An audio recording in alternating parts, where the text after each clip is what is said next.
chat! Hello guys! Good morning, BDF, Capos. Yo, thanks for the follow, appreciate it. Hope you guys had a good day. Yesterday, a good day off. Cozy day. I know I did. I watched a lot of Mario. Yeah, let me change this.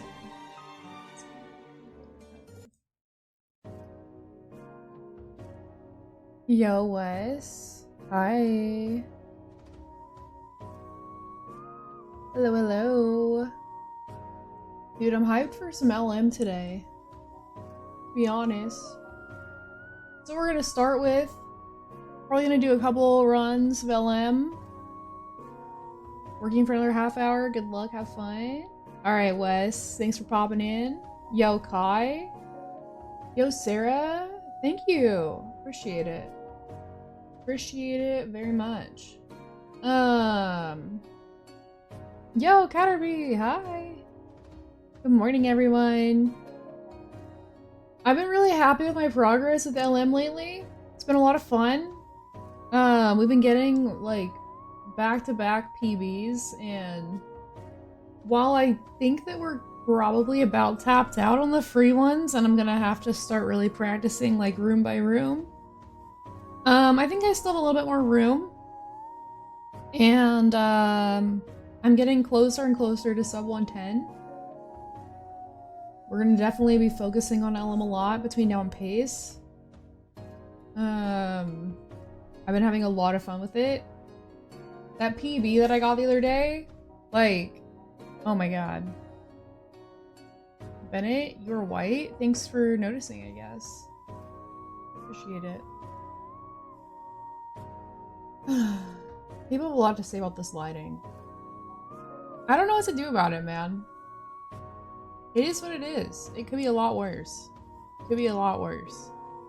It's a slightly yellowish filter, actually. The light there. Hi, Cat. Good morning.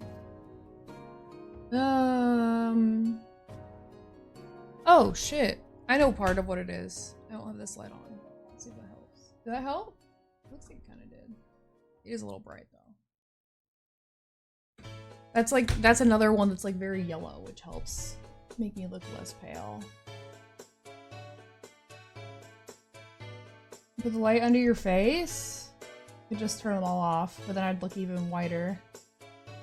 I'm at pace every day, Wes. I fly in Sunday, and I fly out Sunday.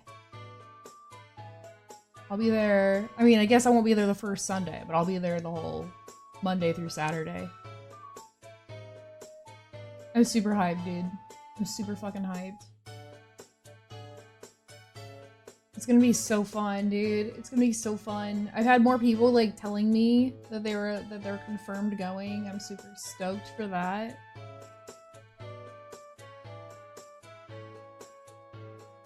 Like for maybe not going to the whole week. As soon as the LMLTA got announced, I was all in. If I'm going to go, I'm gonna go for the whole week because it's very expensive for me to fly across the country, and it's very time consuming and stressful, and I'm not a fan of traveling. It takes me 7 hours, not including layovers and time zone changes, to fly from Oregon to Pace. So I literally just go the whole time if I'm going at all. Whenever I fly out, I've flown out to Maryland 2 other times in the past for other things that were unrelated. And those times too, I was like, I'm gonna be there for a week. Like, it's just not worth it for me to go for less time. Also, I mean, the LMLT is what I really want to see, and I'm gonna be in all the pace comms and stuff for the 120 LTA. So, you know. And I'm gonna be in the Sunshine Relay, assuming that's still happening. Like a college basketball player, one day and done, baby. Let's go. I mean, I'm glad that you're gonna be there for the LTA, because like, it wouldn't be happening if it wasn't for you, and I'm super fucking stoked. I'm so stoked, dude. And the first time I ever saw Wes was the LTA that he did for LM back in January. Wes was actually the first Mario streamer that wasn't like Simply or Cheese that I watched, but he wasn't doing Mario. It was LM, and I was like, "This is so sick." So funny that I knew you before I knew anyone else.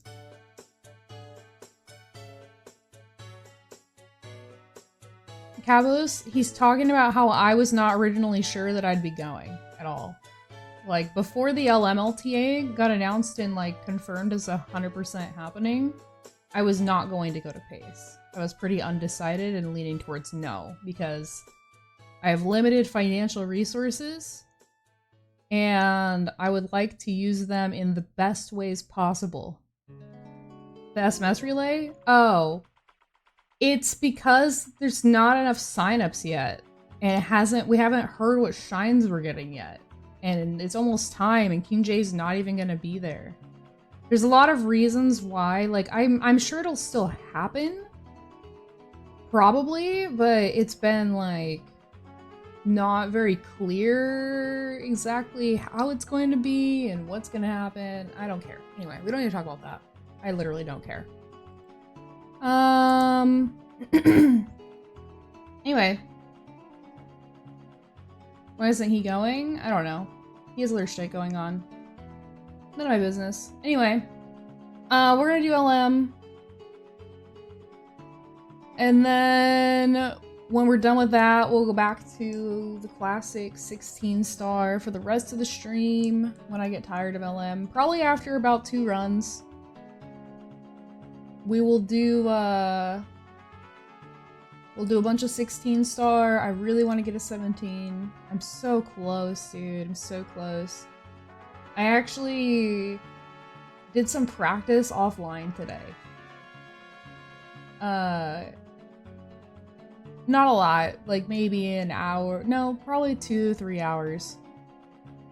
Not a lot. LMAO. For me, that's not like, it didn't feel like it was that long. I'm working on starting to try to upgrade some stuff, because once I do 17, I've gotta push my golds down more. Didn't get the hotel for PACE until yesterday. Yeah, dude, I know. It's a lot. It's a big investment, especially if you're not in driving distance, but even if you are, like, the hotel. Oh my god! Fire G with the raid. I need to move this little raid notification over somewhere. Holy! Thank you so much, dude. Yo! You guys follow Fire G? I'm gonna put this over here. Thank you so much. Make it bigger too. Look at all those little loopers running in here. I appreciate you. Hope your subathon's going well still. It's been awesome to see you live. Whooper. Yep. Look at all those little guys. Raiders, welcome in. Thank you so much. You had to buy a new capture card for PACE? Oh. Oh my gosh.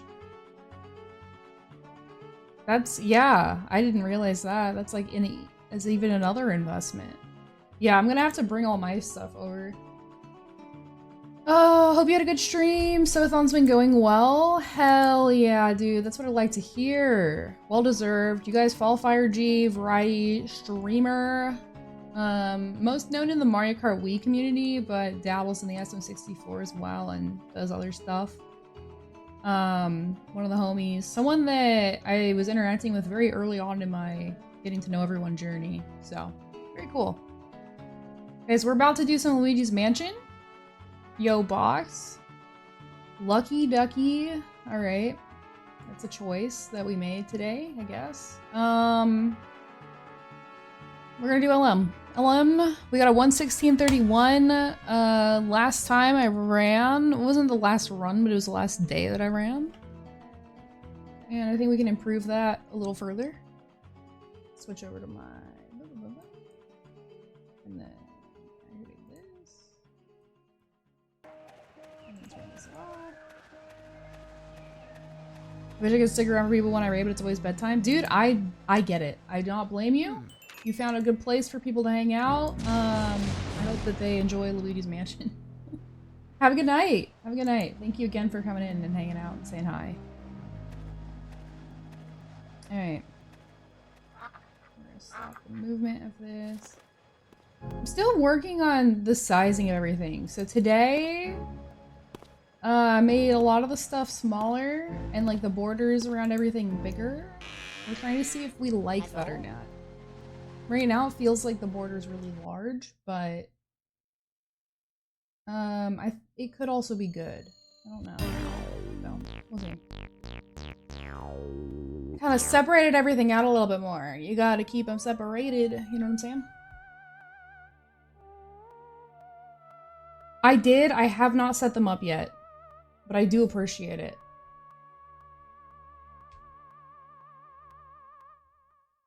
You're not OCD, are you? You know, I haven't been diagnosed with that, and I've been diagnosed with a lot of other stuff. I don't know, like, I think I saw like a little bit of it. I would say probably not. Also, OCD is a misunderstood disease that works in a variety of different ways besides being nitpicky about stuff. Anyway, what was the question? I think that looks better.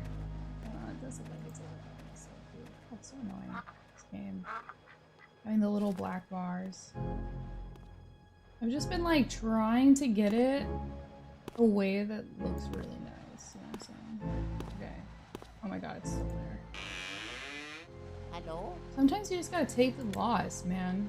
There, now it's gone.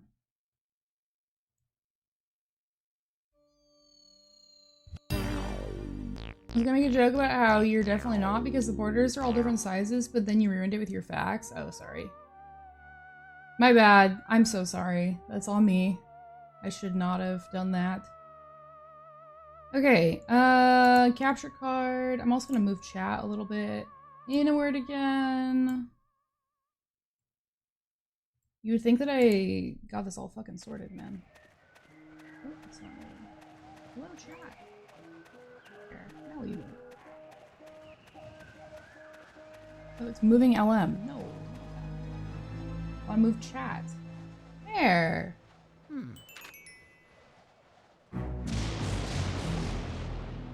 That looks good. That should do it. Okay. Holy shit, we're gonna actually play some fucking games, man.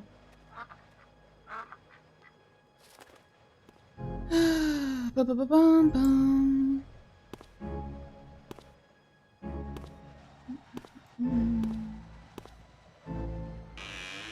Hello? Hello? Hello?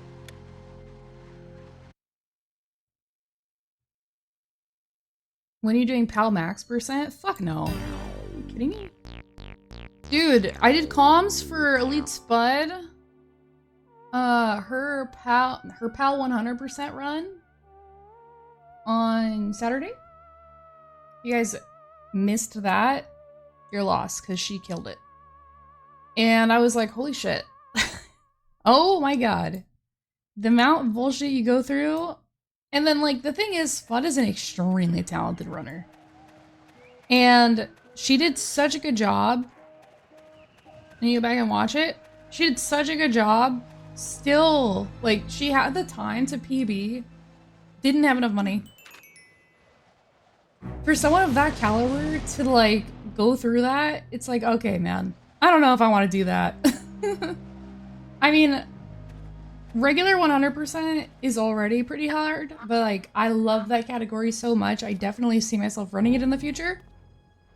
PAL is just ridiculous. It's just fucking insane. Not knowing whether you actually do the run until it's over is vile. I mean, yeah, 100%'s like that, regardless. But, I don't know, they hated European children, I guess. That's what I always say. When people ask why they made PAL so hard. It's actually insane how much just excessive bullshit that they did. The ghost spawns are way worse. And there's more, like, mushrooms, too, which make it so you can't move for a long time and you take double damage when you're mushroomed. Yeah, everything about it. Everything about it is harder. Okay. Got my GameCube controller.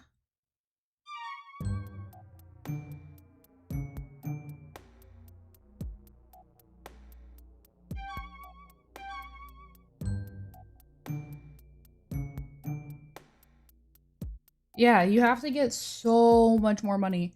There were so many speedy spirits and mice that she spawned that I was like, I didn't even know this was here. I had no idea. Because you really just don't need them. Good luck. Also, this looks way better. Oh my god! Sarah, thank you so much. Holy shit, I needed to hear that. I really fucking needed to hear that, man. Thank you. I'm still working on it. I'm still adjusting, but I think, yeah, I think it looks good. I think it looks more intentional with the size of borders. And, oh yeah, we have like 1 week left on AFK Journey if you guys wanted to download it or keep playing it. 6 days, 22 hours, so definitely feel free. It's really fun. There are several people that I've talked to that told me that they stopped caring about my incentives by like the second day that they were playing because they were just addicted. Alright, Layout should tell annoying to mess with? Dude, seriously. Messing with mine offline for 2 weeks straight? Yeah. It's fun, it sucks, it's all of everything. But, you know, it comes with the territory. Alright. I'm gonna make a separate window for this. I forgot to do that. Window. Pablo has a 11640. Holy shit. That's crazy. Given the, like, NTSC 100% is only like, what, 10 minutes faster? That's actually a crazy time. You're second with a 120-109?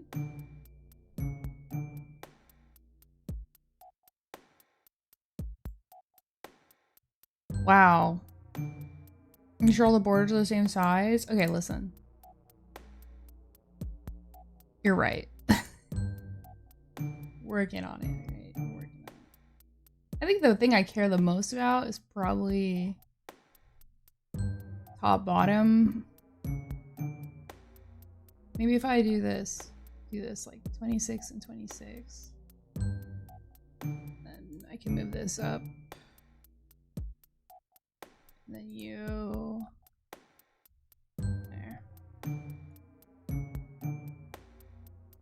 That's nicer.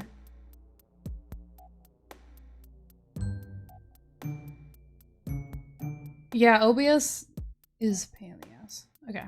Thank you. Left and right I'm not worrying about right now. It's too hard for me because of the math. Okay.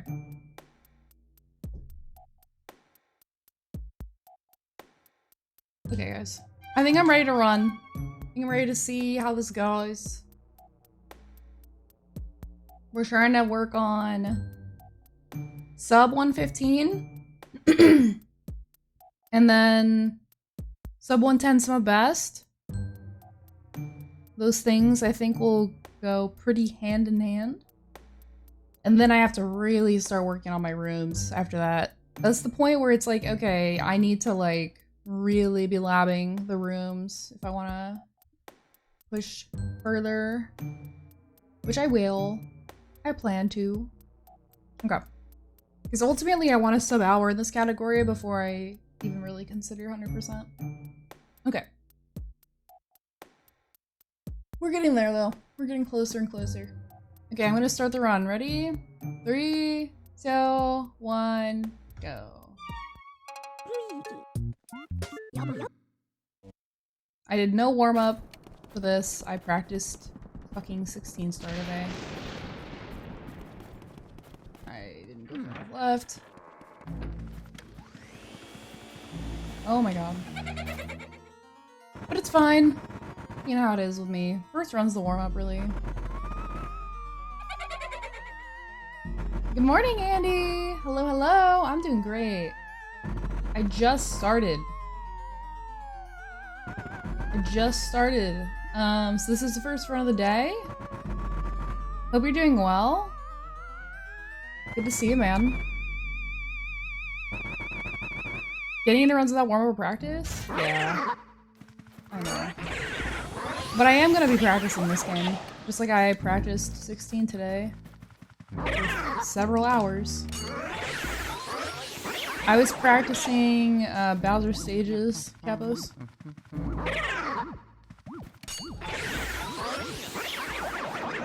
I put probably an hour-ish into Dark World and an hour-ish into Fire Sea today. Maybe a little more.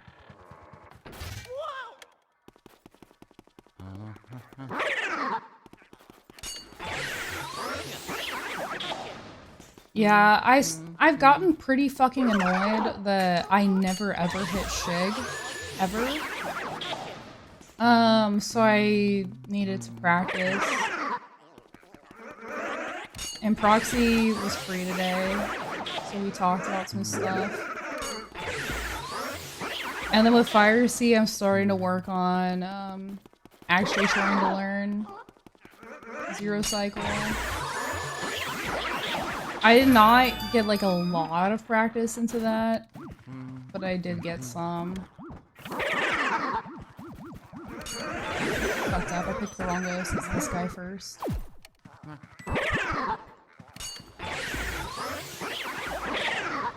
He's all the way over here.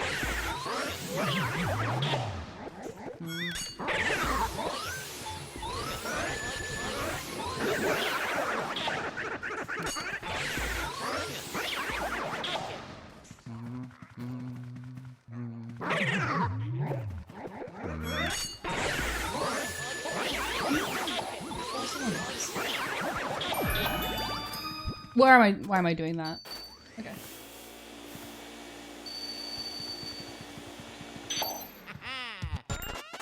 Never seen any speedruns of this, so it's awesome. Oh, this is my favorite game to watch people speedrun. Andy, you're in for a treat. It's my absolute favorite. It's so fun. It's a very satisfying run because it's all room by room. Each room is like individual in the way that the ghosts spawn, and like you get through each room, you're focused on doing your best in each room. But unlike with like Mario, you're not having to fully like exit between. So it feels like a smoother transition as well. The ghosts are all really cool, they're all unique, have their own like little gimmicks and stuff. And then each room has to be re-cleared to get the boos, because you need 40 boos to win. Yeah, it's linear, it's not like super mechanic heavy, although there definitely are a lot of things that you have to do.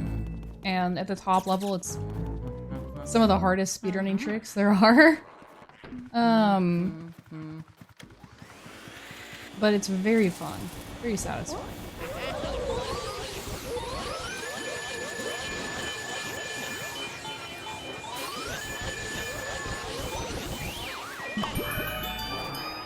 And there's a pretty decent RNG component, but there's a lot that you can do to mitigate the RNG. A lot of things you can do to mitigate it, and that's where a lot of, I think, the skill comes in. It's like strategic decision making and being reactive and flexible. Heavily reliant on glitches the same way as Mario, or more like strategy skill based? Kind of a mix of both. So I'm doing any % no out of bounds, which is kind of like, I would say, the 70 star of this category. It's like not very glitch heavy. Oh my god, please. Go! I'm not getting this ball, man. There's like little tricks here and there, like I just did a text skip. Although it was so slow that it wasn't really worth it.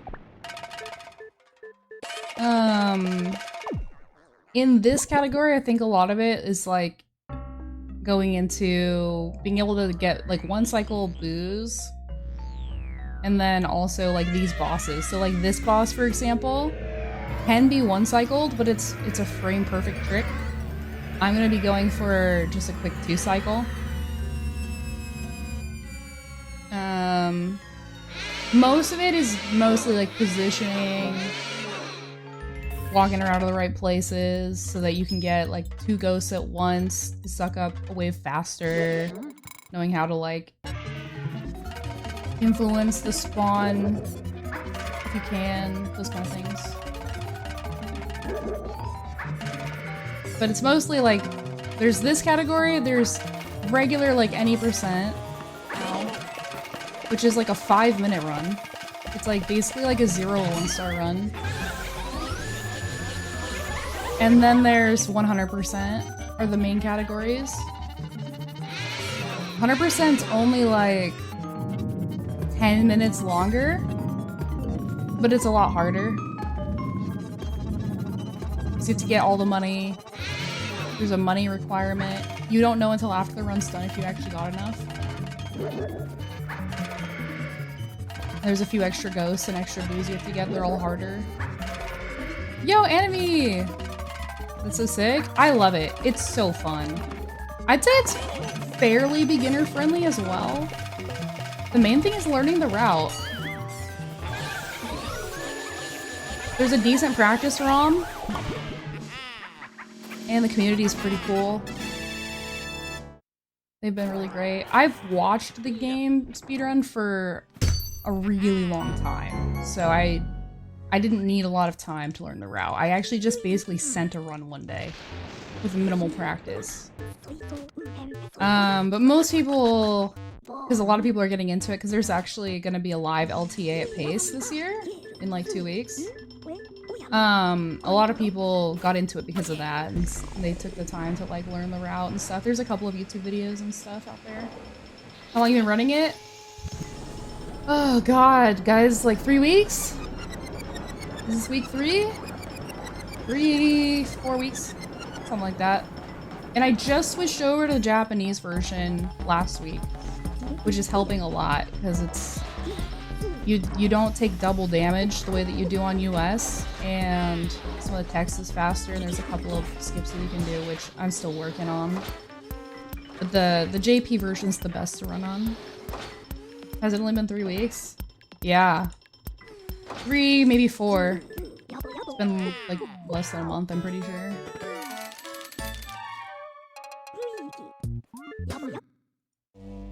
Alright. We are in a pretty good spot. Zone 05, Area 1. That was really good for me. Still working on that sub 7, man.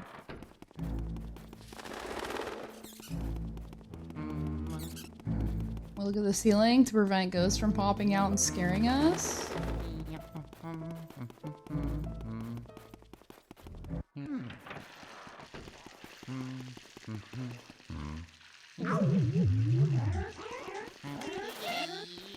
Oh my god, I fucked it up. First run was 9:27. Yep, less than a month ago.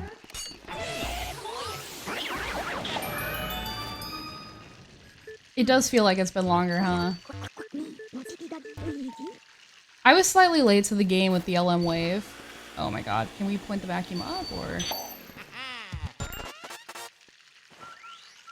So like GTM, Beast Assassin, Artemis, they all started like 2 weeks before I did.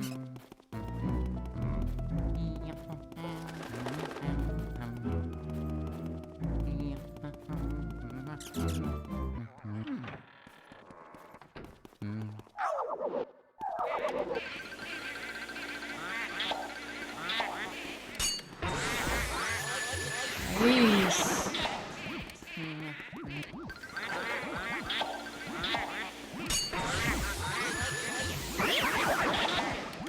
That's why they're so much better than you. Okay, BDEF say one nice thing to me today challenge, so that I don't get pissed. But true. No, they're just better than me because they're better at gaming in general.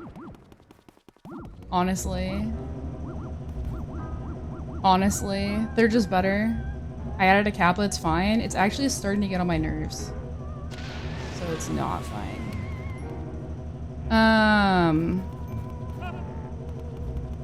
Anyway, I did not get early release, which is like RNG. Oh my god, and I bumped into them too.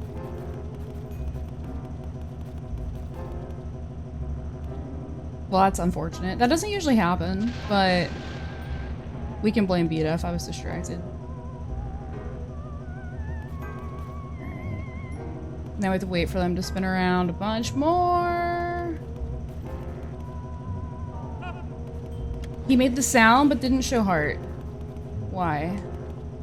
Bro, I don't know. I did not know when this happens again. When, oh, there it is. That took for fucking ever. It's a huge time loss, but it's fine. This could have been a gold. Well, actually, I don't know, because the bathroom didn't go well. The Shy Guys all went really nice. Like, really clean doubles. Early release is like RNG if you get the 10-second save or not, but then I fucked it up in a really unique and cool way.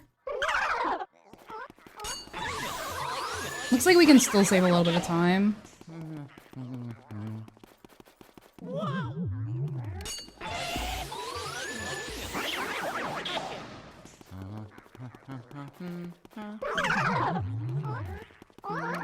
Nice double.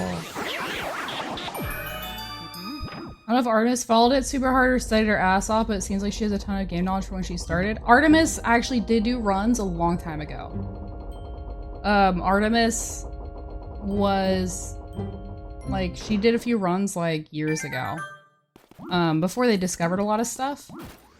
But yeah, she came into it already knowing the most out of everyone because she had run it before. Yeah. Yeah, GTM came in pretty blind. Beast came in pretty blind. They both had watched. I think they watched a lot of the same runners that I did. But Beast is just fucking built different, dude.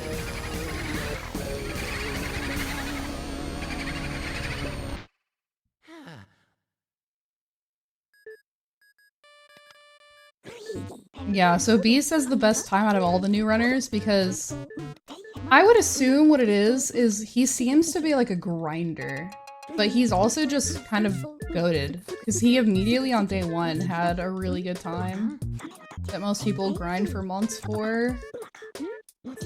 And now he's like, he got like a 103 after a little while. And then he just kind of took a little breaky break. I haven't really seen him practicing or running since then. He could have just sub-houred by now, I think, for sure. Obviously, you know how it is with speedrunning where it's like you hit a wall.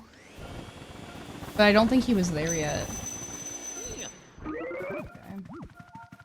I really would like it to not be in the cloth, but it is.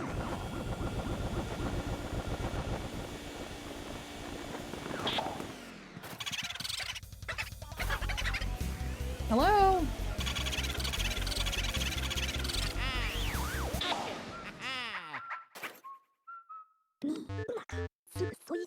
I mean, I really like having multiple speed games at a time because it helps me, like, decompress a bit, maybe, if that makes sense.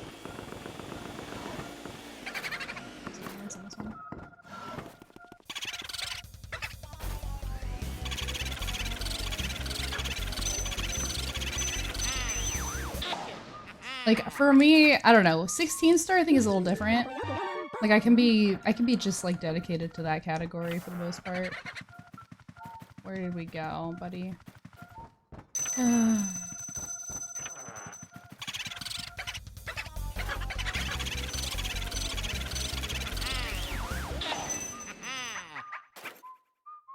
But for me, like, I get tired of, doing the same one over and over again.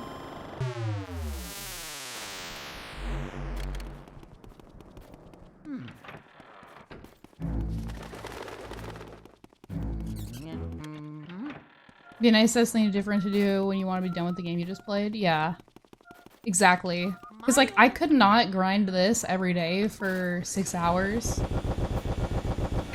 But that's, like, my stream schedule, so I'd have to be doing something.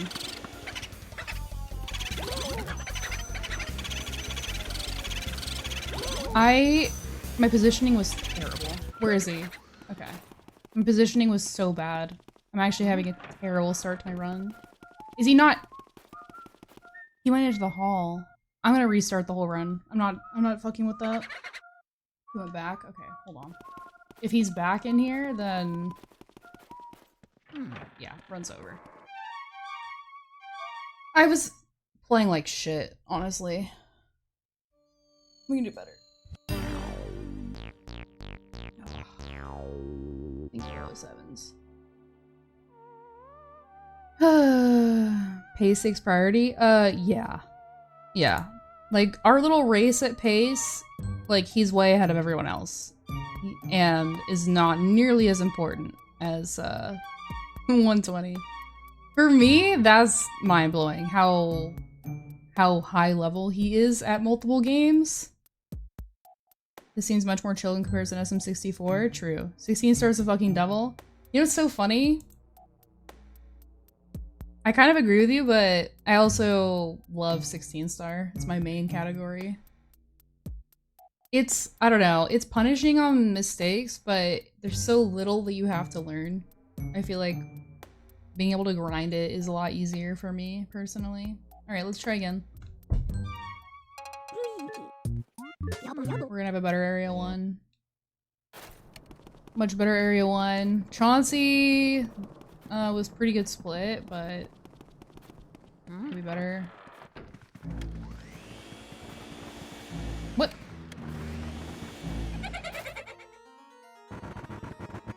As soon as I got to 20, I never touched it again? Really? Yeah, I hear a lot of people do that.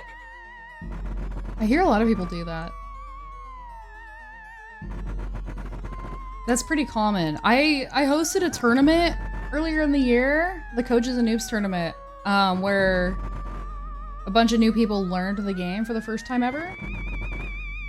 And the vast majority of them stopped running as soon as it was over, because they were learning 16. They all ran 16. A lot of them switched to 70. But yeah, it was brutal. I think too many people had, you know, runs die to BLJs.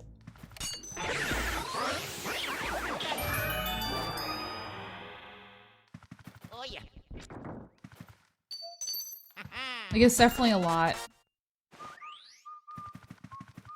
I was very on and off with 16 star the first few years that I ran. It wasn't until I started streaming full time that I really got into it, because I was able to practice the things that I wanted to and put the time that I needed to actually improve.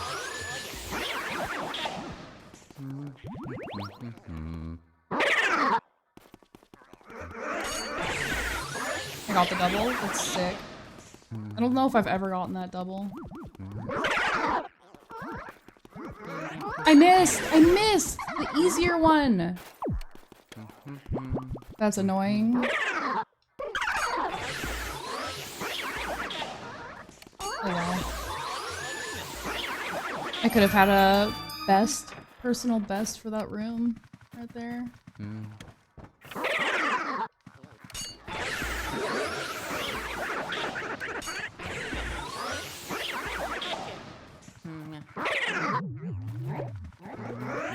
I missed.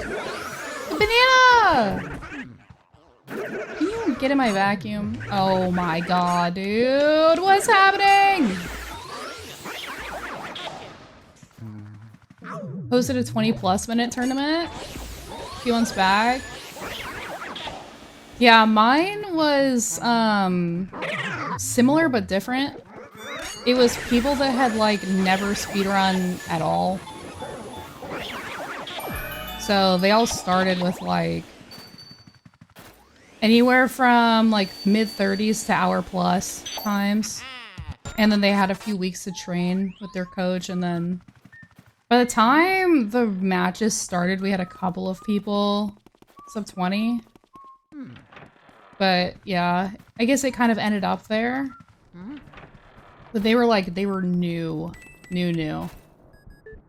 Everyone I picked either had never speedrun at all, or had done like 1 or 2 runs of something. There were a couple people that had like some speedrunning experience in games that didn't really carry over. But they were new. They were like mostly community members. Oh my god. Like chatters. From the community that had like always thought about speedrunning but never like had quite the motivation or drive to start. And pairing them up with someone from the start gave them that opportunity to like feel comfortable learning. Yeah, they were paired with experienced runners. I did a sign up that was open to coaches. They provide like their experience, their PBs, their SRC, and then I paired them. Either they signed up in pairs or I paired them manually. There were a few pairs that I made. And then they had like 4 weeks to learn, and then we pit them together in competition, seeded bracket.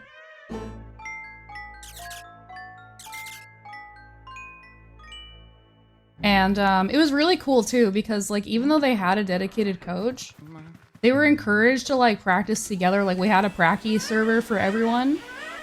And then like, of course, like they all streamed for the most part.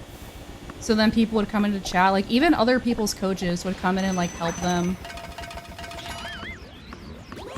Which was one of my motivating factors as well, was like when I was like learning in stream, there were a lot of people giving me advice all the time. Like so many people trying to help me.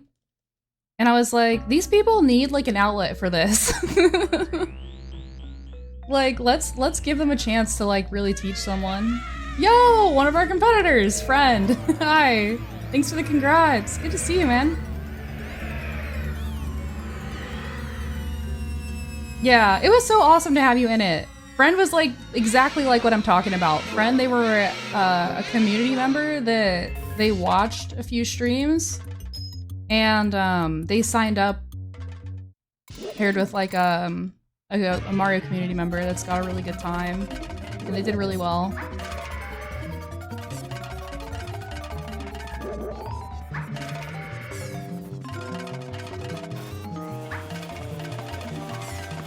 Hope you're having a good morning, friend. Thanks for the congrats. Friend improved really fast and then said, you know what, I think I'm good on 16 star.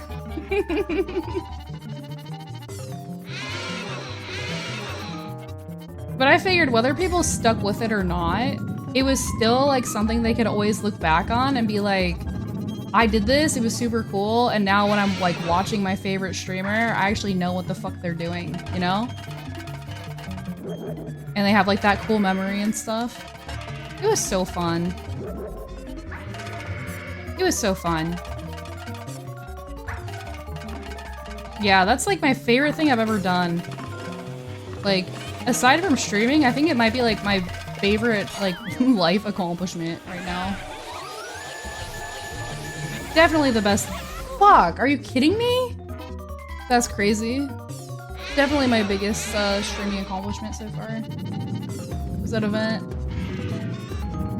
Man, yeah, that was a lot of work, but it was really fun. I want to do more events soon. It's just like, it's crazy how the time fucking flies, man. I thought that I was gonna be able to do like 2 to 3 events a year, and I really just, I can't find the time yet.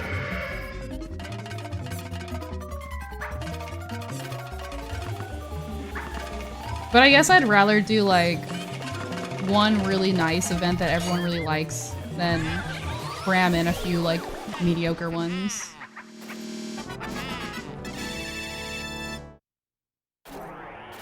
D&D prep today? Let's go. D&D's so fun. Oh my god, an 8-minute. Oh, an 8-minute area 1. Yikes. Oof. That's okay. It's fine. We'll save a lot of time on Boo release. Hop back into all my speed games at some point and bonk my pre-transition times. Yes, friend. I would love to see that. Yeah, just got people really into the community that were like, they were part of it, but not like, it's different, you know what I mean? When you're actually a runner, So that was really cool, and like just connecting everybody together, and the community really kind of rallied together during that time. It was really fun. Carrying 3 mediocre tourneys into a year is my gig? Oh my god. That's not true. That is not true. Your tournaments are really good. There's a reason why Zeus stole your format for his 70. Because it was really good. I was thinking about that too for me. For my next event of potentially doing a similar format to yours where it's like LTA for the first phase and then 1v1. I haven't fully decided, but I like that idea. It's definitely in my pocket now. Jesus Christ.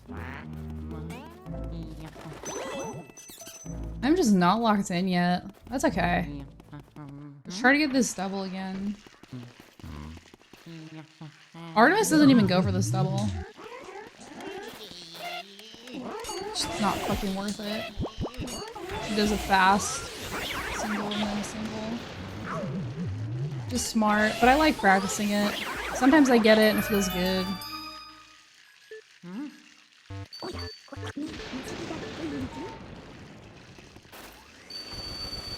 Yeah, organizing was definitely a lot of work, especially because I had to navigate 2 runners, 2 coaches, and then a commentator every single race.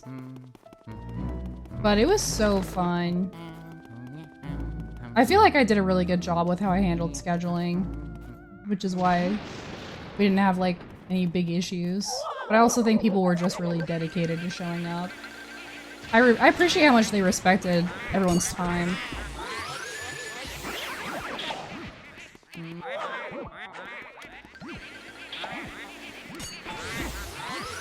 Because people have definitely, you know, warned me that scheduling can be a bit of a huge barrier when it comes to tournaments.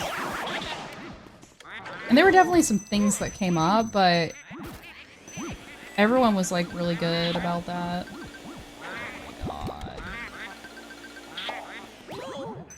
I really appreciate how the community like made this work for me too.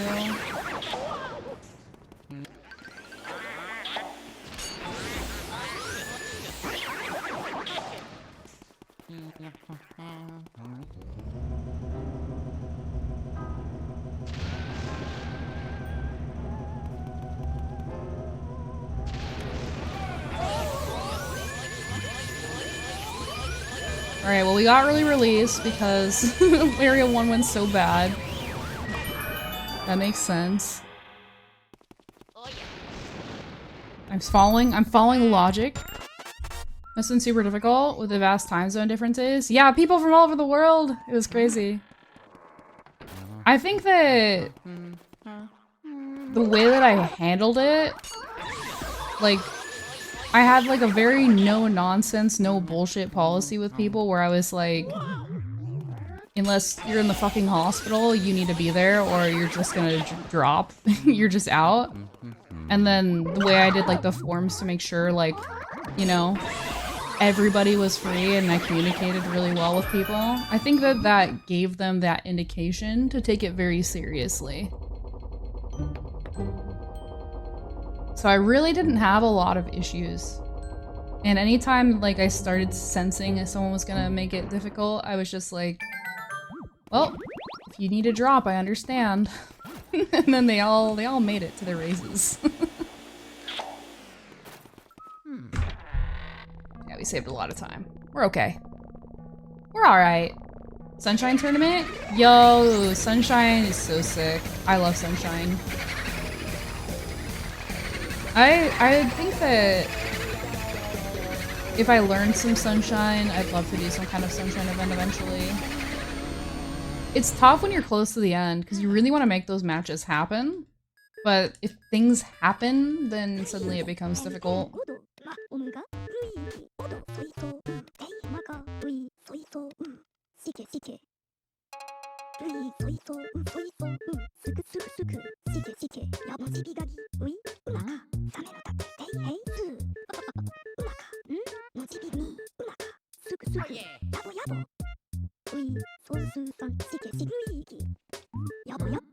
Alright.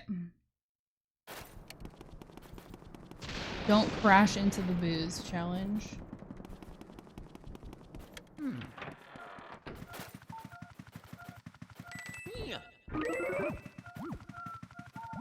In here again. Can we, like, point the stick the right direction? I have drift.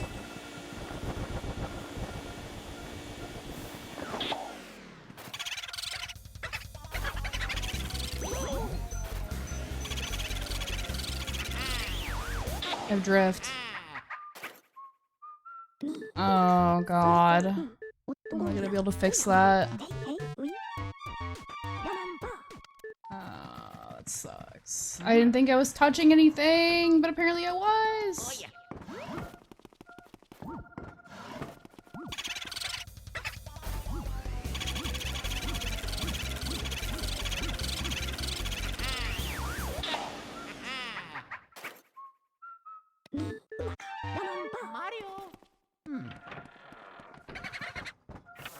Yeah, I felt very, very fortunate that was not my experience.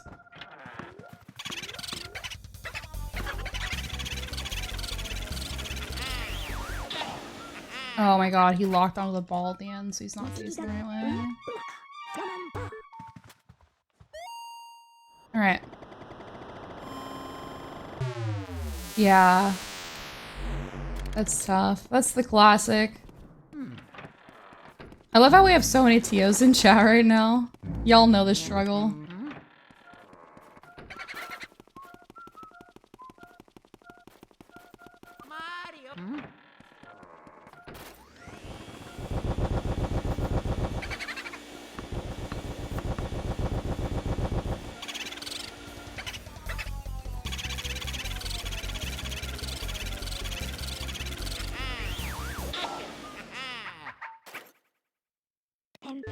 Houndstone.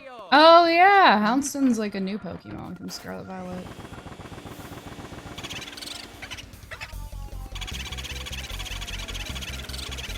That was a lot of cackles, but it's okay because he doesn't have any HP.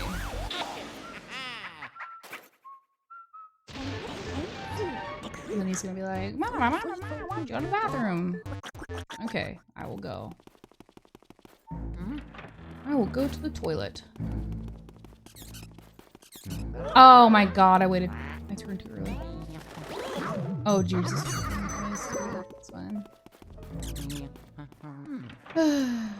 Wait, Anime, what are you hosting right now?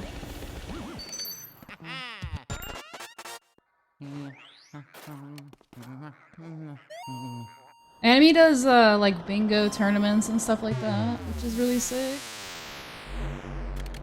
Oh, shit. I don't know where I was going.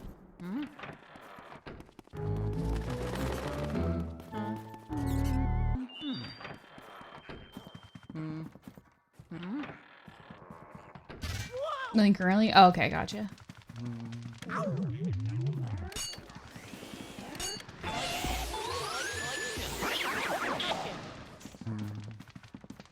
Finish up Moviethon goals. Sunshine. Ooh, a Sunshine bingo tourney. That sounds fun.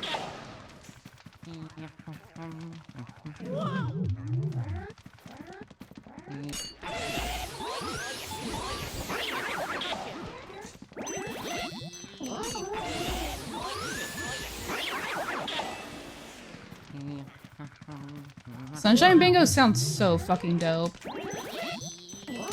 Oh, I missed the double. I thought I had it.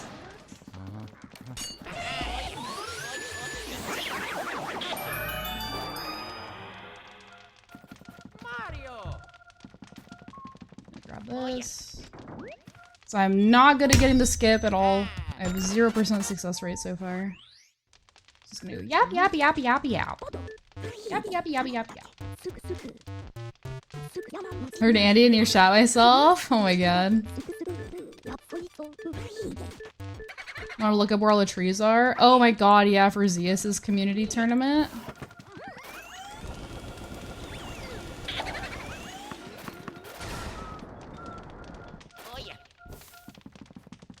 Wait, where is it? Is it in this? It's in this. Oh my god.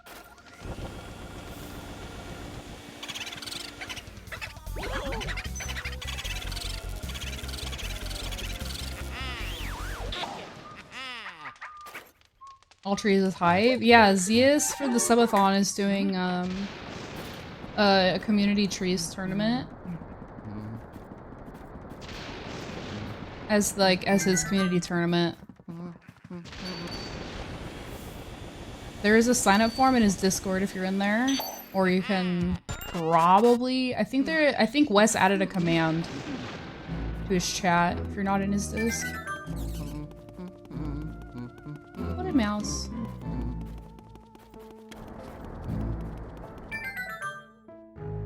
Yeah, definitely. He's looking for 16 people. I'm in it. Queso's in it. Wes, obviously. Anime, I believe.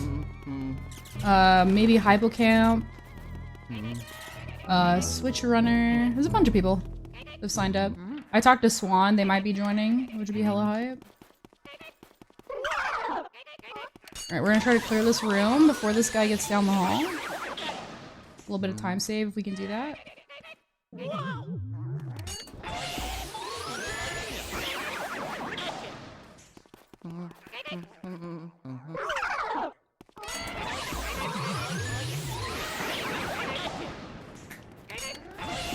Perfect.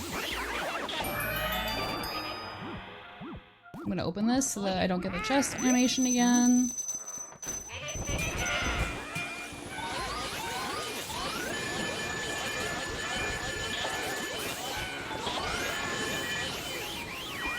Very nice.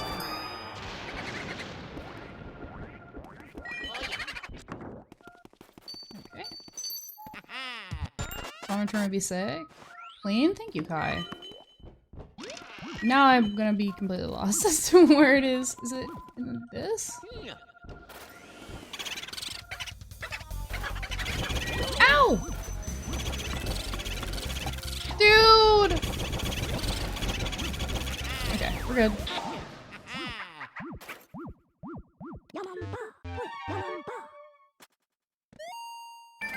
Reach for the mouse hole, get into this room, which is one of the hardest rooms. This room actually is surprisingly easier in PAL because they don't have these little guys. They have the shy guys instead, and they didn't have all the little bats either. So you can just burn all the little dudes.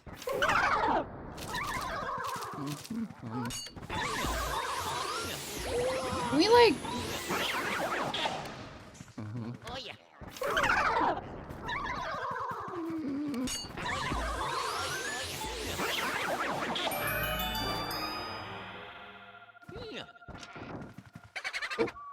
There. This one. This one. Go. Touch the chest! You. Are you kidding me?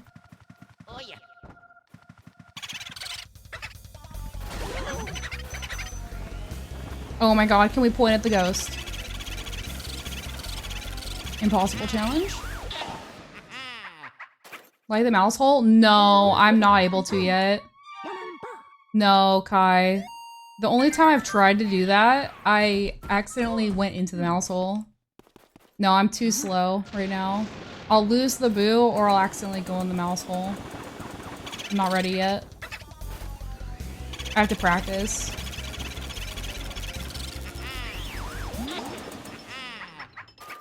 I know. The other one, to get from the butler room into that room is easier, and I've done that one like once.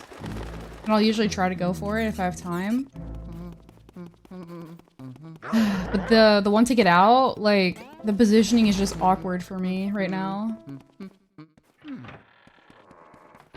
I accidentally, like, step in it before I need to, and then I get sucked back out and lose the boo, and it's a whole shit show. That one's gonna take some practice.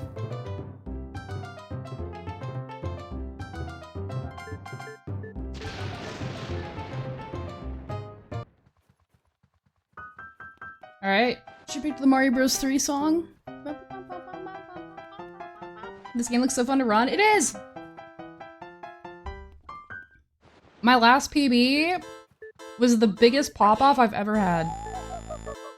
Besides maybe when I got my 18 live in an event.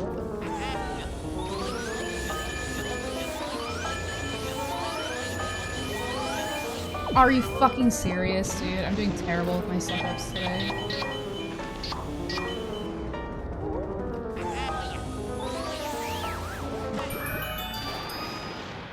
Lurky lurk. Okay, bye. Thanks for hanging out. Appreciate you.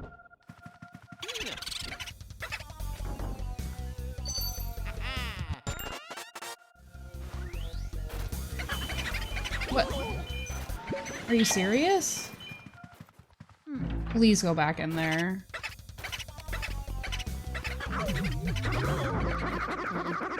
That's so bad. I am not locked in today. Where are we going?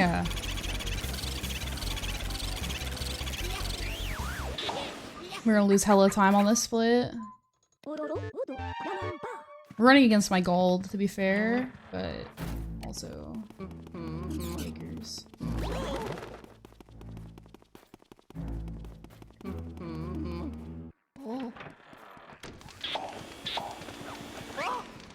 Are you serious? Okay. I caught on the fucking tablecloth. It's never happened to me before.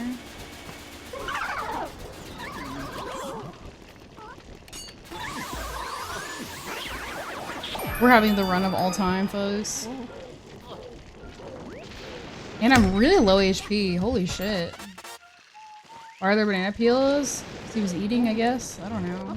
To ruin my life, specifically. Hitting a lurk? Can you get some work done? I get it. Thanks for hanging out. Appreciate you. Lurking always welcome here. Alright, Mr. Boo. Where are you? Nope. Oh, you bitch. Where are you now? Okay, not on the cloth, so we're fine. Stop.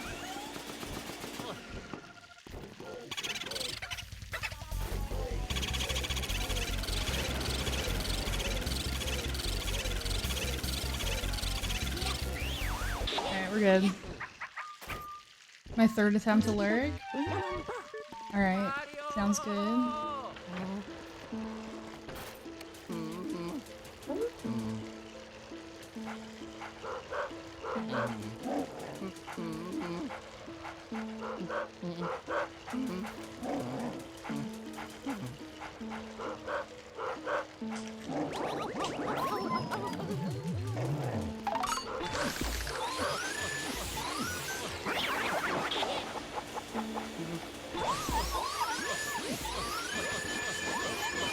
Why?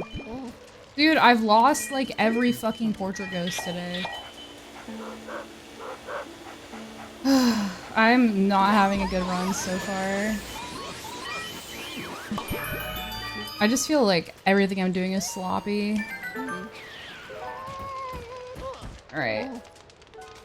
Should I heal? I think I'm fine.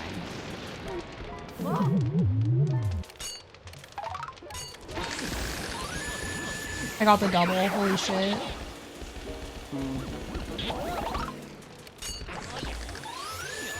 Okay, that's my first time getting that double. That's really nice. I always try to go for it, and I'm usually off on my positioning or I click my flashlights many times because I'm insecure. So I'm really stoked I got it. That makes up for everything. Save some of the time lost to the extra cycle on the doggy.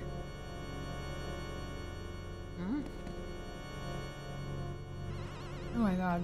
I'm gonna sneeze.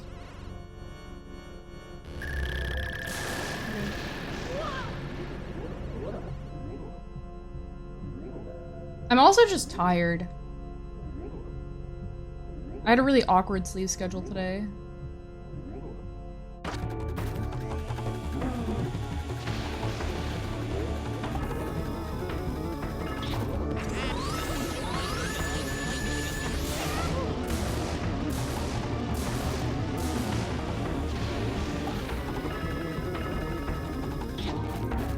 my fucking god, dude.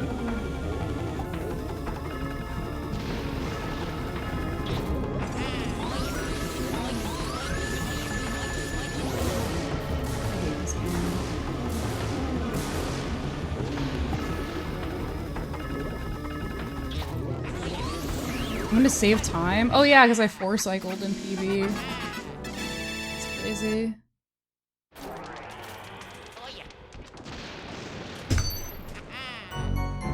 That doubles why we saved any time. We'll take it. I'm just tired. Like, I want to sleep. What's my sleep schedule like today? Let's think. What happened? So yesterday I did all that stuff. I finished my race with the beef at like, what? 8 o'clock, 9 o'clock?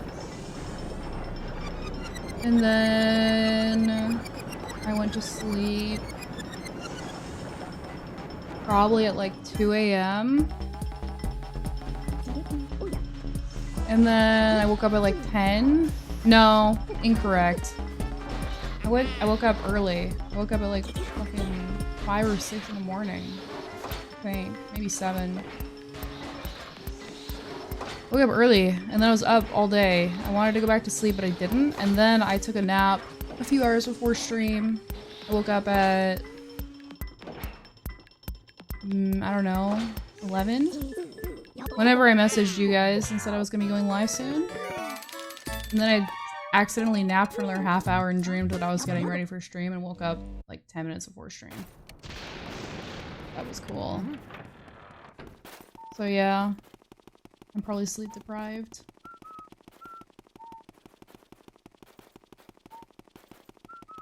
Yeah, it was interesting. I actually was like putting on the same like this because I knew that I wanted to wear this.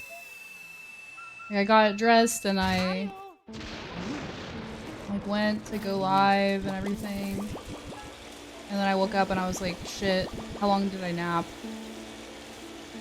Because I had my alarm set, the first time I woke up was...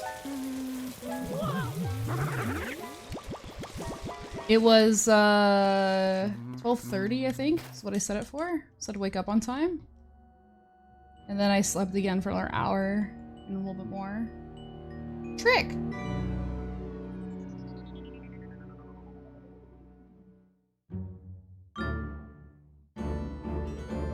I still don't understand exactly how the trick works. The supposed trick of Pokemon under costumes. I don't get what that means.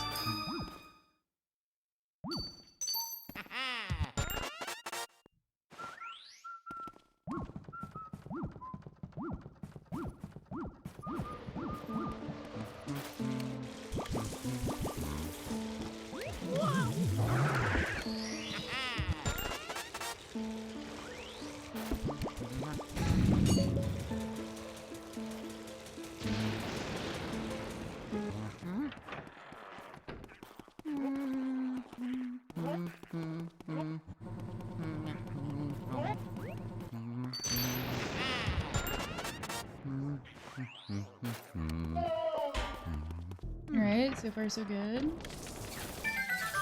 Nice. Slay.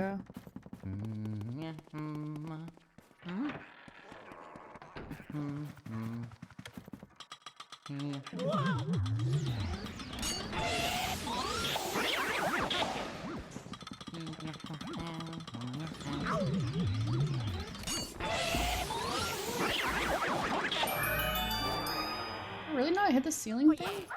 I missed it. Well. Nice. We saved a bit there. We're getting back on track. I feel like right now it's not possible for me to get like a huge PB this run, but I could still definitely get like an okay one. We have potential. What are we supposed to be catching on that we're not catching on?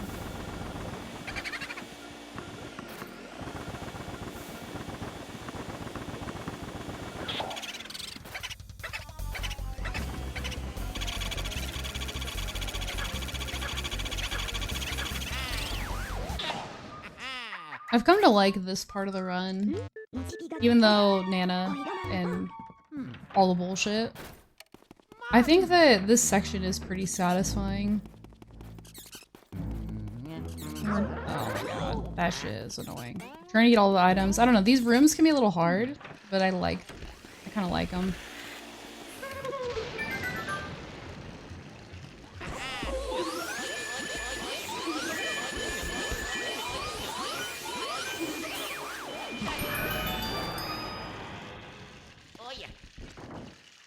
It's like a fairly satisfying section of the run, I would say. We're clearing a lot of like interesting ghosts. This room is runcular. Let's see how it goes.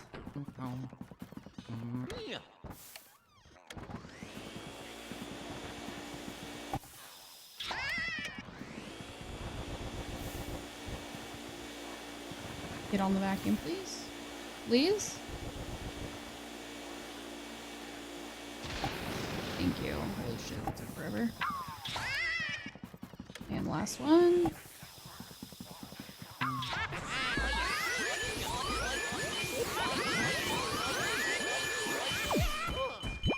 Okay, that's fine.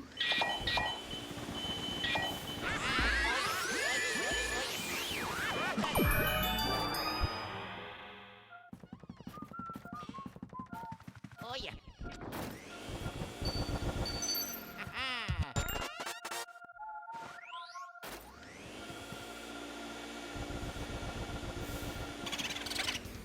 I felt strongly that it was gonna be in there.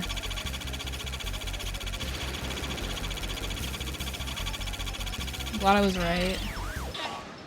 That was nice. Alright, let's have a good astral.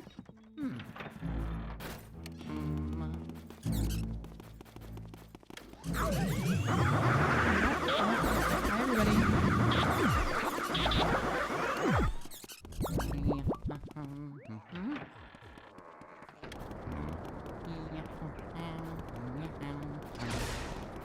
That last candle's not lighting. Dude. Okay, positioning's good though. I think we should get the double spawn. Oh, we've somehow faced top left. Even though that's not what I was doing before.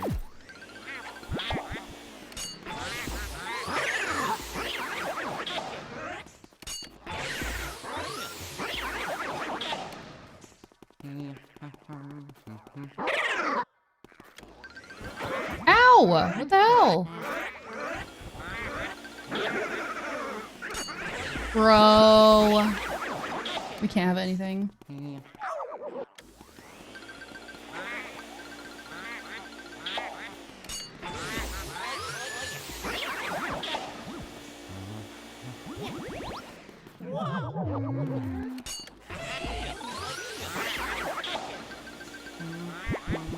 You're joking. You're joking! I have literally not had a good fucking room yet. I'm so over it. I'm so tilted.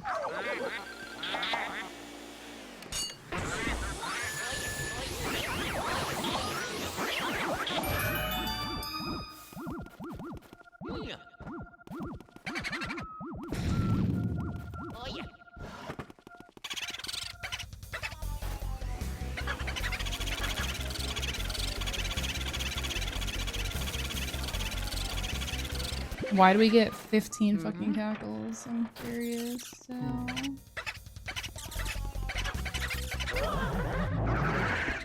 Okay. Oh, guys, I think this run's dead.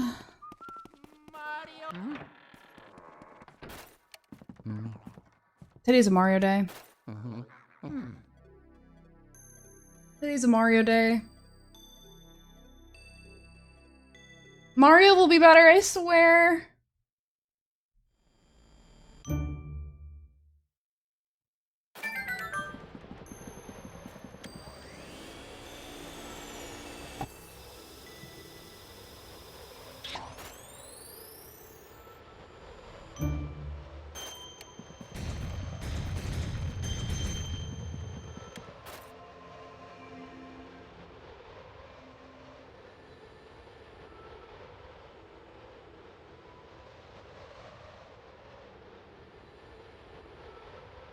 Ready for the 17?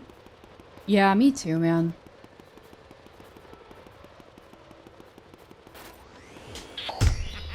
Me fucking too.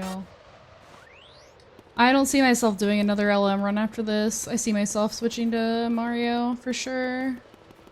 I'm just not. This ain't it.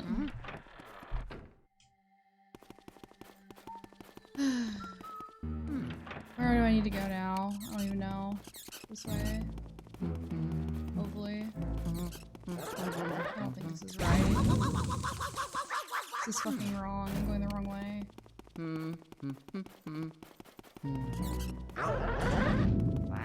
I'm just out of it. Locked out. No keys.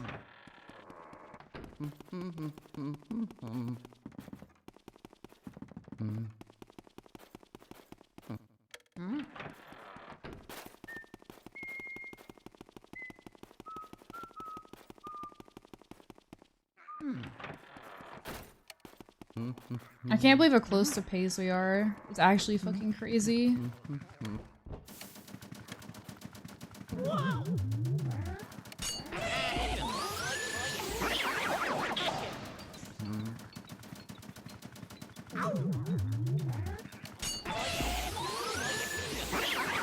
It's so spooky. Someone should do so little time. That's how I feel. That is 100% how I feel. I'm like super stoked, but I have a doctor's appointment this week. I have my hair appointment this week. I need to get clothes. Because honestly, an issue I had last Pace, this summer, was a lot of my really cute clothes are too big for me now. And I didn't realize until I was at summer, like, I packed all of my fucking clothes. And there were just a lot of things I couldn't wear. And I was like, damn. So, I need to get some new stuff so I'm not wearing like all the same stuff I wore to summer. Is the poll over yet? No, it over. Tonight, I guess. I think it has like 14 hours left or something. But it's looking like it's probably gonna be red.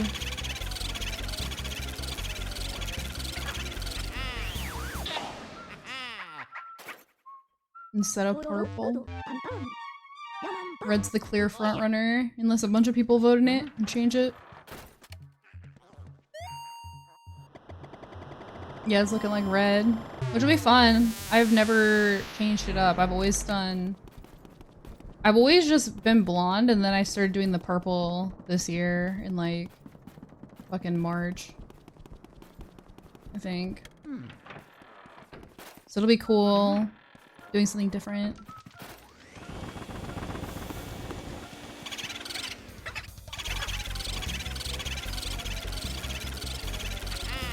It closes a couple days before my appointment, so I'm gonna message my stylist and let her know that we're gonna be changing it up so she can like prepare and have ideas and stuff too. Can we like spin this fucker or nah? That's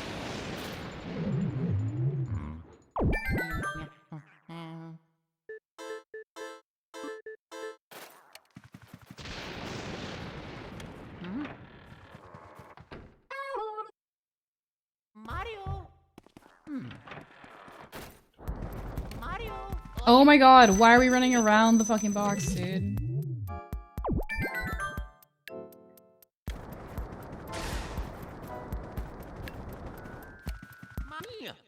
No orange for Halloween? Yeah, that suggestion wasn't made until it was like too late, I think, and then no one else has picked it.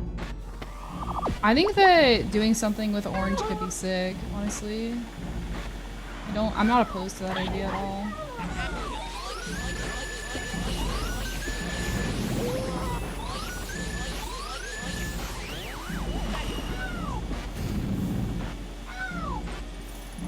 But this is just like the hair color I'll have for all of winter. I don't get it done that often. It's so expensive.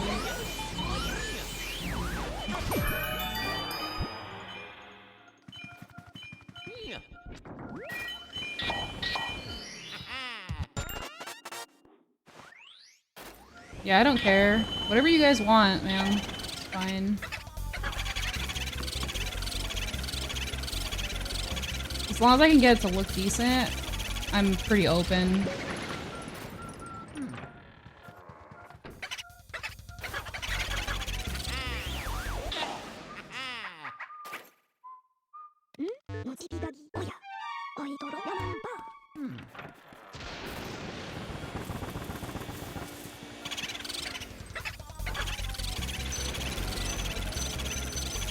Are you serious? I have been bumping the fuck into these bitches. How was the beeve race? Yo, Menace. It was good. I threw at the end and lost by apparently 45 seconds in total. Beeve got a 140. He got Carbilus first try. And I did not get 5 sub 20s, so it was close. I had a 20, I had 2 20s, 2 19s, and an 18, but it was a high 18. Yeah, I actually fucking lost, so he gets the tweet for my account. And he hasn't picked yet what it's gonna be, so he said he's gonna stew on it for a while, which is not terrifying at all.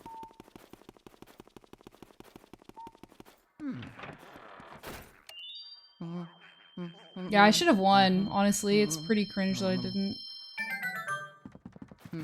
But, you know.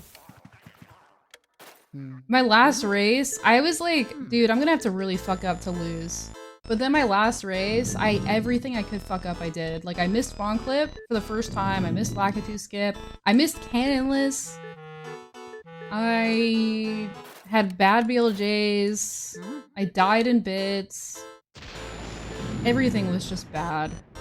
I ran like over a minute behind the entire time. Everything was slow and bad.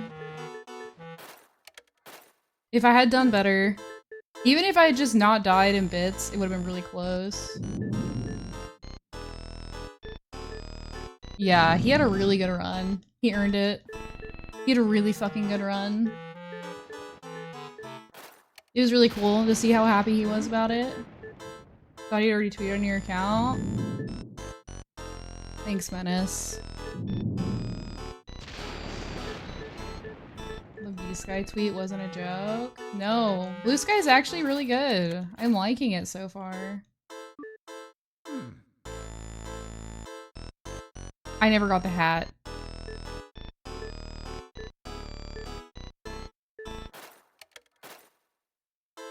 I never got the hat. This run's over. I mean, it's not... It doesn't take that long to go get the hat, but... Fuck, dude. This run's over. I guess I'll go get it, but... I don't know if I even want to. That's so fucked. I can't believe I didn't grab it. Oh yeah. That's crazy. Yikes, dude. No, Blue Sky's been fun. I've actually done most of my posting over there. It's been nice not seeing a bunch of fucking politics and like garbage like Facebook clickbait every time I log on to fucking Twitter. It's been really nice.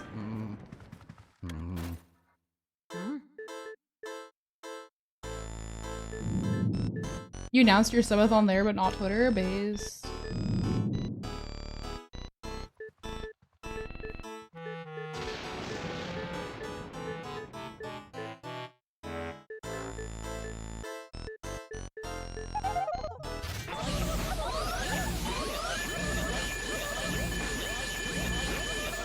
Yeah, a ton of people migrated over. Like, a lot. Oh yeah. Most of the fucking speedrunning community.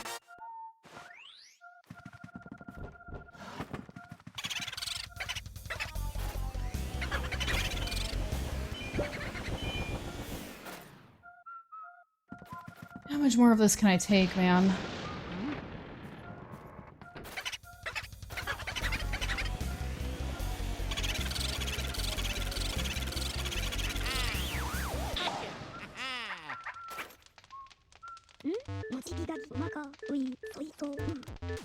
Oh yeah, you know what I needed here? The fucking Van Gore text. Mario? Hmm?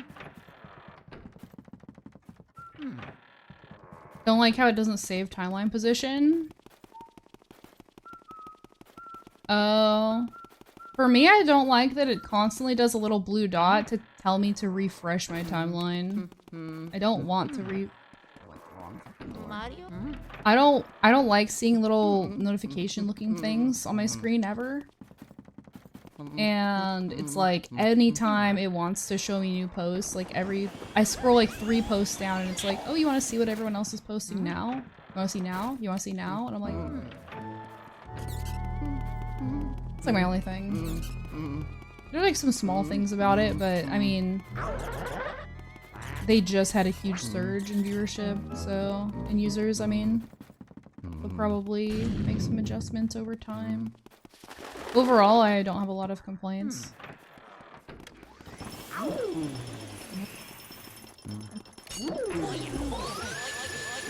It's mostly exactly the same as Twitter, but better. Like some small things.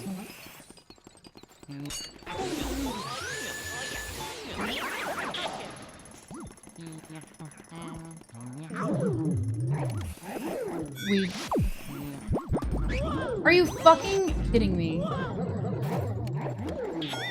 What is happening?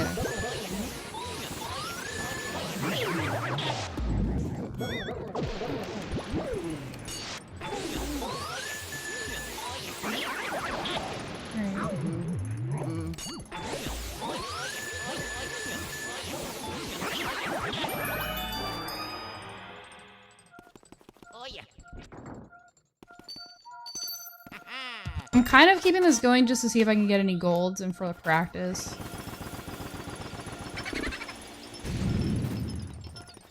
But it's like cooked as fuck.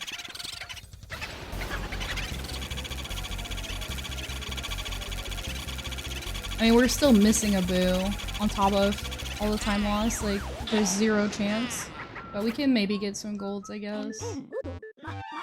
Basically, I just don't want to not even complete a single run, is really what it comes down to. Because I'm definitely not running it back, I'm just not in the mood.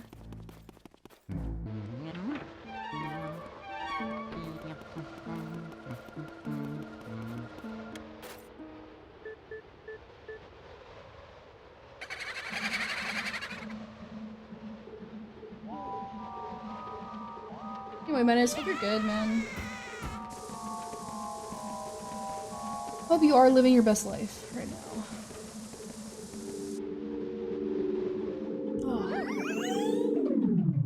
Don't lie. Okay, I hope that you're having a terrible day so far because I care so much. You make me miserable in every waking moment. I think, God, I hope Menace is stubbing his toe right now. Is that better? You're welcome.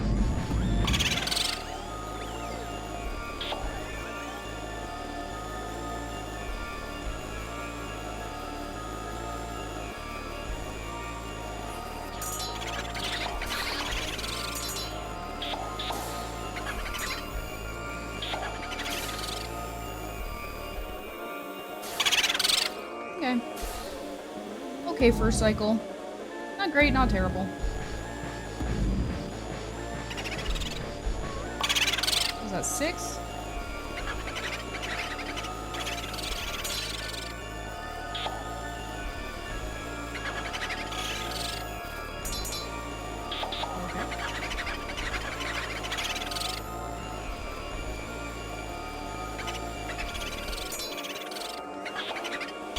Two to go.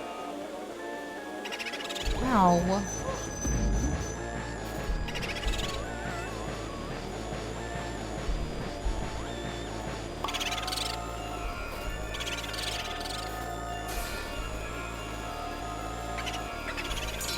Oh my god, out of bounds, motherfucker.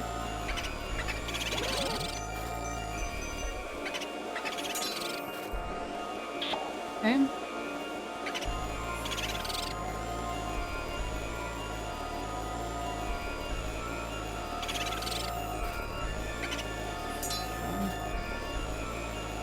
Pain in the ass.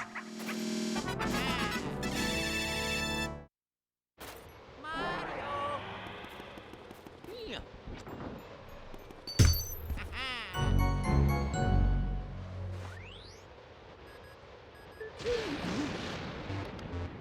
캠펜 모두 스 캠펜 음가 루이기 모두 캠펜 모두 마마 왜 Oh yeah. Oh yeah. Yeah.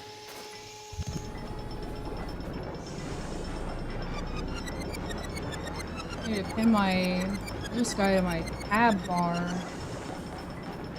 So I can track what's happening on there instead of just Twitter.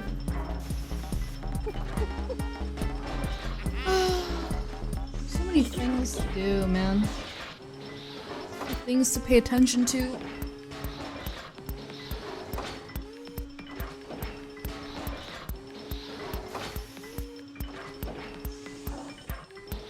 I am not ready for the holidays, dude. We skip that this year? That'd be fucking sick.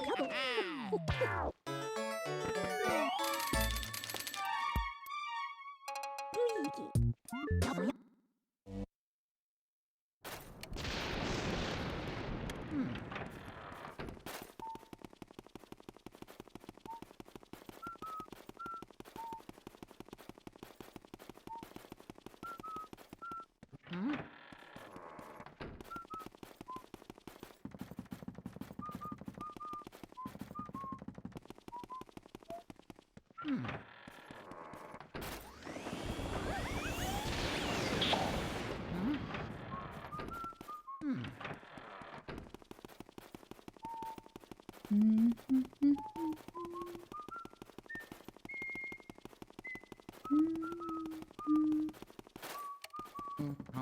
Pumpkin patch. Pumpkin patch is nice.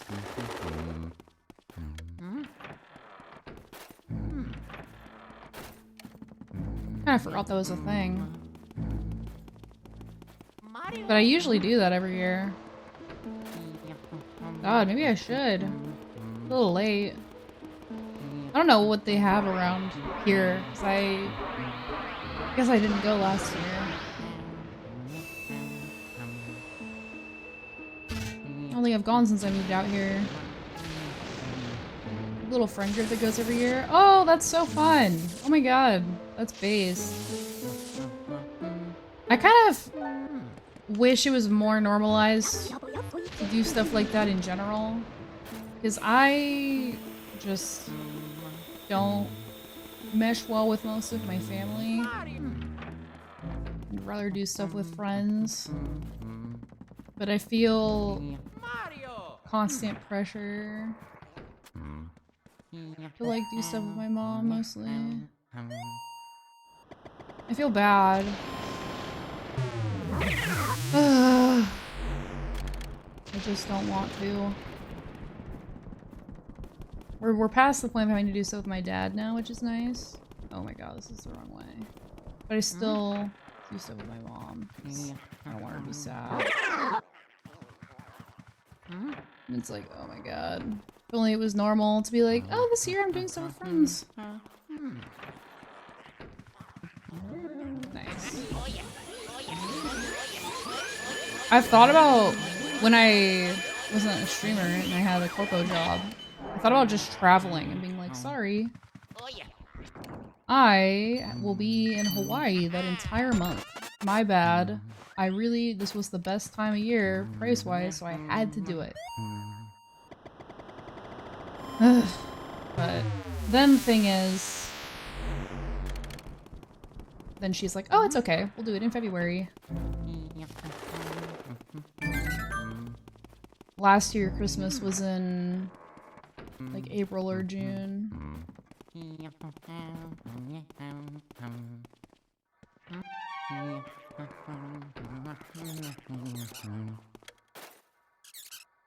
Oh yeah.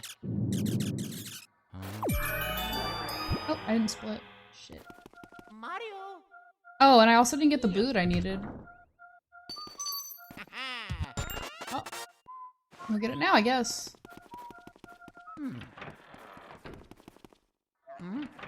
Me and Miss Mess are hoping to travel around. Yeah, that's the way to do it.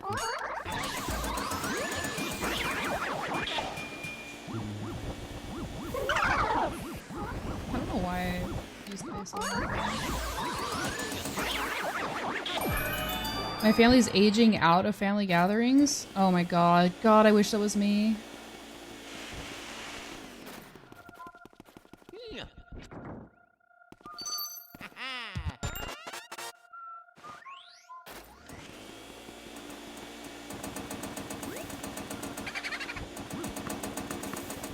They definitely do a lot more stuff with my sister now. Because she has a baby. Well, I guess he's like 3 now. But that's definitely taken a lot of the pressure off, like me having to do so much stuff. Because they get focused on that.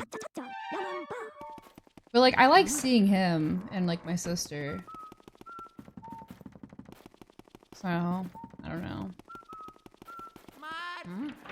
It's complicated. What boo am I missing? Astral, right?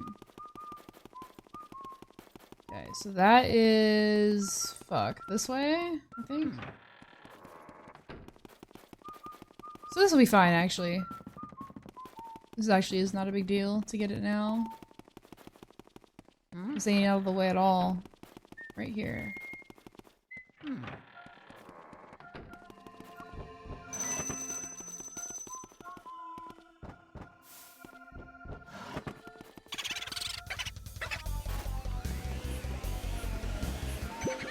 You're kidding. It's okay. The hall's lit, so now I can catch him in the hall. I'm... Oh my god. It's an aerial one again. I'm done. I'm done. Not doing this anymore. GG, that run's dead. That's it, man. I'm not doing it. I'm not having a fucking 125 fucking run. GG. Let's play Mario, man. This shit's stressing me out. Hey. Bum bum bum bum. Ba-dum, bum. Ba-dum, bum, ba-dum. I don't know what. Oh, I probably did fuck that up. I probably should have kept the changes. Thanks, Capos. Appreciate that. Beep, beep, beep, beep, beep, beep.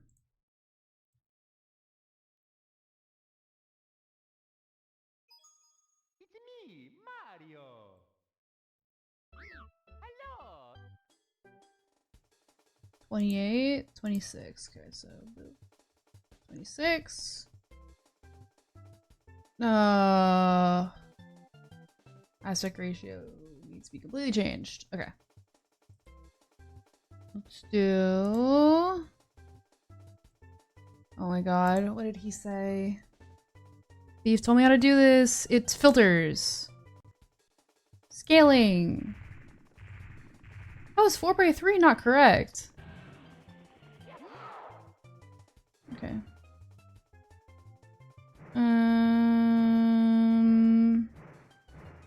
That's wrong. That's wrong. That's wrong. Let's try the smallest one. Press start to play. It's definitely changing it over here. Try that. Nope. They're all stretched the fuck out.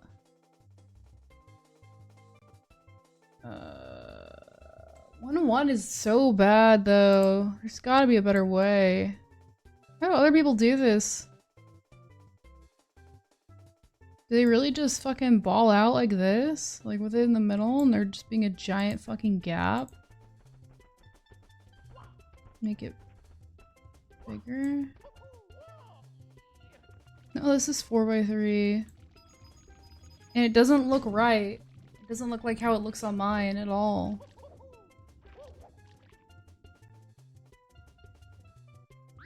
Press start to play. No, it's not Like it looks so stretched out still. Maybe reset transformation? Okay. Wait, hold on. Let me remove this filter entirely. That fixed it a little. Not all the way though. It looks perfect on my fucking, like, for me. I don't know why it's stretched like this at all. Reset transformation. Okay, so where do I go for that? So would that be transform? Okay, I see it. Okay.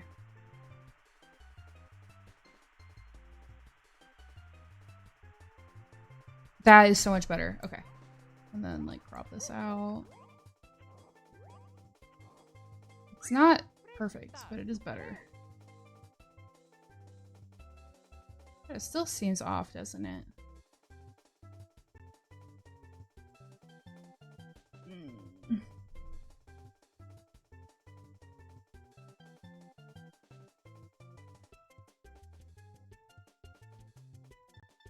So let's make this bigger, like that. And I'll just make my... I'll just move my webcam and maybe even make it smaller. Let's do... I can make a decent sized border. I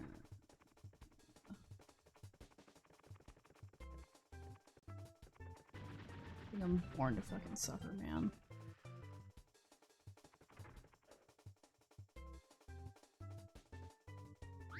Press start to play.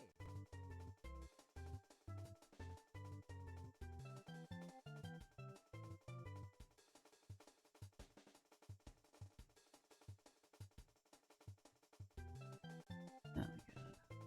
Then you need to be 24. This needs to be smaller. It's just gonna be so fucking awkward no matter what, dude. I use crop pad filter? Interesting. This is just not going how I want it to. I'm gonna... So now that I've reset it, I'm gonna get that aspect ratio filter back in here and then Press start to play. change this again and see. That just made it wider, didn't it? 1-1 is so bad. But it might be the only option I have that works for this. For today. I don't know, man. I wish there was like an in-between option. Between 1-1 and 4x3. That can't be how it normally is. It's like there's no way my webcam is like this big. You know what I'm saying? There's no way I had this much blank space. We will probably do this though. Let me see.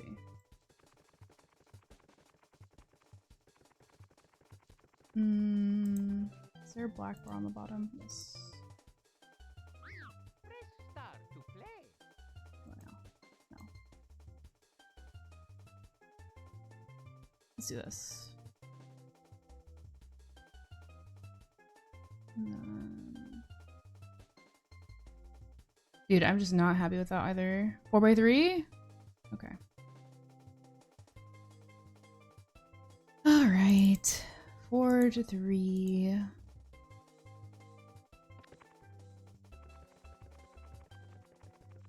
And then make this bigger.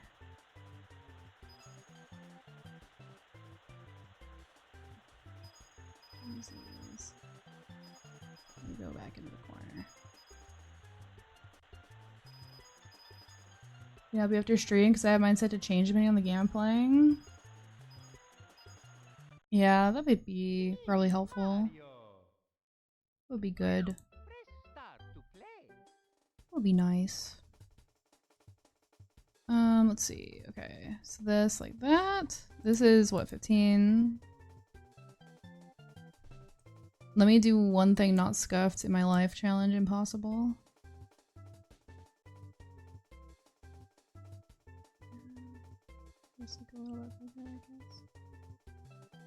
Seems like way too big.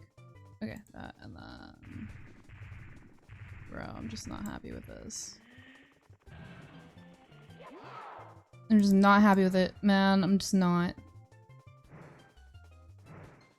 It's all fucked up, man. Why is it widescreen? What if I... Okay. Insane idea. It's like, if I put this over here... It's perfect. Okay. An crazy fucking idea. I'm gonna do something wild. We're gonna make a... Instead of a window capture, I'm gonna do a display capture, and then I'm just gonna crop out everything else. Except the game, and just commit to not moving it. Okay, and then I have to move this. I think that's probably the way for today. Because I cannot fucking stand what it's doing right now. Let's do this.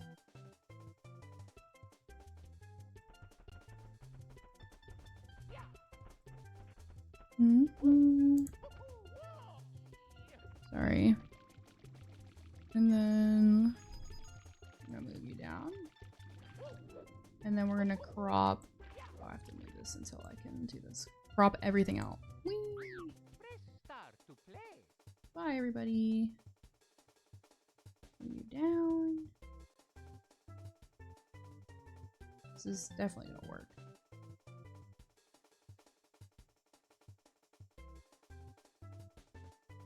Shit. It's gonna be so annoying. I don't know if this is a good idea. This is probably a stupid idea. Okay. Ignore that little script back there. That.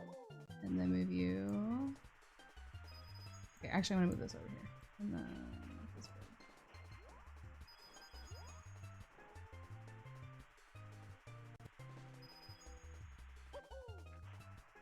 It's definitely better, right? Better enough to be worth it.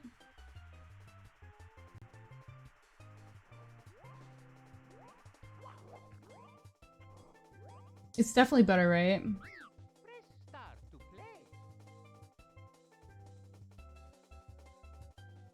This is cursed, but it looks good. That's what I'm fucking saying. Thank you. Okay, now I need to make the heights the same. 40... 33, 33. Go up there.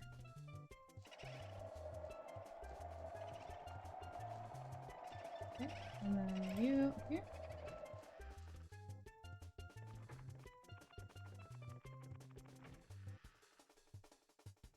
Oh my god.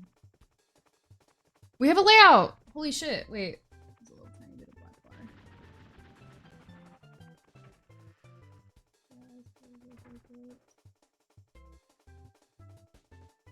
Oh my god. Oh my god, it's perfect! Holy shit, it's fixed. Insane! We did it!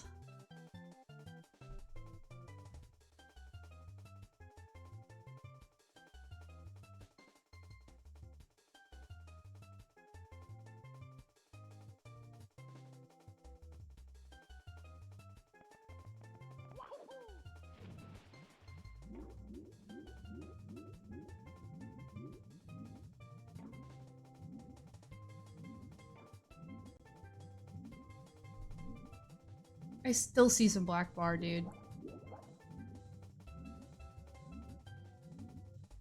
What?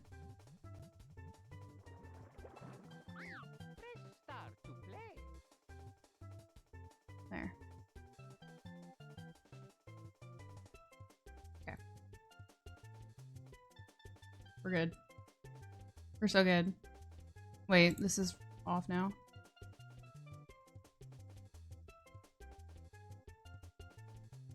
Good now.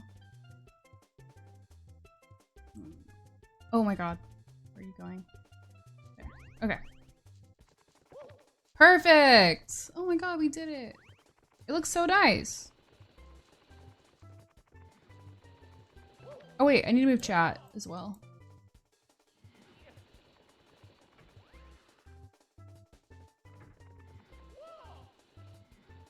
Move you guys. There. That should be perfect. Alright. We're good to go. Press start to play. Okay. Holy shit. And then, oh, do I need to turn the volume up a little for you guys? The game's super quiet or no? It's a little quiet. I'm gonna turn it up a little. For me too. There.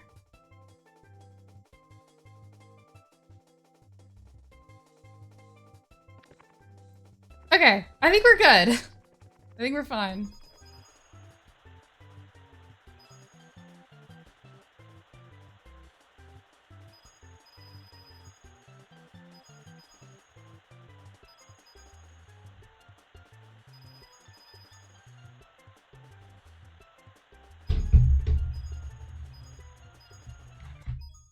It's me, Mario. Press start to play. No.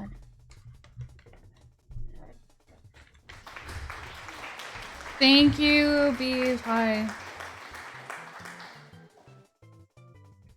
Wait, were you there for that? For all that bullshit that I just did?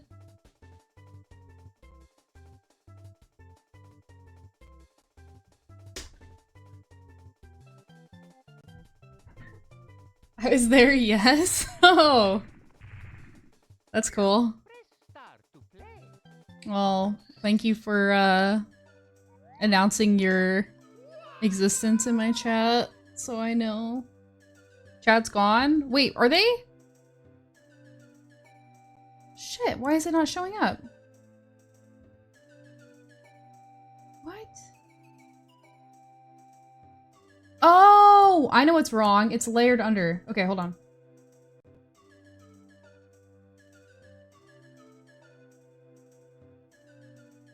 We're back! Yeah. We're so back. Thank you for telling me.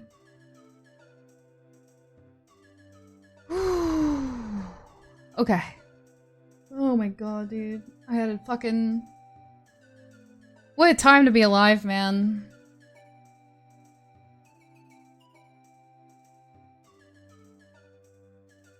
Yeah, apparently he knows and was here just silently crying to himself while I fixed it. I would like to think that you guys appreciate my innovation. Wait, is it on the right side of the screen cropped out? Hold on. When I reset this... Fuck, dude. I hope that's not the case. It looks like it might be. Okie dokie. Oh my god, no, it's not cropped right. Dear Mario, please come to the castle. I have baked a cake for you. It's, Truly, look. Princess Toadstool. Peach. Oh no, dude.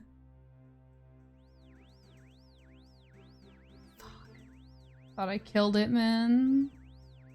You were vibing to LM? Dude, I was having the worst time of my life. I'm glad you had fun. I was not having a good time. I'll help? Dude. It's fine. It's fine. I'm okay, I can do this. It's fine.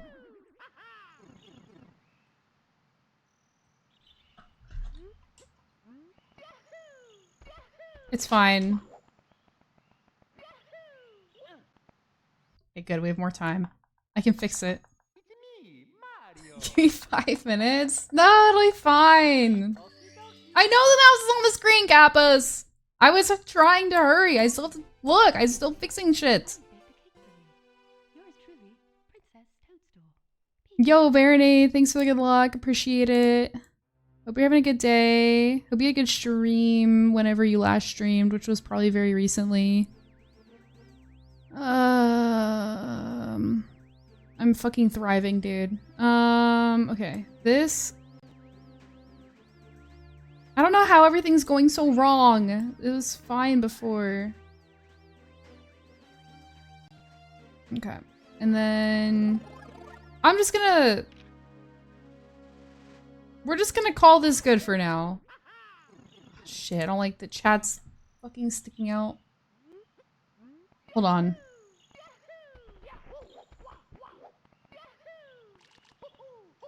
Of course, I got Lakitu skip.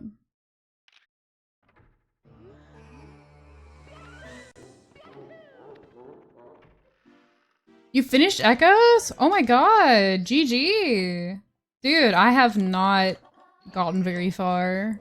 I've had like 2 good sessions of Echoes so far. It's just not been high on my priorities list. It's a really fun game. I really enjoy it. But I'm just fucking... It's hard to invest time to gaming off stream, and I didn't want to play it on stream. Okay. Let's try this again. Dear Mario, Dear God. Okay. bake a cake for you. Okay. Best toadstool. What did I need to do? I need to move chat. That's what it was. Sorry, you're gonna see a bunch of shit for a second. Unlock. Move. Oh, I can see this is not right too. Move down. 54, 56. 54. Okay, got it. Chat, go back in the box. And then we go down. Okay. We're good. We're so fucking good, dude. I'm a professional.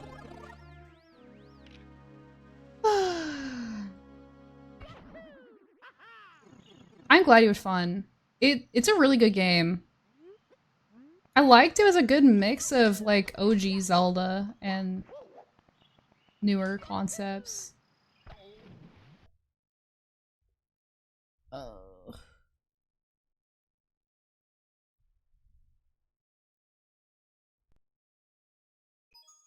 It's me, Mario.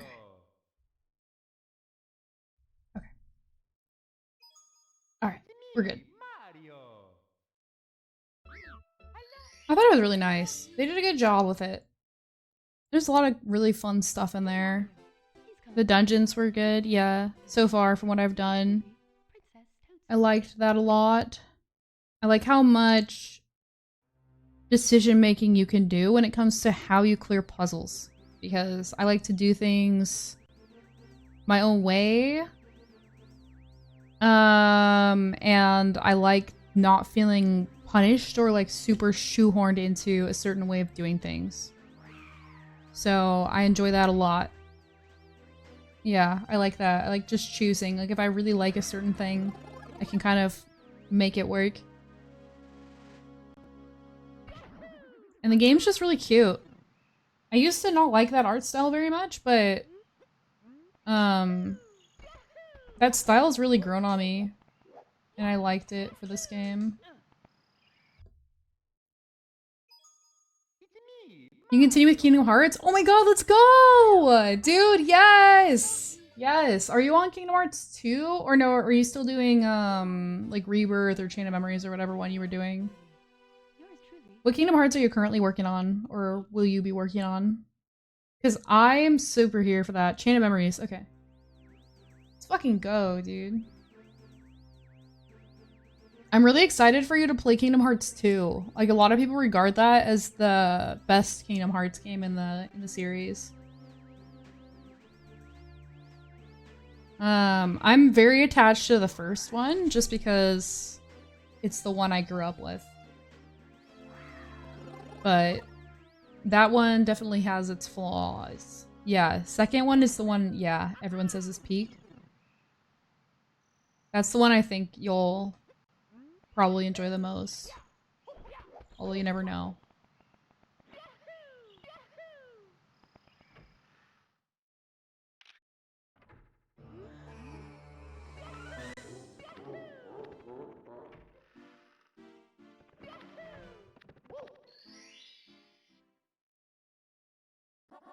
Let's go.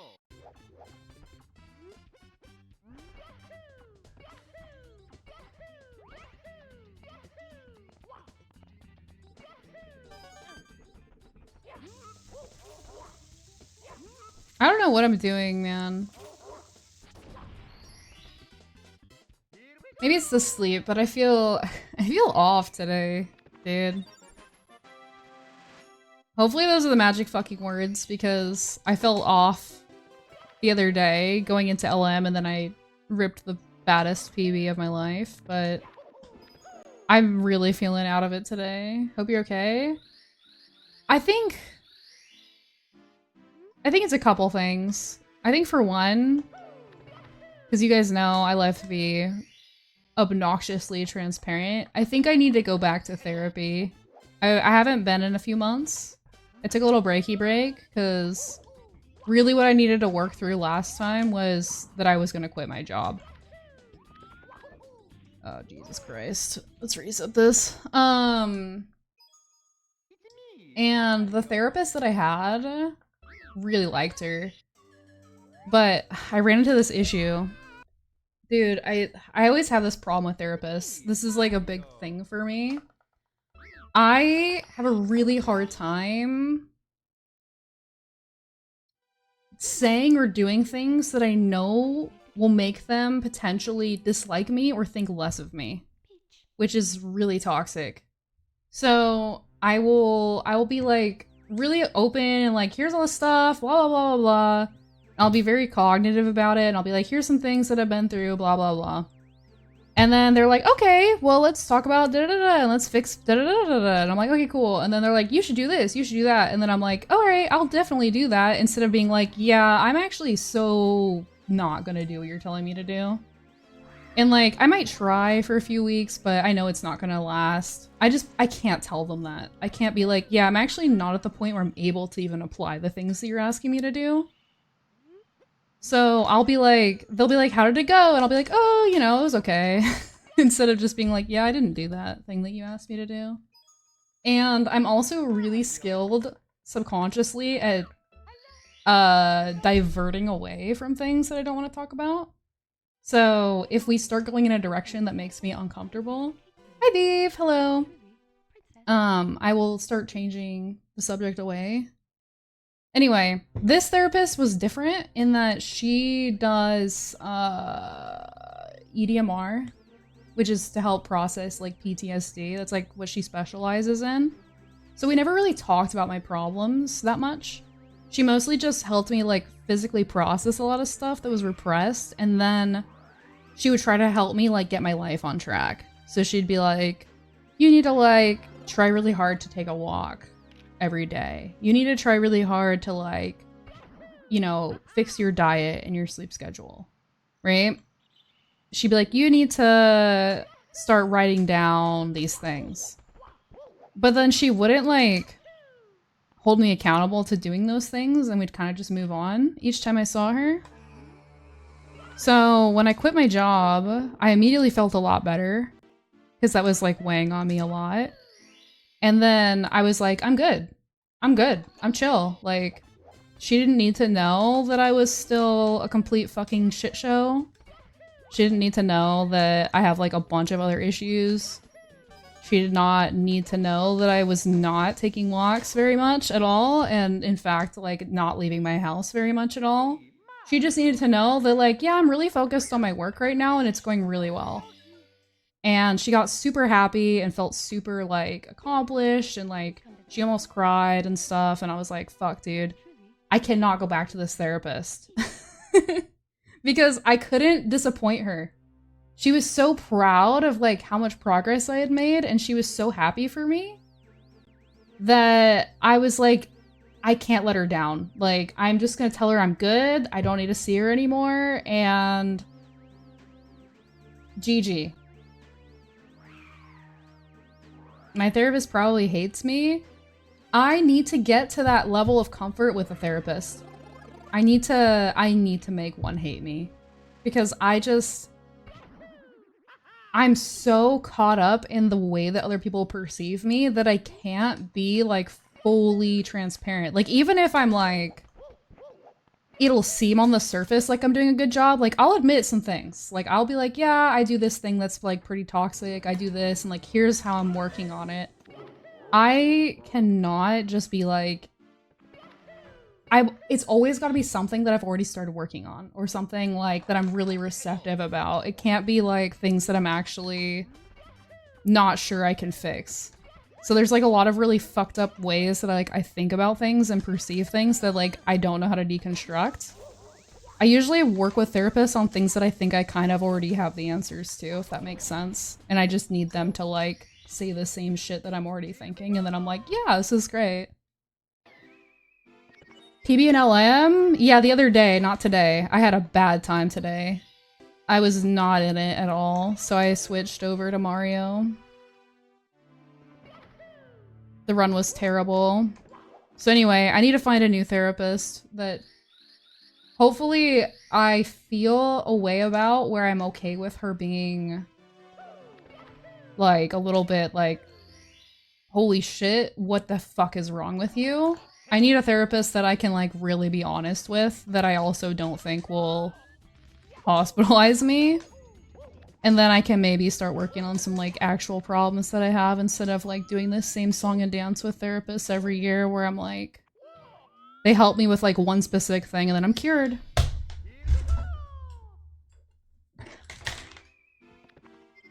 I'm just not making progress the way that I need to.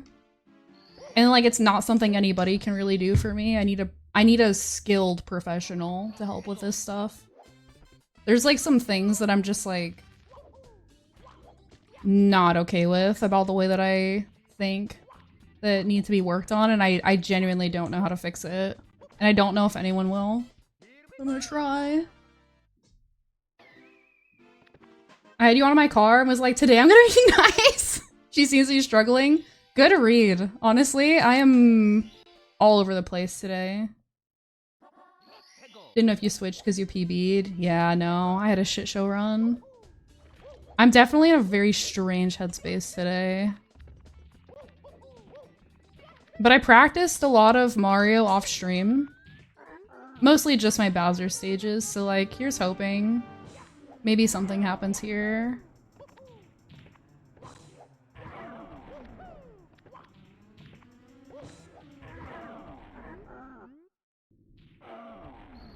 Practice is hype. Yeah, I'm really bad about practicing normally. As I'm sure you guys have fucking noticed. I'm normally not good about it. But I'm really just...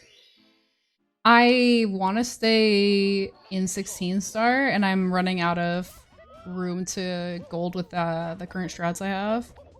So I'm starting to focus in on some things that like I know are not good that I do. I worked with Proxy today because he's my practice goat. I was so happy he was free, and he's helping me with a couple of things. Practice on stream more so we can see your XCam times. You guys are crazy. Listen, here's the thing about practicing on stream. I know people like that, and I like watching people practice on stream. I am not built for it, and I keep telling you this, you keep not fucking listening to me.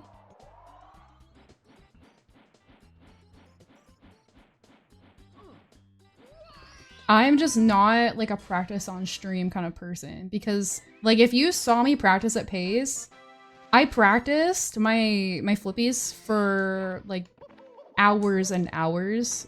It was like combined probably 8 hours. And I just wouldn't even talk to people. Like, I just sit there and I just practice. So we would have some quiet fucking streams if I did that. I'd have to pretend that I wasn't live, and I'd have to like convince myself. And I also don't really listen to music. I listen to the game music still because I use it for some stuff. Although you can't really do it in Uzumune because it fucks it up. But it's just like what I'm used to. So it's just, it wouldn't be good. VC Pracky? Maybe. Yo, Proxy. Yeah, VC Pracky was good today. VC Pracky on stream could be okay. With the right people is way more productive. Yeah. I'm very particular about who I'm willing to practice with, Menace. Like, if I'm just drilling the same fucking shit over and over again that I already know how to do, then I can do that with like a bigger group of people. If I'm like trying to learn and like I'm trying to work on something new, I'm very selective about who I'll practice with. You can set the music to restart and reset. Really? Oh my god, I need that. I hate that Dark World resets, dude. Because, like, I do not know what the fuck times I'm supposed to have on things without the music. Oh my god. No, we need to fix that. My company won a 10 million job on Friday? That is insane.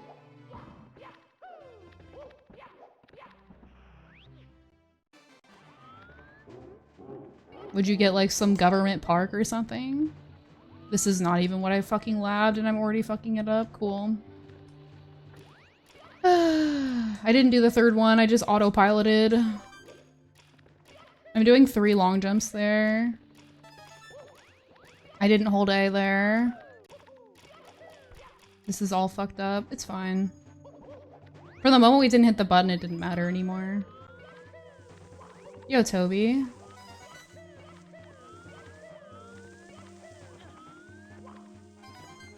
But yeah, Beav, I agree. There's some stuff a lot of like little movement things right now that are not good. Look, I didn't do it like well, but I did the single jump instead of a second long jump. We're working on that. Working on the single jump strat there.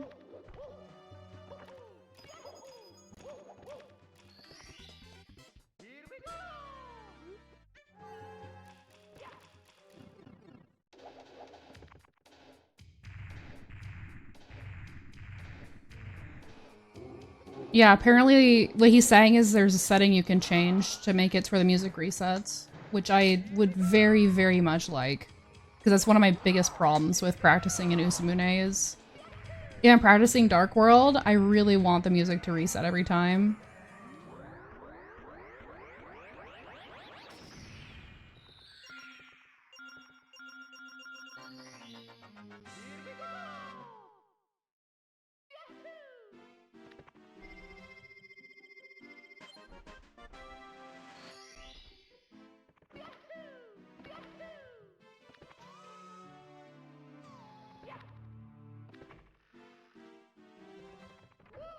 Oh my fucking god, dude. Whatever. Yeah, I don't know. There's a lot of like basic things that I need to be just being more mindful about in general. Like, I'm not even doing ideal like rollouts or anything yet, which would save a ton of time. It would add up a lot, I'm sure. Like a lot of like little things about spacing that I haven't really worked on. It's like so many things that I need to start thinking about that I just haven't had to yet.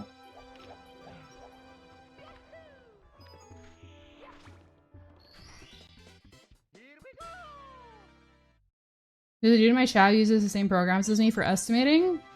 Oh, that's, yeah, that is interesting.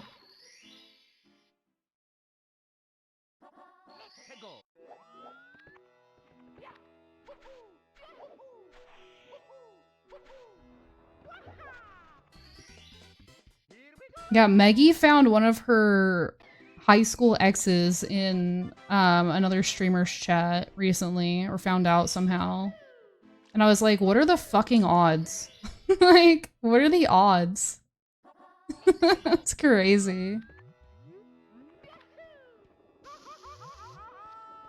They're actually a Twitch chatter in like the same community. That's fucking wild. Was it awkward? I don't know. We can ask her when she shows up. I mean, my exes both like hang out in my chat sometimes. One of them mods, so I don't care, but most people do about that sort of thing.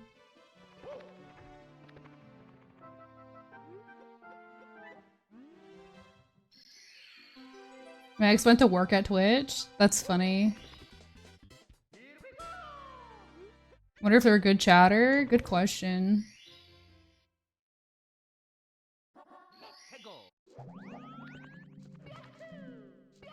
Dog shit run's still green, by the way.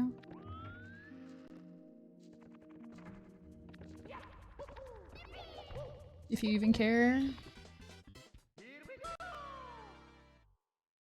There's X's and then there's X's. Yeah, I don't have any of the bad kind that people are like, oh my god. Because, like, the only X's that I'm not still friends with are ones from high school, which is irrelevant. And I don't have any that I was like, wow, that was... I had one that was like they were very toxic, but it was high school. Like, that person's still, like, pretty shitty as far as I know, but I don't really... Like, I don't know, I have no attachment to it, if that makes sense. It wasn't, like, it was never anything serious.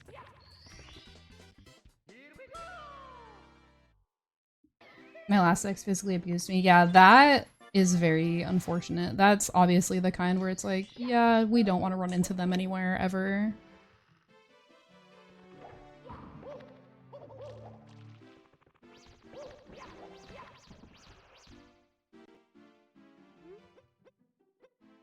I definitely lucked out with my exes being pretty decent.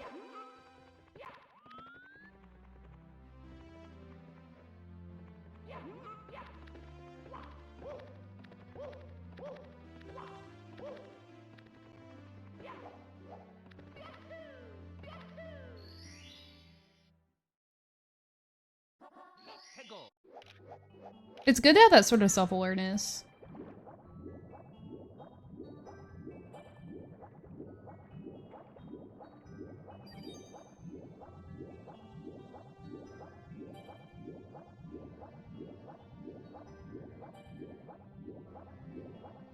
Dude, I missed a swim because I wanted to yap. I'm thinking and I wanted... Okay, well.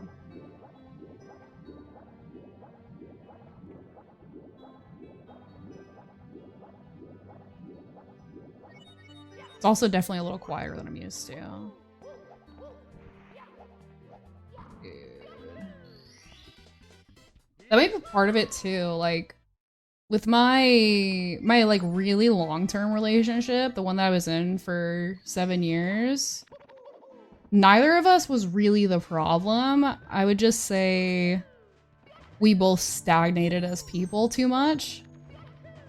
And I couldn't like really tolerate that anymore. Like I was really depressed about how little I was like growing.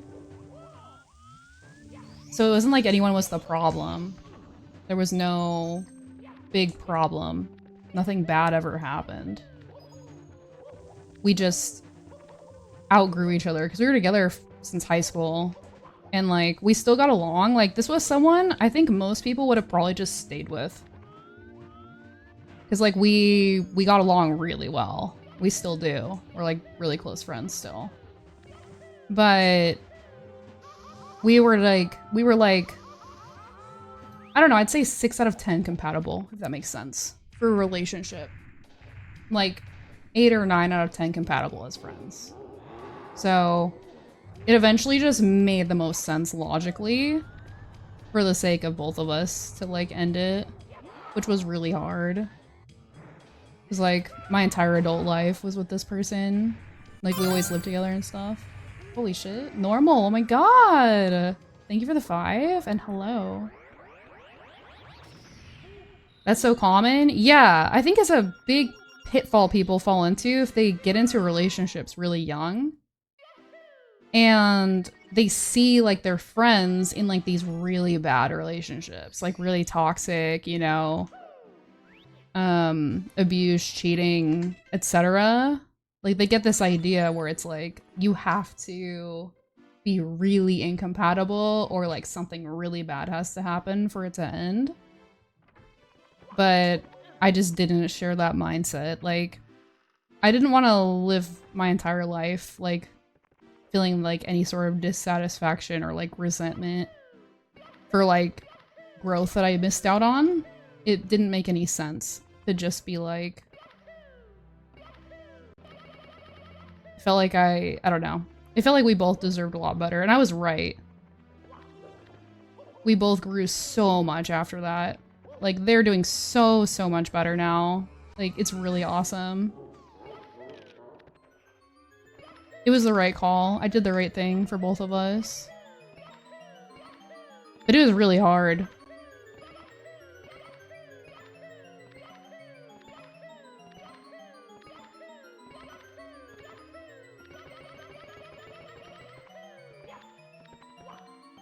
Go the fuck in there, my guy. I easily could see myself having never made that decision. And it would have been fine. But not good. I think things would have just kept getting worse.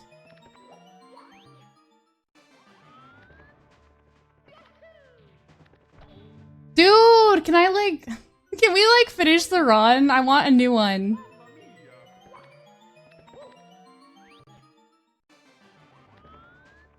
Before buying a house together? I was considering moving across the country.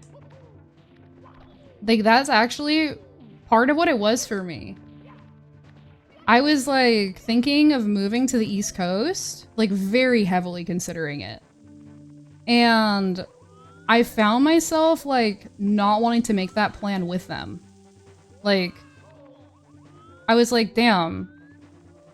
I realized that it was, like, the big change that I needed was not a change of scenery.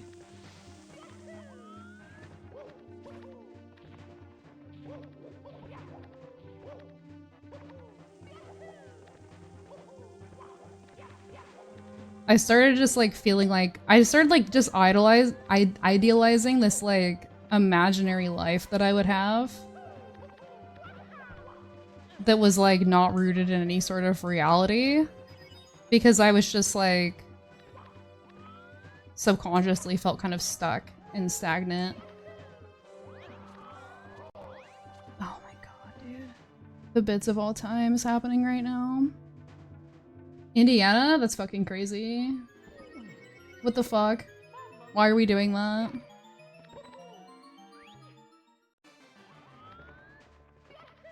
What is going on? Okay. I need to like pay attention to what the fuck I'm doing. Maybe. I don't know. I would like to finish this run out. That'd be cool.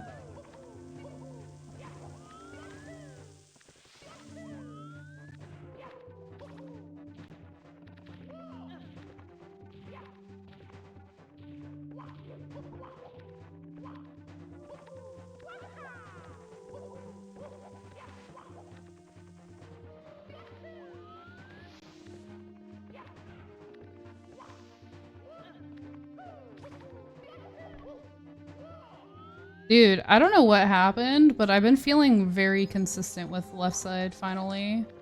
Recently. Like, I'm not missing it that often anymore, which is really fucking nice.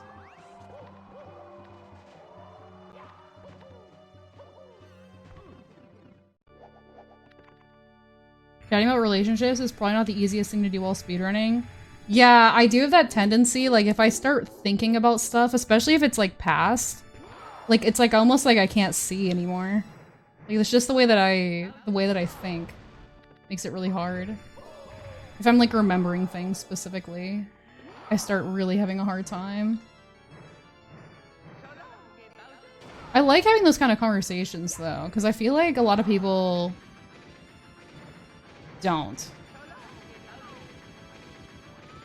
And it's helpful for me, too, to, like, just think through stuff out loud.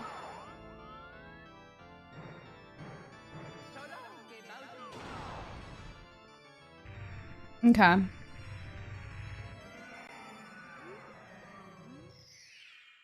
I finally finished. What Indiana has to do with the East Coast? I wasn't gonna move to Indiana! I wasn't gonna move to Indiana, dude. I was gonna move to Maryland or maybe like East PA. Thanks for the GGs, y'all. Oh, finally. Maryland ain't? I mean, I just have a lot of friends that live there. A lot of online friends. And like, corporate, where I worked, was in Ohio, and I was like, Ohio was the scariest politically and the most boring to like think about living in. So then it was gonna be PA or Maryland. It was kind of like that little like belt there. And I was like trying to figure out where in that area. And I actually like, I told my boss when I was trying to get the promotion that I ended up getting on the West Coast, and not that's why I didn't move. Because most of the positions were opening up on the East. I was like, hey, I do not want the reason I don't get this job to be where I live. I'm super down to move. And I just let that make the decision as to whether or not I would move. I was like, let me be 100% clear. I am not attached to where I live at all right now. And like I updated my relocation preferences and stuff to make it clear that I'd move over there. Because really at my job, it was work from home, but you still needed to be like in the same time zone as your direct reports.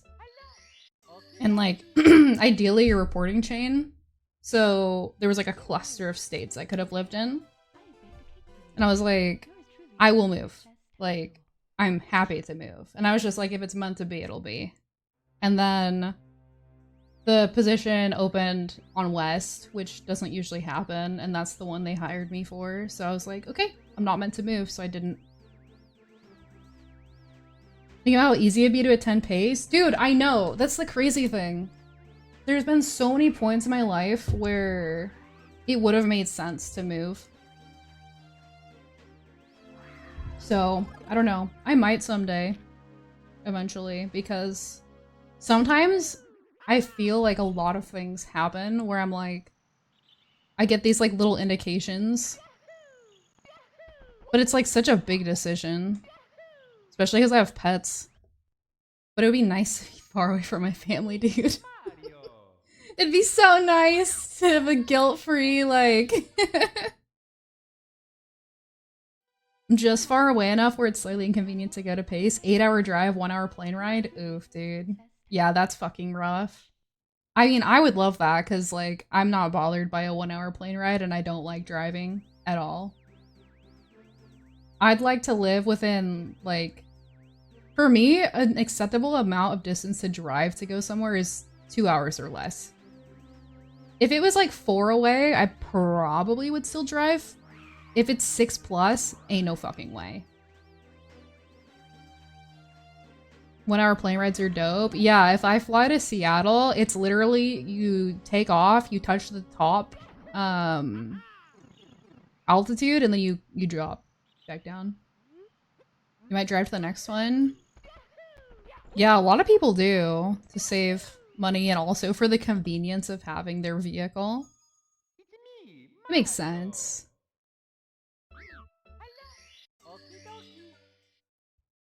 Yeah, having a car is a big buff for PACE because it's not that far to walk, but it is slightly inconvenient, especially summer because it's hot.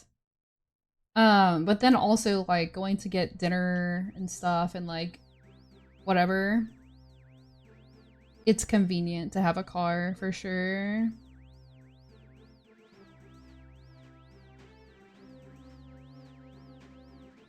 You can say it's inconvenient to walk. I mean, it is. I don't think I'm gonna mind it for fall too much because I booked it to sleep in this time because it's cheaper. It's gonna be really close. And it's gonna be cold and I like walks in the cold by myself. Or like, you know, maybe with some of the homies or whatever. I don't mind that. It's good to like get your thoughts collected, being unplugged for like, you know, 10-15 minutes. I used to walk everywhere when I first moved out. I didn't have a car. I had to walk to work and I had to walk to school and then I had to walk home every day. And it was good for me. Besides the weird dudes pulling over in their trucks to hit on me. That was awkward. And then one time someone like was following me, but that's like, you know, it only happened a few times. Most of the time it was really fun. Almost every time it was really cool. Yeah. I mean, this is when I was like literally 18. I already talked to you guys about how people were really weird when I was that age. When I looked underage, man. And like the area I walked through, like there were like bars and stuff, and like sometimes it was night because like I worked at a restaurant, so it was usually the evening. So, you know. Small town, people have nothing better to do, kind of thing. Fuck!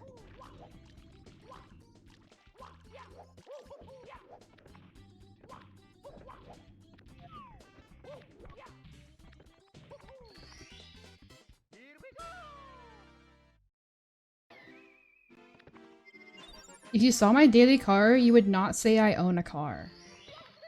That is such a strange thing to say, Menace.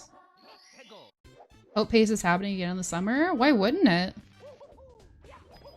I've never gotten the impression that it's going anywhere but more and bigger. Why would it not happen again in the summer? Or do you mean happening for you? As in you making it? Because I've already just assumed it's happening. Oh! Wait, I was using this controller. I don't need to switch. I fucking forgot to switch. Okay.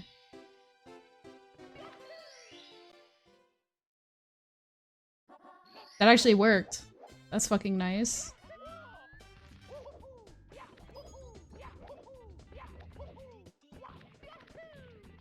Rare controller cooperating moment.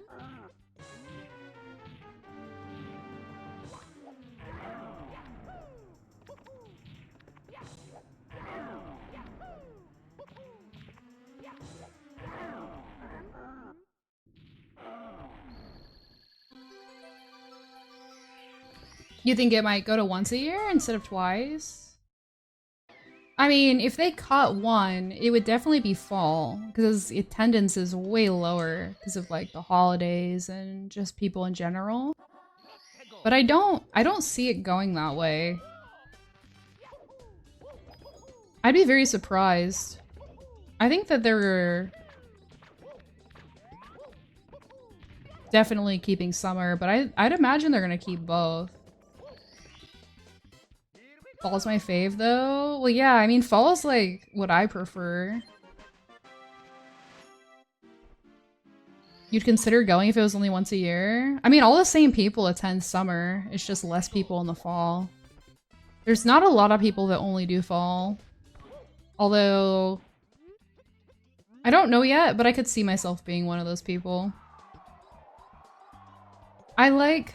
Dude, the thing is, I like meeting everybody, and I like that, you know, summer, whatever, but I prefer more low-key vibes usually, and I also vastly prefer fall weather. It's not even close. I do not like hot weather. I don't like it when it's hot and muggy and gross. I've seen the attendee list, BDF. But yes, thank you for announcing it. I was waiting for it to show up. I'm not like checking it regularly, but I did check it when I first saw it was up finally. Oh my god. Am I even trying? Genuine question. That's a lot of time lost.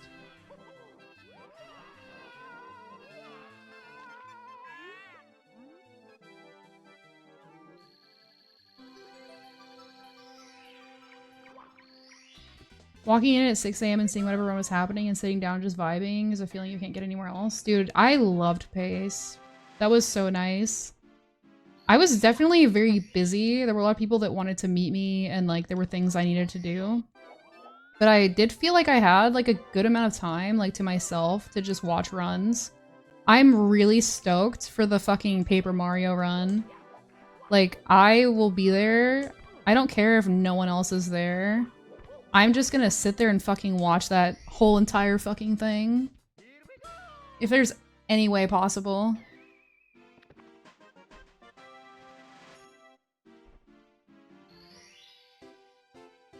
Yeah, it's so nice when you see runs that you really like or are interested in. I'm super hyped. It's Super Paper Mario. They're doing, I believe, Any Percent, which is like a 4-hour run. And Chef Nick used to run it. I really liked when he was doing it because I've always really liked the game. But the run was actually very satisfying to watch too. So I'm really hyped to see it in person. I'm just not even trying, dude. I should be doing a 3rd long jump. And I need to be running less at the start. That's what I changed there. And then this I did wrong again. Not that it matters anymore. Whatever, dude. Autopilot day, who cares? I practiced earlier. It'll work out in the end. It doesn't matter. We're not in any rush. Like in 100%, I shouldn't have let go of Z because I knew the angle was bad and I couldn't single. What was I gonna say? I don't know. I don't need it right now. It's me, Mario. 100% run of Pokemon Red? Oh, that'd be fun. Okie dokie. Dear Mario, please come be careful. I will bake the cake. Yeah, I've watched a little bit of Pokemon speedruns. They're really cool. Pokemon Red in particular is the one I think I've seen the most of.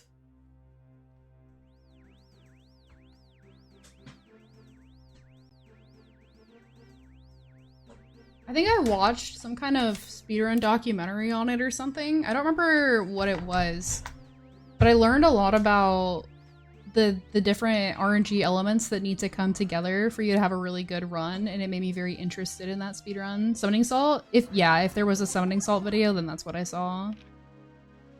I really liked that. You're excited for the Zero Star race? That's so funny. It's like 6 AM, isn't it? That 100% tracks that you'd want to watch that. Fucking ass crack of dawn.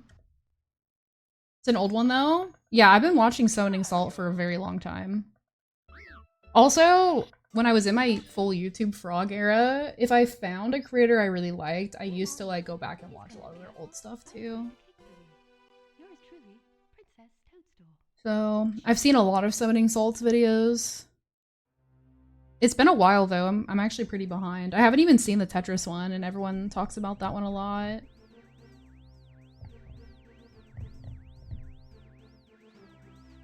You found out from Game Grumps. You know, a lot of people that I know have always liked Game Grumps and watched them, but I never did. I never watched them. 9:45 AM? No, it's not. Oh, wait, actually, I think you might be right. I think I was not converting to my time zone.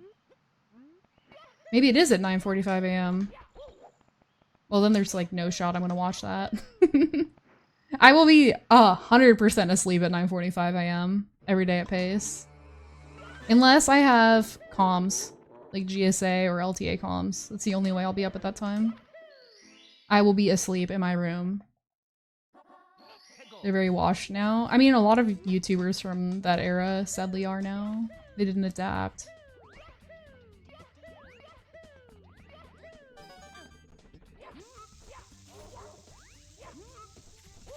I shouldn't have fucking touched the stick, dude. I shouldn't have touched it. I shouldn't have touched it. Mario. Okie dokie. Also, hi turtle. What's the 1 for? Be careful. I will bake the cake for you. 1 1 1 1 1 1 1 1 1 1 1. Peach.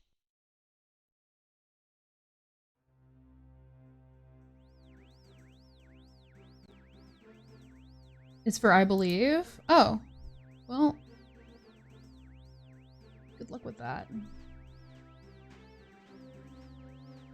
Dude. Normal's got some sick emotes. I'm assuming this is theirs. This little spinning rainbow cat thing.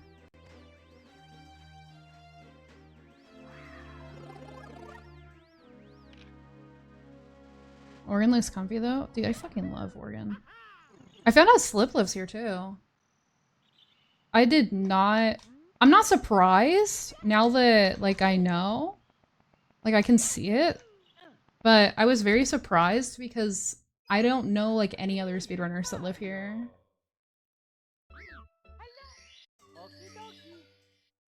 I'm glad we're having cool conversations about whatever rather than you just shitting on my existence. Okay. I mean, I don't know why you'd bring that up if you don't want that to be what we talk about instead. Because we could, if you want us to, like, start shit-talking you, we could do that instead. I didn't really feel like doing that today, but I can adjust. If that's what you want. Yo, walk.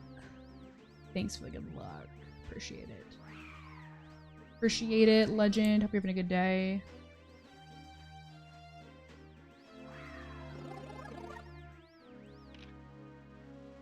Yeah, it's very rare. There's a handful of runners in California. There's very few in the Pacific Northwest. So it's always cool when I hear about others. I wish there were more people because then we could do West Coast events, like PAX West, and it wouldn't be literally no one that I know there. Trey's West? I'll be honest, Beef. I've never watched Trey Bordeaux in my life. I don't know like anything about him besides that he had or has, I think had a 16 flat. And he was supposed to be in the game show the other day. It wasn't. I think he does YouTube. I don't know shit about Trey. I'm such an asshole.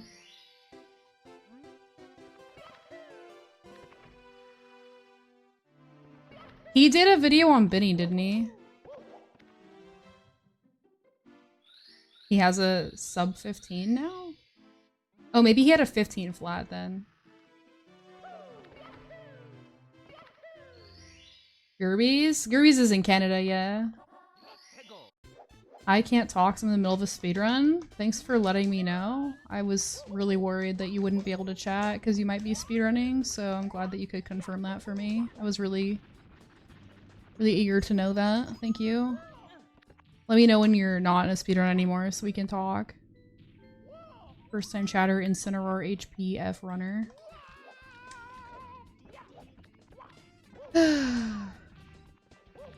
Why am I even continuing this if I missed class? I mean, because I have a 1716 sub best and an 1801 PB. That's why.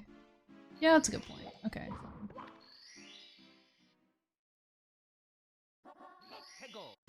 Yeah, I know he's close by in that capacity, but like just not like actually at all. If that makes sense. Like there's definitely some people that are in like, yeah, the western part of Canada.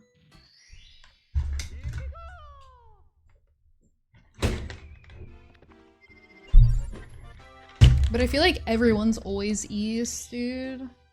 Everyone. I think it bugs me so much because I've thought about moving so many times. Where I'm just like, ah, yep, could have done that, but I didn't move. But, I don't know, I like living here. I just wish more of the people that I like interacting with were here, if that makes sense. And like opportunities and stuff.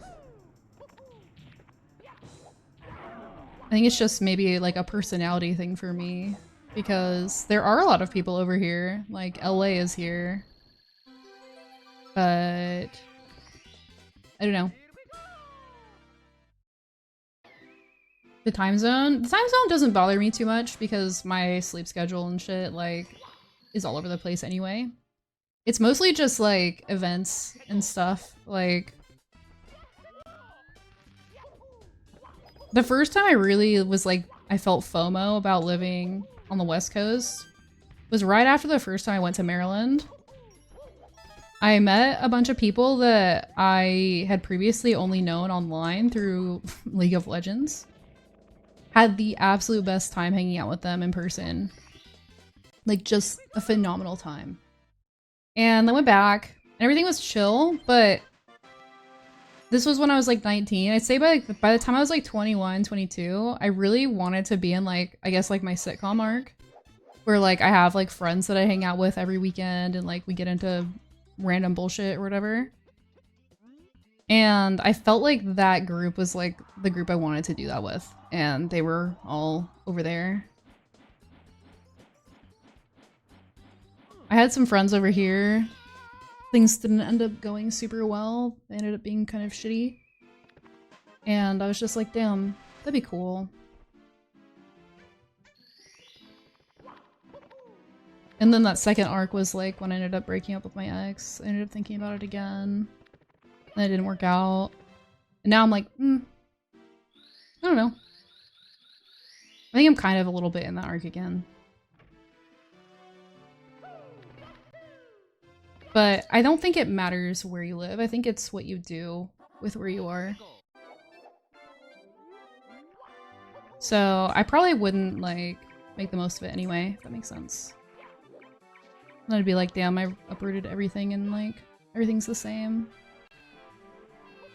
Actually, my ex ended up moving. They ended up doing it instead. It was originally my idea, but they ended up moving to Philadelphia for, like, a year. They really liked it, but it did really drain their finances, and they ended up coming back. Are you going to fall pace? I am. In person's better than online? Yeah, I agree. And, like, I need... Like, when I don't know. I need, like, close social connections with people in order to be, like, really comfortable and, like, leave my house. Like, I won't just, like, hang out with anybody, I guess. And it's really hard to, like, make those connections organically, especially when you work from home, or now I just work online. So I think that's another part of it. Like, I don't want to make random ass friends, like, here. I have some friends here, but I don't know. It's not the same. It's not like, it's not what gets me out of the house, if that makes sense.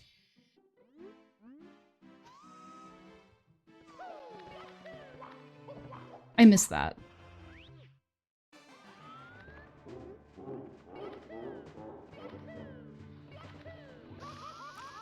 Yep. Oh, I think I need to switch earbuds. I think that's what it is. This one's quieter than the right one. It's so quiet.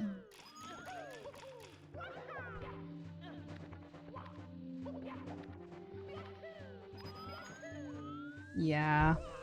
That's fine. It's me, Mario. Hello. Friends that they either travel or have kids and can never see them. That's how I feel with my sister now.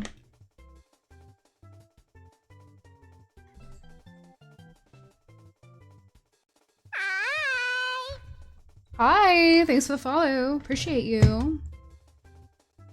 It does suck, doesn't it? Because, like, I don't know. I really thrive off stuff like that. Like, having those in-person, like, friends that you can, like, hang out with on, like, the weekends and, like, just chill. Like, I don't know. That really helps me do my best mentally. And I just haven't had, like, I haven't had something like that in a while. It just hasn't clicked for me. Press start to play. I feel like with my friends right now, we're all in kind of just different places, and we have different interests right now. And there's some overlap, but not enough.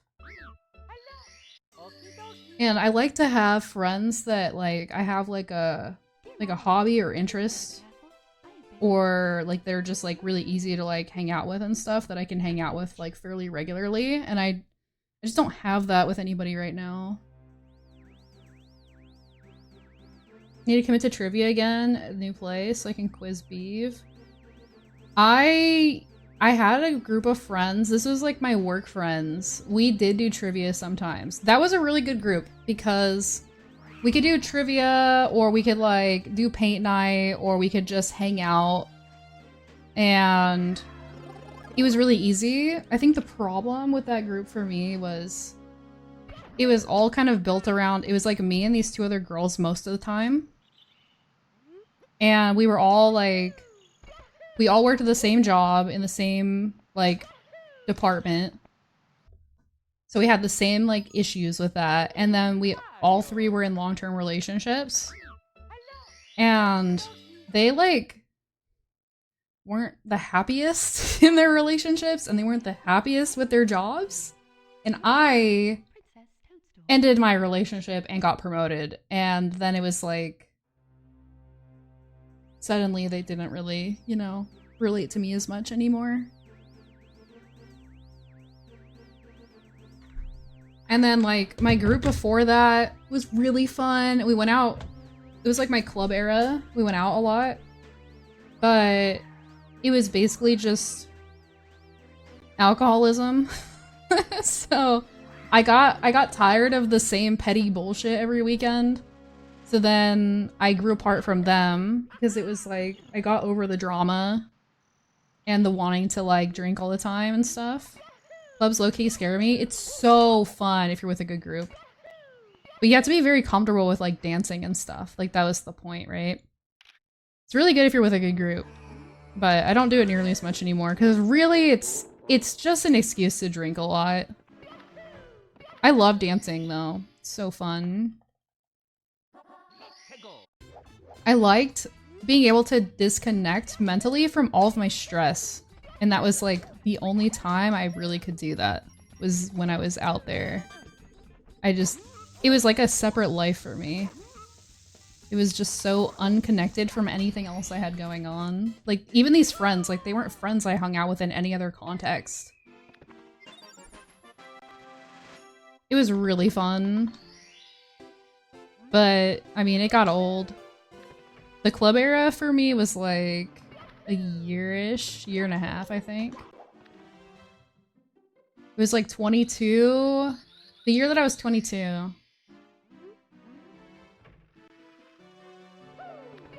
And then it got fucking old. I had so much fun. You just don't seem like a dancer? Me? I loved it. Are you kidding me? Oh my god, I fucking loved it. I was honestly like the thing that was nice about getting drunk was I just didn't care. I didn't care what anybody thought. So I just fucking lived my best life, man.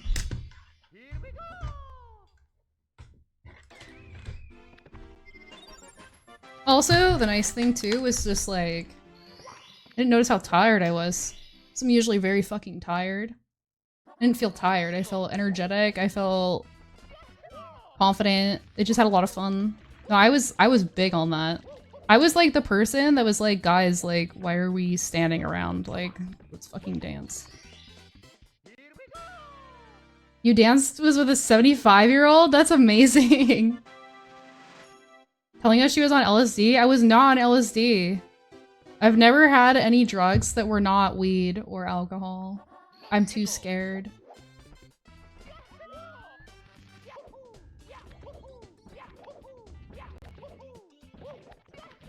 No, I'm normally, like, not the highest functioning person physically, I'd say. Because if I stop and think about it, I'm in a lot of pain. So I think the alcohol, like, erased that for me. Like, I just didn't notice. So then I could just go all night. It was so fun. But the trade-off was I was drinking so much. So I was, like, simultaneously very healthy and very, very, very unhealthy at the same time. Alcohol erased it? Yeah, I just didn't feel like I was in pain. It was nice. How people consume so much alcohol? Dude, that was the other thing. It was so expensive. I was spending so much fucking money. Because I had a really high tolerance. It was actually disturbing how much money I was spending every weekend. So we went every weekend. I did need a lot. That was a thing that was nice, because like, with COVID, I took like a huge break from going out all the time, and I also lost a shit ton of weight. So then when I started drinking again, my tolerance was literally half, and I was shocked. And I've never built it back up since then. So I'll forget. My tolerance is a lot less now than it used to be. But yeah, it was taking a lot. I would drink like 7 usually drinks at the bar, and we'd pregame before. Like I was definitely, it's so funny, like people don't think of it as alcoholism if you're always drinking with friends, but I definitely think I was struggling heavily. I always refer to it as alcoholism because like I was never drinking alone, but I found any opportunity. Because it just wipes the social anxiety right the fuck out. You have 2 and you're good for the whole night? Now 3 shots, like, is definitely plenty for me. Now it's definitely good, but it was not. Like, I was drinking like nobody's fucking business at that time. My peak alcoholism phase, I think, was probably before that. Before my club phase. It was both. It was that, and then before that, I had a friend where we just drank all the fucking time, and we would split a fifth. Like, on a Wednesday night. It was not good. Yeah, now I barely do. It's like pretty much just okay, well, like, we're doing it for this particular reason, so sounds good. I also used to smoke a lot of weed, and now I literally don't do that, like, at all anymore. Should I bring the plum liquor to Pace again? I don't remember even trying that, BDF. I didn't know you brought that. But sure. I'm imagining we're not gonna get super fucked up at Pace this time. Like, I don't think it's the same vibes this summer. Like, there'll definitely be some stuff, and I, like, definitely want to, like, do, like, you know, a couple of nights, maybe, but I don't think we're gonna go nearly as hard as we did for summer. And that's plenty fine with me. It was a lot.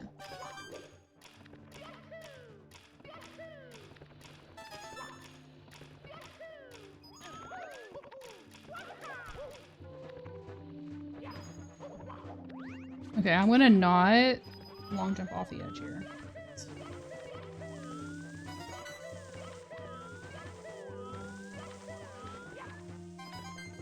Oh my god! That's fine. No, it's cool. It's me, Mario. Hello. Another fall W. It was really fun. Like, I enjoyed it a lot. But yeah, it was a lot.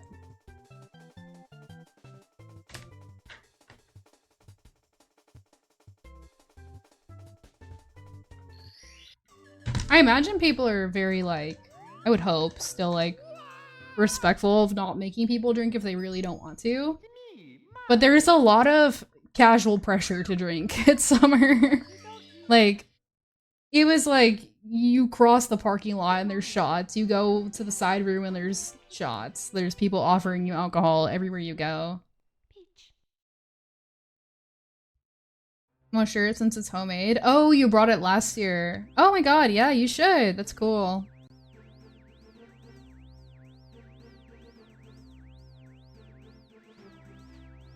Hell yeah, dude. I think Pace will be a lot of fun regardless of what it ends up being. I'm super hyped. I'm glad so many more people are going than originally it seemed. I was a little bit worried that there was gonna be not very many people I knew, but it's really filled out recently.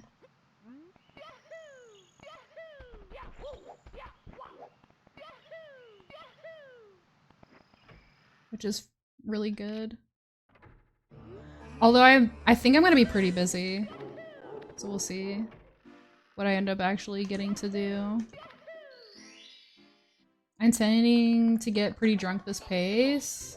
I don't know my roommate super well. Hell yeah. Yo, Kels.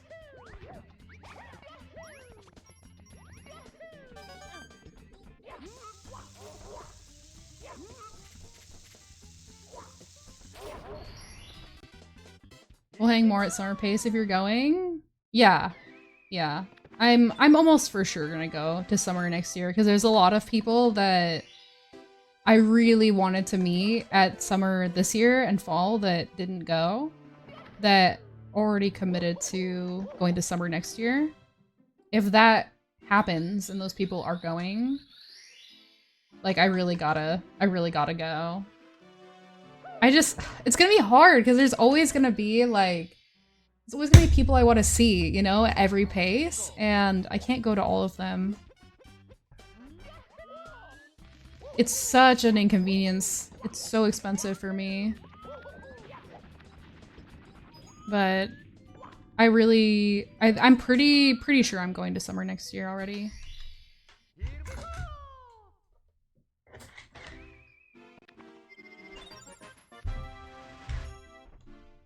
And we do need to hang more. I want to do like a small group like karaoke thing. That'd be really fun. Dude. There were some people that were at summer that I barely got to hang out with that I wish I had spent more time with. Good morning, Cubis. Hi, J-Racer. If money were no object, I'd fly around to all the conferences. I would definitely travel a lot more. That was like the hardest thing about quitting my job was that was like my splurge with money was travel. I like vacationing a couple times a year, like 2 to 3 times at least. And I just can't really do that anymore. I have to justify it like with work stuff now with stream. That was really nice. I liked traveling. I haven't traveled or like gone anywhere for myself, like completely guilt-free or like, you know, just like gone anywhere in a while now. And that's probably been bad for my mental health, to be honest. I used to always go to the beach, like at least once a year, because the Pacific Ocean is fucking freezing and standing in it helps me ground myself. And I haven't been able to do that. And just being at the beach is really good for me mentally. And then like, I don't know, just like your standard decompression vacations like Vegas or even like when I was traveling for work sometimes I'd have like a few extra days. Seattle was really good. Disneyland was really fun, even though I didn't think I would like it. I loved it. I used to really like just like doing like 1 or 2 things aside from work travel every year. And I just can't anymore. At least right now. This is a very unusual mistake to make.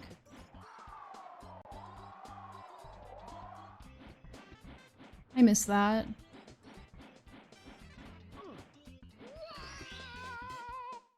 You go to the beach once a week? 15 minutes? God, I've never lived less than an hour from the beach, sadly. I would do the same. If I was that close, I would go all the time. I also just really like swimming too, so I really liked going to hotels that had pools. And at my old apartment, we had a pool and a hot tub, and I would go in those all the time and like decompress. I don't have that here at my house. I need to swim. I need water.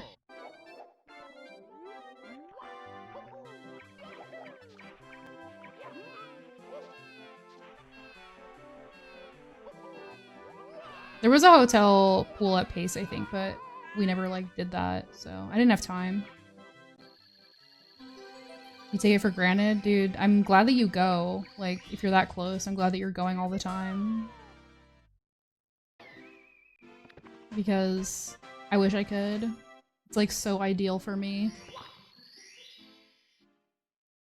The beach is like literally my happy place. Especially if it's not busy. The nice thing about the Oregon coast is it's fucking cold, so no one's there a lot of the year. Really only gets busy in the summer. And I would go in like November a lot. There was never anyone there. It was so fucking nice.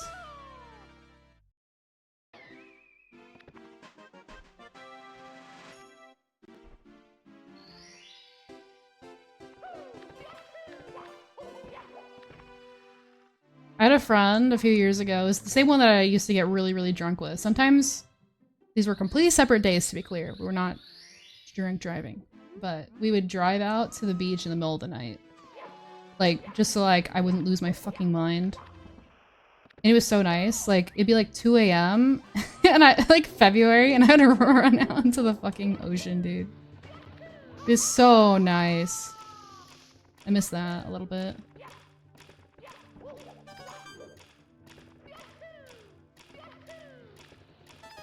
But the beach is really far now from where I live.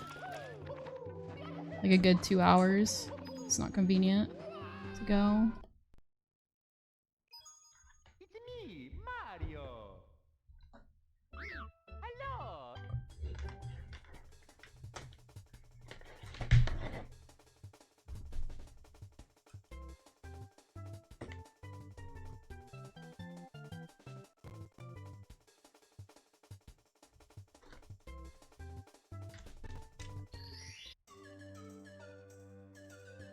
I love the fall. It's so fucking nice. It's peak. It's me, Mario. Hello. Okie dokie. Yeah, people. There's a lot of like camping on the beach out here. Flood insurance? Yeah. Flood insurance is crazy. We're gonna get to a point where you just can't get flood insurance anymore, I would assume.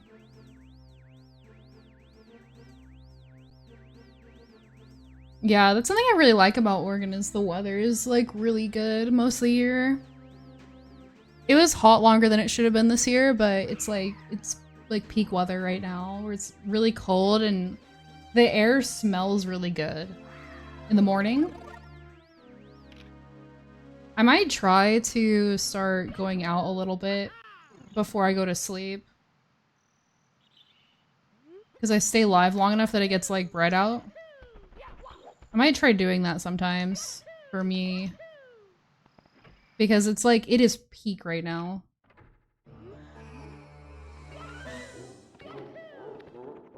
I really like the smell of fall is like a top tier thing.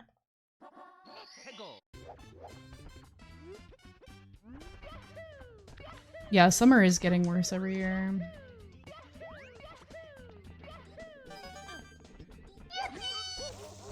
Yippee! Yo, over. Hello. It's me, Mario. Hope you're good. Attempt number 1800! Let's go! Dear Mario, please come to the castle. I have baked a cake for you. Oregon morning would be the most hipster candle scent ever. True, but it would go so hard. Although, I don't know if I'd want to smell that smell with burning, so it'd be a candle that I would never light. You know, some candles I think are not meant to be lit. Which sounds stupid, but I think it's true.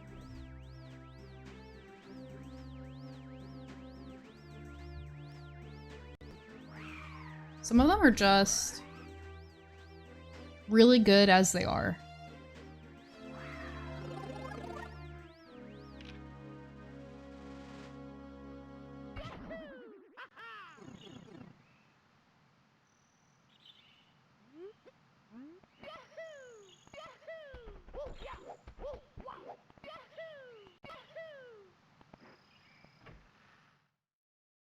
This was Scentsies for?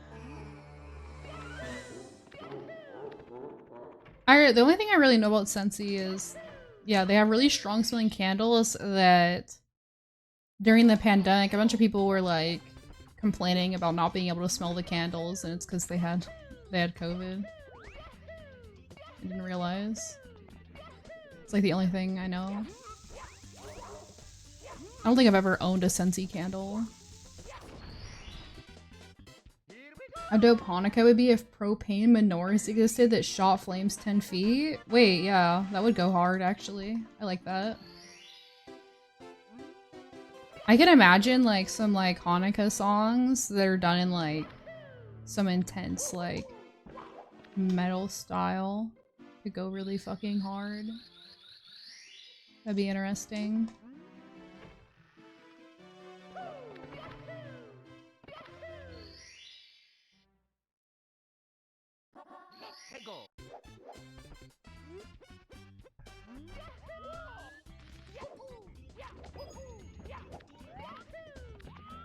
Oh, okay.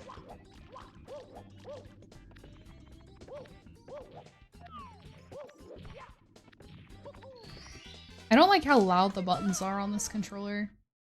It's one of the most annoying things for me.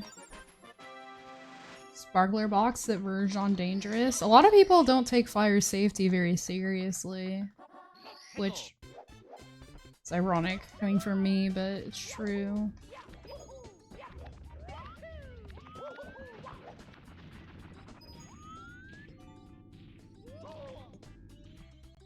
Okay. It's me, Mario. Hello. Well, yeah, I mean the wedding dress and then also the alcohol that's everywhere, Kels. Me, Mario. We just bought fire stuff the other day. do you mean, like fire stuff, like to have fires, like fire pit stuff? Or... I mean, for me, did you not hear about my pyro phase that I was talking about, like one of my most recent streams? Where I accidentally set my blanket in my bed on fire. I used to really like burning shit.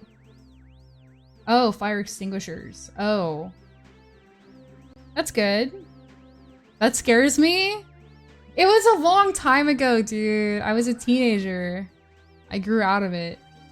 It's satisfying to watch things burn.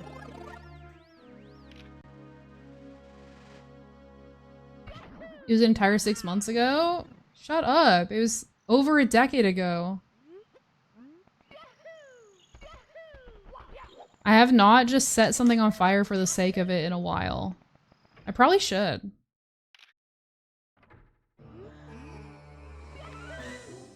Also, that reminds me, someone was talking about a bong the other day, like asking me to do a bong rip. I think it was Menace. And I don't remember if I said this, but the last time, well, I don't think the last time, but one of the last times I ever smoked out of one of those, I set my hair on fire. It smelled so bad. One of the worst smells ever.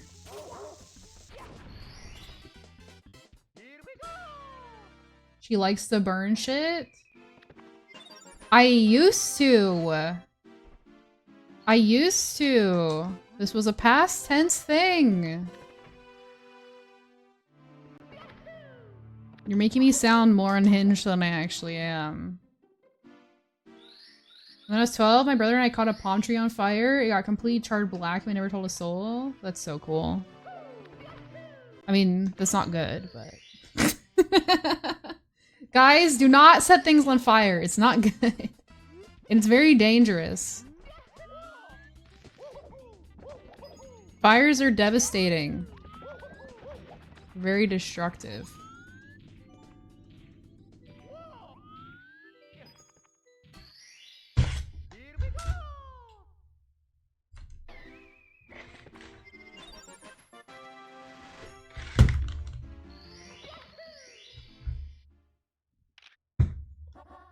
But yeah, I used to like setting stuff on fire quite a bit.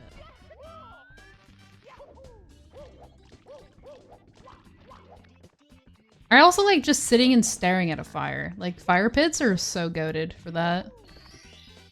I think if you like to commit arson, you're a little devious. I mean, I never said that I wasn't a little devious, but...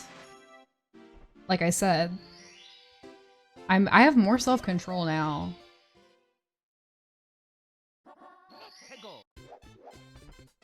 Yeah, it's really fun to like burn the edges of things and like watch the fire like eat it all slowly. It's so satisfying.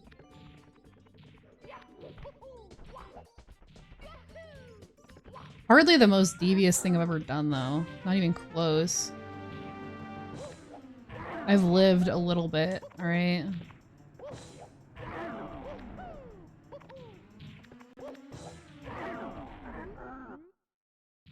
Why are you making that face?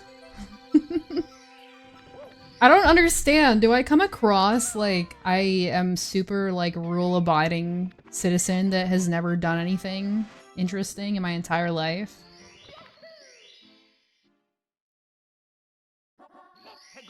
Yes? Well... listen. I like, how do I phrase this? I like stability and consistency in others. I like that to be my environment, but I like to have the freedom to make my own decisions, I would say. I mostly abide by order and stuff, but mostly just because it's convenient to do so.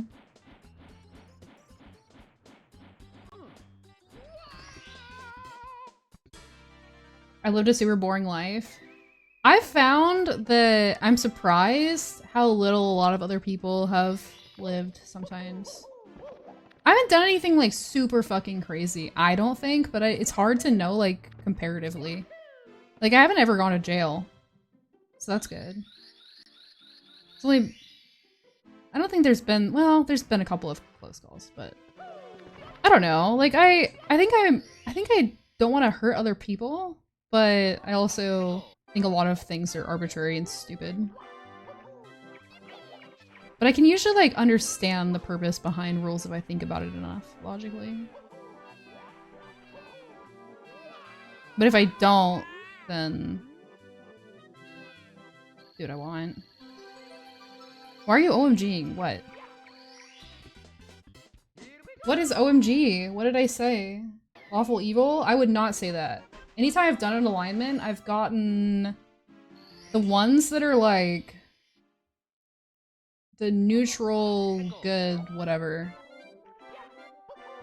Either lawful neutral or neutral good, I believe. Are usually the ones I get. I think maybe once or twice I've gotten true neutral. I've never gotten evil. I don't want to hurt people. I just... Sometimes people are wrong. Yeah, I've had some close calls, like when I was young. Some things that I did that could have 100% gotten me into jail. But it wasn't anything like hurting anybody. You've been to jail?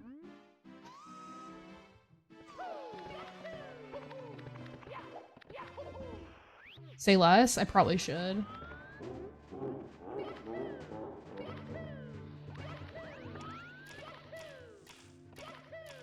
It was all like from when I was like 17 to 19 mostly. Cool.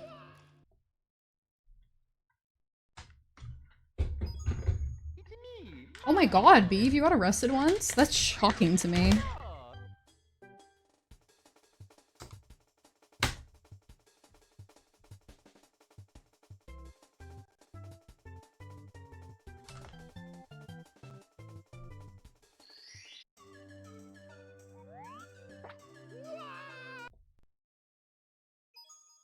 I want to guess, but my guess is a little bit... Maybe, I don't know if I should guess it. Dear Mario, please come to the castle. Say it? I'm not going to. Yours truly, Princess Toadstool. Peach. It was not my fault. Say it? I don't know if I should. When I was in jail, there was a dude withdrawing from something that made him fart a lot. Wow. Interesting.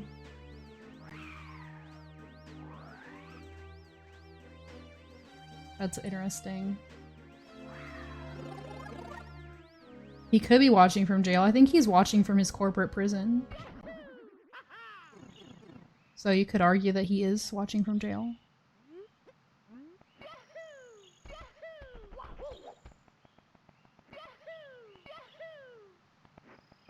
How long ago did this happen? That I almost went to- well, I didn't almost go to jail. It never got even that close, really. But my run-ins with the law that were not, you know, speeding tickets were all when I was like 17. 17, 18. So 10, 11 years ago. I'm 28 now. I was going through it, man.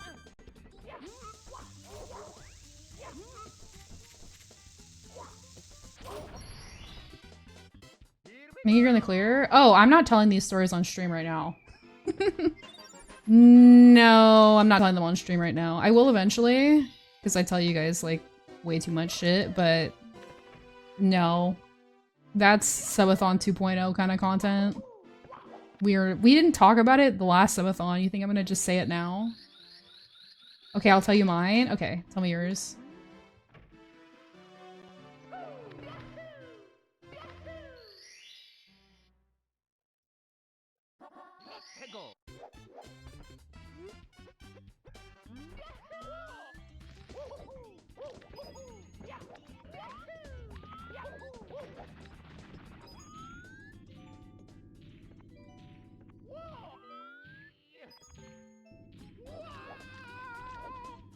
But yeah, the things that happened, like 100%, like would not get me in trouble now. Like, there's nothing that would happen now, but I would have. We need to hear Lucky's guess. You really want to hear my guess first? I don't think I'm right anymore, but my guess was, I'll just say it, was that, because you mentioned your ex was abusive, that she probably, like, tried to counterclaim. Because I saw that a lot with people that had physically abusive partners. Was they would actually call and threaten that they were being abused. That was my guess.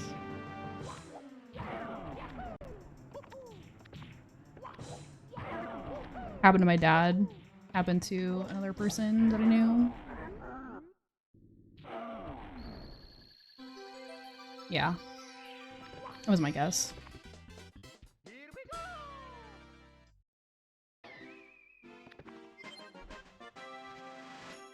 You guys have heard some of my stories. I've told some crazy shit on stream. But have not told those yet.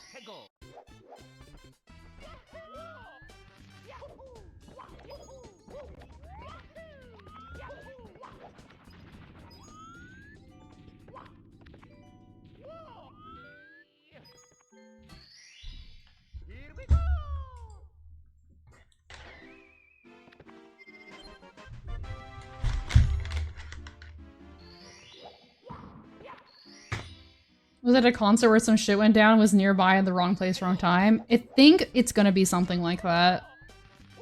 Because of the, like, kind of it's a long story vibe that I started getting at the end. Where he's like, he's typing an entire fucking essay right now, potentially. But we'll see.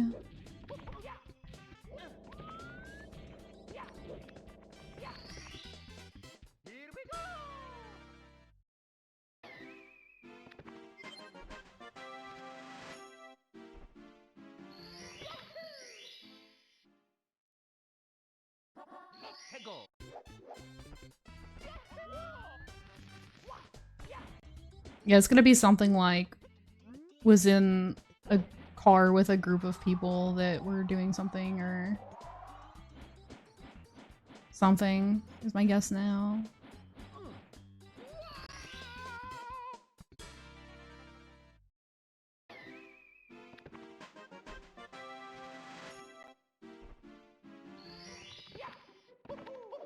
Or we're being trolled right now and bro ain't typing shit. Oh, never mind.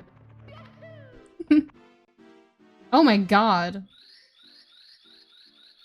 Oh my god, there's a lot. Okay. In high school, senior year, code yellow, which means don't leave the room. So we waited, the VP came to our class. They looked at you and nodded? What the fuck? This is crazy.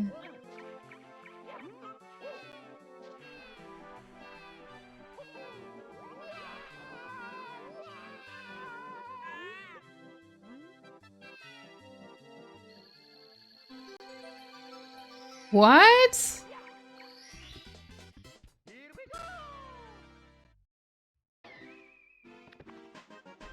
Two cops tell you you have drugs in your car? What the hell? This is not what I expected. Freaking out? Because people did to like you and put drugs in your car to fuck with you? Oh my god.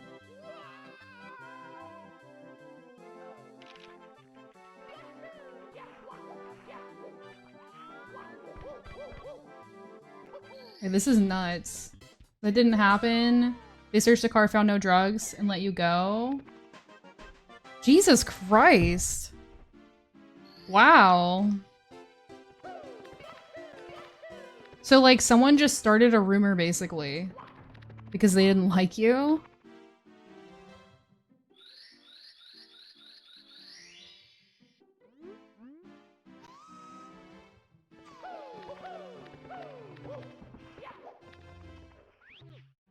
They had dogs. Oh!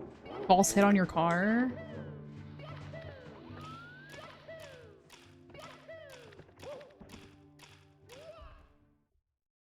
That's wild. It's me, Mario. Hello.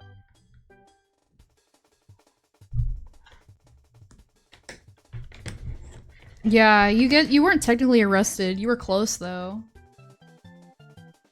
You were detained, right?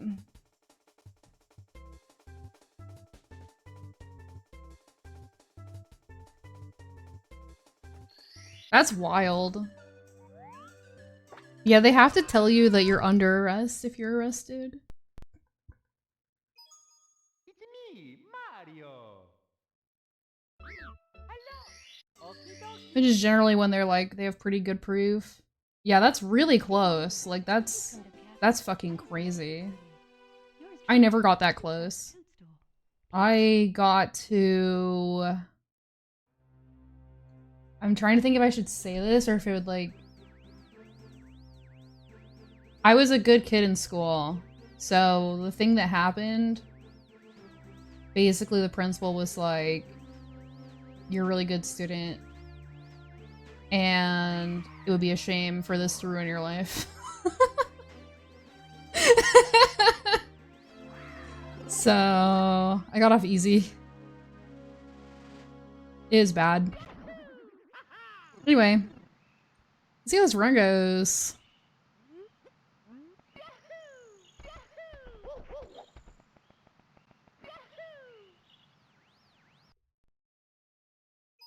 Yeah, I basically had Mario.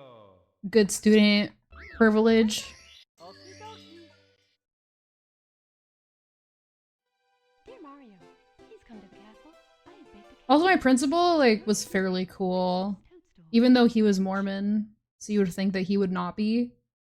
I think he genuinely really cared about all the students and didn't want to see them, like, suffer life consequences for stupid shit that they did as teenagers. So he was like, I think he tried to do his best to, like, let things slide if he could.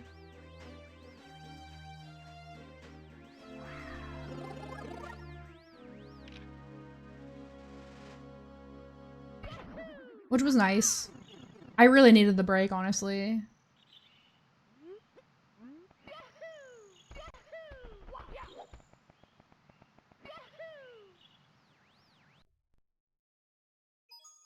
It's me. My arrest was for a fight with my brother physically, and the neighbors called the cops on us, and I got arrested. Oh, wow. Yeah, that's really stupid. Dear Mario, It's a really dumb reason to get arrested, in my yours opinion. truly, Princess Toadstool. Peach.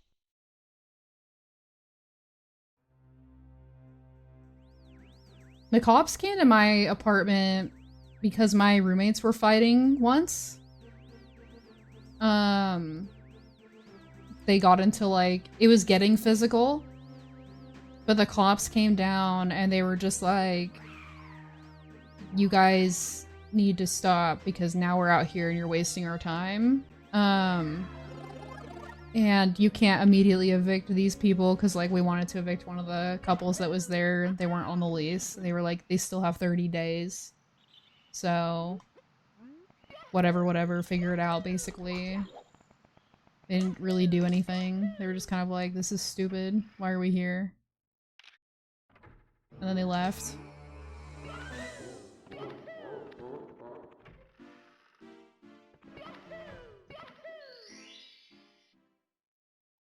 Why do people get physical sometimes? I would say that it's hard for you to understand if you don't have that that inclination naturally. But a lot of people that don't manage their emotions well won't have control over themselves when they're angry. Like, I was never taught to have self-control over my physical actions as a child because both of my parents were very explosive and violent. So that was, like, how I was taught to deal with and process emotions. And then additionally, until I moved out, I wasn't allowed to ever express emotions. Like, if I was ever angry, upset, whatever, I was, like, berated for it and yelled at, and things would get sometimes physical as well. So I just had no healthy, like, outlet for any of my, like, struggles and stuff. as a kid, which led to me being a very violent adult for a while.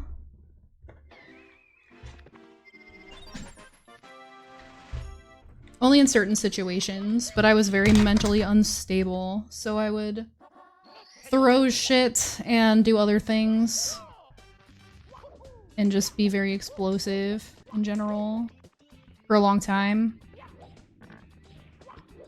because I didn't know what else to do. Usually put in my play slot, and if I try to fight back, they get even more mad. Yeah, I've known a lot of people like that.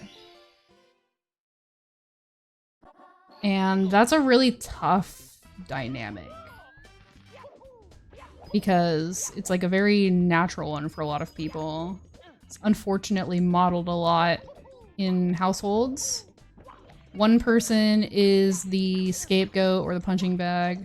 The other person is like the person that everything happens around. And you're just kind of like, your life revolves around another person because you never know what they're gonna do.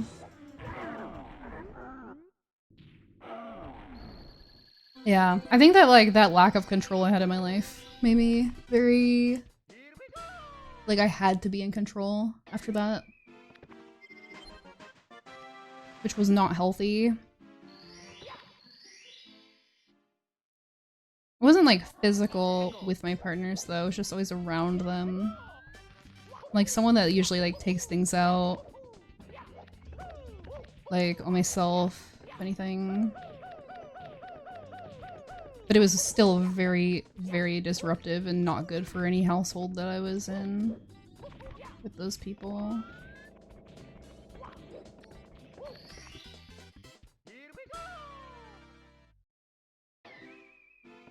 It took me a lot of work to get through that though. To learn like to not respond that way.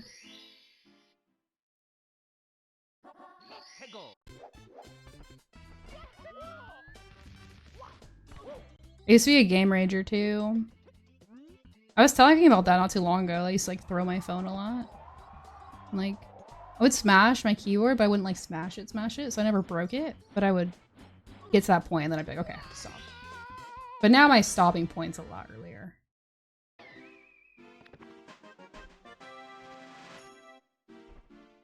But if you can't manage that, honestly, sometimes like you have to resort to medication.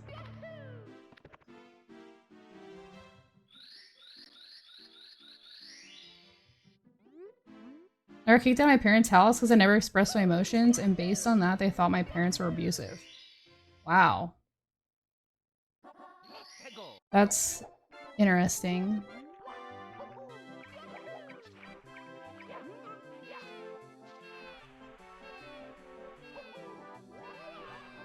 Yeah, we kind of slipped through the cracks. Like, people didn't really notice that there was anything wrong with us. Till things got really bad with my sister at one point. And they were gonna call CPS to do like a welfare check because she ran away at one point. And my dad was like, if you guys come down our driveway, I'll shoot you. And they didn't come out. It was crazy. Super weird that that was their response. They just didn't come out. Which, I mean, good call. It's like, I don't know. Maybe he would have shot them. But ended up being fine. Yeah. Yeah, I remember they called. They called on the phone to be like, we're just gonna do a little check because, like, you know, she ran away. And obviously, like, she's home and stuff now. But, like, just to make sure. He didn't want people coming to the house because he's, like, a freak. So, he threatened them. And they listened.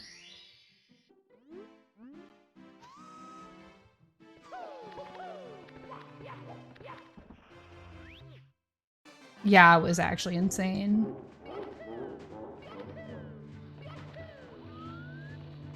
It really put things in perspective for me too, because like I had almost called CPS a couple times, like when I got to like the near the end of living there when I was 17. I got really close. Like I had their number saved in my phone as a contact.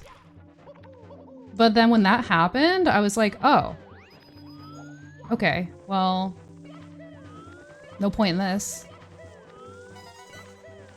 But I just like, I don't know. I never went through with it because I didn't want like everyone to get split up and stuff. Like I liked the school I was at and I was really close to moving out. So I just was like, what's a few more months? But yeah, they like wouldn't have done shit. There's another one. I'm losing all my runs in Dark World today. Hello.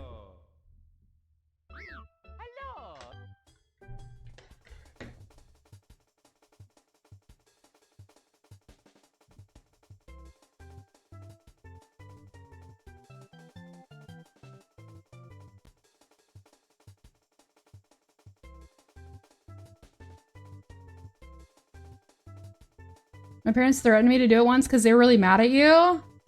I said no, and they said, yeah, because we're good fucking parents. Dude, mine were like that so much too. They spent so much time trying to convince me that they were good parents. Like, all the time. All the time. They'd be like, you guys have no idea how good you have it. You have no idea how much worse other people's parents are. Like, it was like a fucking, it felt like a weekly conversation. Please come to the castle. And it's like, Cake for you. Yours okay. best toast. Why do you keep telling me? It doesn't feel like that. I'm sorry. I'm sorry. I'm sorry. This is like a tough time of year for me because I definitely start thinking about this stuff a lot. Like a lot of our bullshit happened around the holidays usually because like the tensions get really high. But so it's always on my mind a lot. Like just so you guys know, I'm probably gonna be kind of weird on and off until January. Because I started having the stress streams again. I've had really weird stress streams lately. And it always happens around the time where I subconsciously realize, like, the holidays are coming. I've never been able to, like, get around that. The first time I went to therapy was actually because of that. Well, it was because of that and also not being able to manage my emotions, like the whole rage shit. We worked on that a lot, and that got a lot better. And then I ended up, like, not seeing my dad anymore, which was good. So, like, I don't know. Therapy was good. But, still not quite where I need it to be. In the last 2 years, there's been such an increase in depression. I would say that COVID really impacted a lot of people, accelerated a lot of things, and regressed people. Around fall, winter time, I get these feelings a lot because it reminds me of school. School was like... After middle school, because middle school was terrible, I was bullied relentlessly. But high school was like a solace for me. It was a safety. It was like the reason I survived my childhood. Because like, I could be gone the whole day. And the nice thing was, I also did after school activities and I did before school activities. So I really maximized the amount of time I was out of the house. I would have been gone every weekend if I could, but my parents were like very focused on their image, and part of their image was us being a happy family and doing happy family things together on weekends a lot. So I usually had this arbitrary, you can't go out with your friends multiple weekends in a row thing. It was rarely overridden because they'd be like, we're gonna go do something as a family today. Or whatever. Which sucked.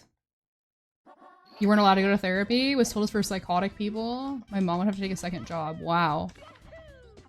My dad actually put me in counseling when I was 14 because I was very openly suicidal, trigger warning. And we had a conversation about it, and he was just like, you feel this way? Yeah. Do you think about this? Yeah. Does this happen? Yes. Dear Mario, Okay, well, just so you know, I feel the same way. I've always felt the same way. There's not really anything you can do about it. I can't help you.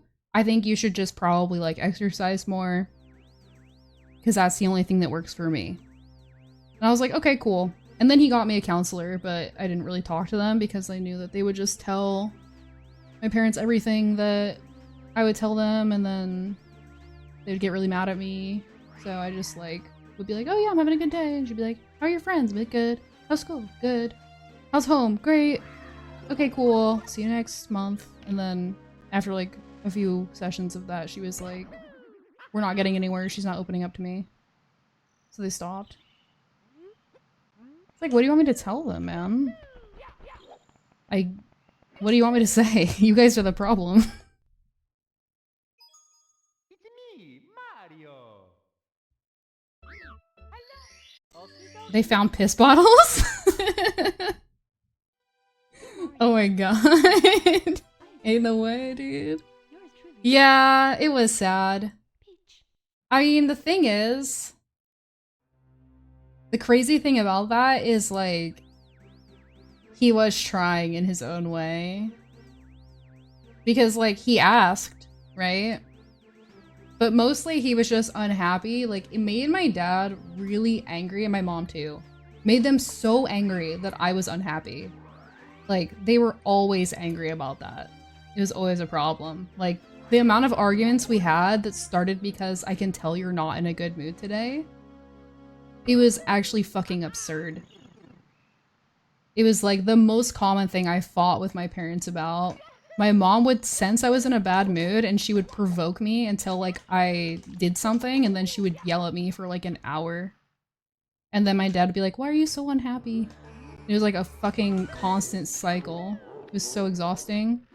And then I found out, God, 2 years ago, that when I was like really young, I was diagnosed with PTSD and depression because of things that happened when they didn't even have custody of me yet. And it's like, did you not consider that being diagnosed with depression at the age of like, I don't know, 5, 3, I don't know, really young, might cause me to be like in a bad mood a lot and like be down a lot and be sad. And you could have just used that to not blame yourself for being the problem. And then you could have not been mad at me for being depressed. Yeah. Yeah. I don't know how old I was exactly because I only found out when I went in for like an abdominal ultrasound a few years ago because like I had side pain. I didn't know why. And the place I went to had old charts from when I lived at my childhood home that I had no idea about. Like they had like my childhood address and my childhood phone number. So when I looked at my ultrasound results, I saw other stuff in there. And I was like, there's a diagnosis of PTSD and depression in here, and I haven't been diagnosed with those things at that point. And I was like, what the fuck? So I called my mom and I was like, hey, was I ever diagnosed with these things? And she was like, oh yeah, when you were a kid, we took you to this place for child abuse and they diagnosed you with those things. And I was like, oh, that would have been nice to know. And she was like, yeah, I mean, you were really little and stuff. Anyway, and changed the subject.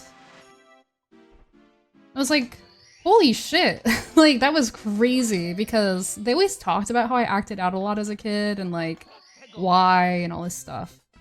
But they fucking demonized the hell out of me for it. They were always like, you're such a bad kid, you're so mean, blah blah blah. You need to be more normal. And it's like, oh my god. You didn't tell me that a medical professional told you there was a problem and you just did nothing about it. I was pretty fucking pissed. I was pretty upset. That was crazy to find out. Like, dude, you guys fucking knew. Like, you actually knew. They didn't really ever understand mental health. You're not depressed? Oh, okay, I guess I'm not.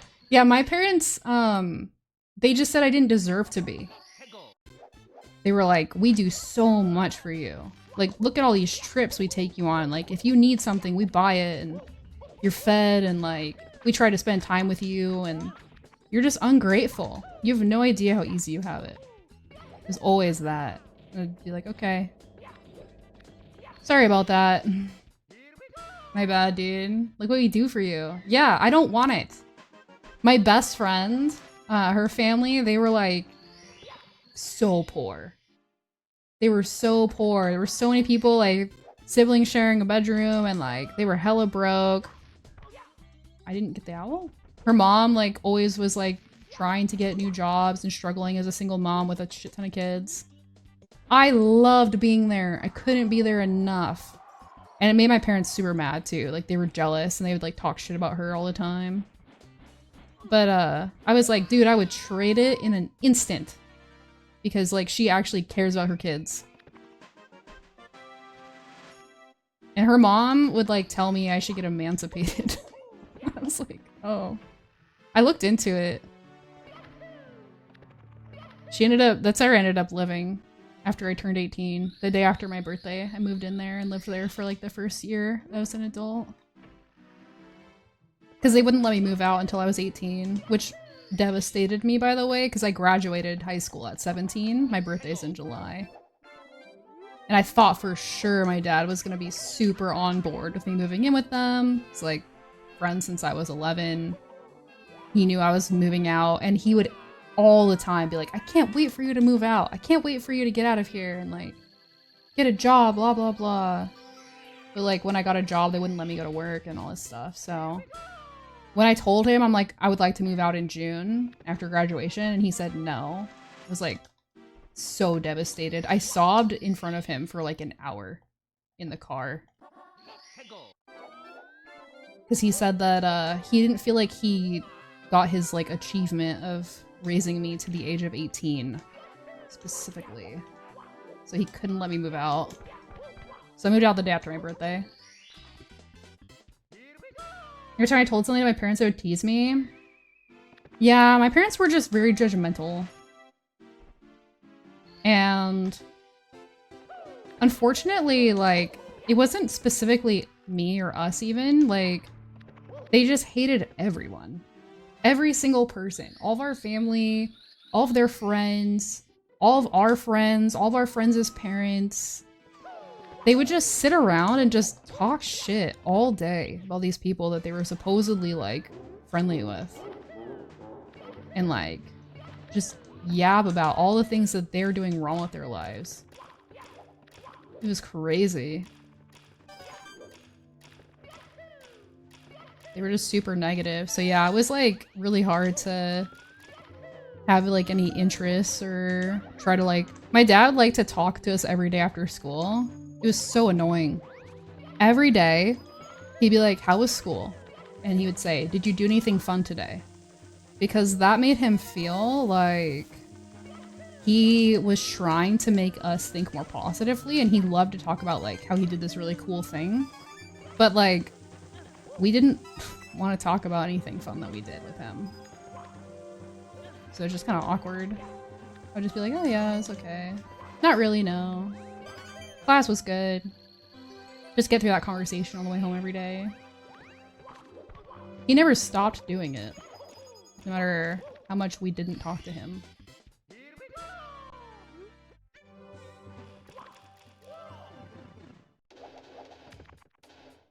You looked up porn on the family computer one time and your mom found out. My dad started calling me porn boy? Oh my god, that's crazy. That's insane, dude. That's so fucked up. He just like wanted to bully you out of it. My dad, if my brother had done that, my dad would have been so stoked. Because he was fucking weird. And he didn't think that my brother was masculine enough. He didn't like the way that my brother behaved. And like he wanted him to be this like womanizer. My brother was just like a normal ass kid. He'd always tell him like, you're gonna have to get in physical fights with people, so like you need to stop being so weak. So if he had been doing that, I think my dad would have been like, you shouldn't blah blah blah or whatever, but he'd be like, hell yeah. He'd be like, hell yeah, brother. He'd be so happy. They were weird. They were like super like anti-sexuality with me and my sister, obviously, and very like wanting my brother to like have a girlfriend so badly. And my dad would like, I don't know. He'd be like, it's fine if you're gay. To my brother. My brother wasn't gay. He was just not horny when he was 12. But like I could tell he like I don't know, he didn't mean it. He didn't want my brother to be like that. They made fun of your long distance relationship too. My parents probably wouldn't have allowed me to have a long distance relationship if they knew. I never talked to them about my relationships as much as I could. I had some long distance and I had some like not. And I would just hide it from them as much as possible. I did not want them to know I was dating. Did not want them to know anything about me. Yeah. They were like super controlling and weird about everything. So like that was the last thing I was gonna be doing. Have a good day at work, Cubis.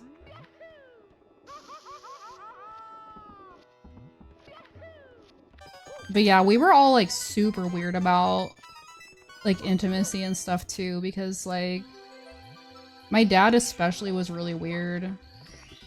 He was, I will just say it, he was very sexually inappropriate. Like not specifically with us, but in front of us. A lot.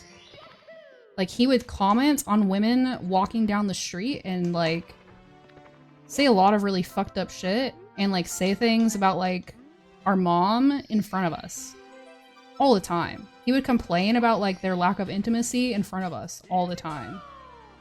He was just fucking weird. And he would also talk about how hot my friends were getting when I was like in early high school. Early high school. He would talk about them. It was so fucking gross. He was just really fucking weird. And like he was like, he didn't really police my outfits that much. Because, like, I dressed pretty conservatively until like, the end of high school. And then, like, my style really radically changed, but I also lost a lot of weight because I had a bad eating disorder. And he was just, I think, proud that I looked good finally.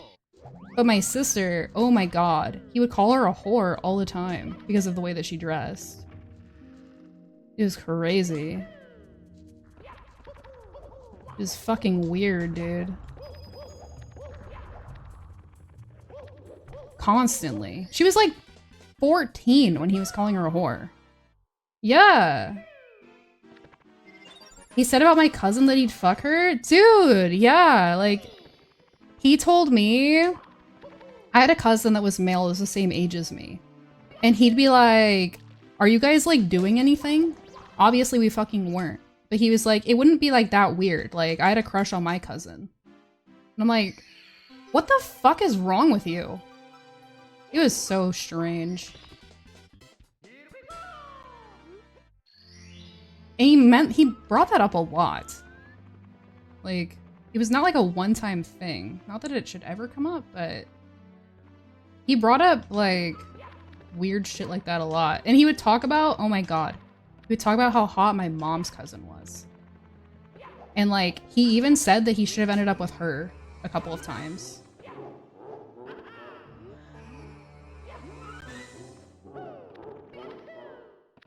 And he would talk about my mom in a very negative way and her body in a really negative way, which was crazy because he was extremely overweight. And my mom, like, looked really good.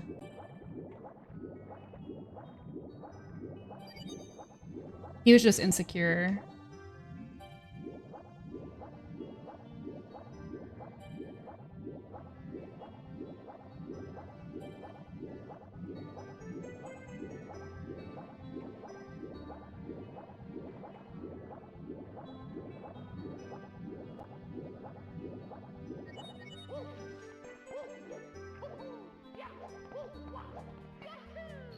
And he was like really paranoid and jealous with her. Like, he would not let her have male friends.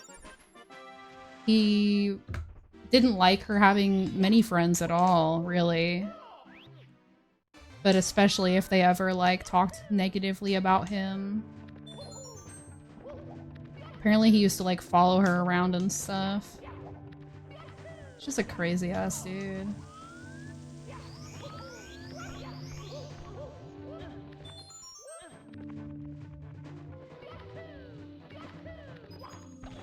I didn't keep holding Z. That's what I did wrong there. In that one specific spot. Your parents? Oh my god! seeing them hugging and asking if everything's okay. Yes, dude, I was the same way. My parents, like, held hands in the car once. And I was like, what the fuck is going on? Like, I saw them kiss once, and I was like, I swear to God, they were like trying so hard to make it work. Are we the same? Dude, I'm saying. It was so, like, it was just bizarre if I ever saw that. Because usually they were just always like screaming at each other. The gold standard of bad parents? Yes. They really were, dude. This is what I'm comfortable saying on stream. They were so bad. But, they never broke up. They're still together. That's a fake gold. And I wished that they would so much. I would literally lay in my bed and I'd be like, please break up, please break up, please break up. Like, for hours, I would just like try to manifest them not being together anymore. As they screamed at each other because of the housing crisis and because of their disagreements with each other over how to parent us.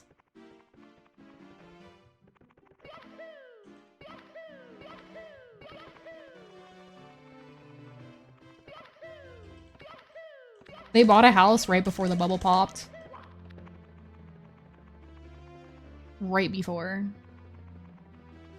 They bought a house in, I think, 2008. A big one. The one we grew up in.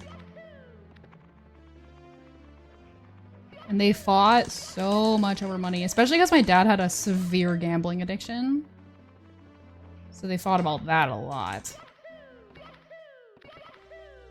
I wouldn't be surprised if my dad like cheated on my mom too, but like it would have been so easy for him to cover it up because like anytime he was lying about where he was, it was usually a casino or video poker.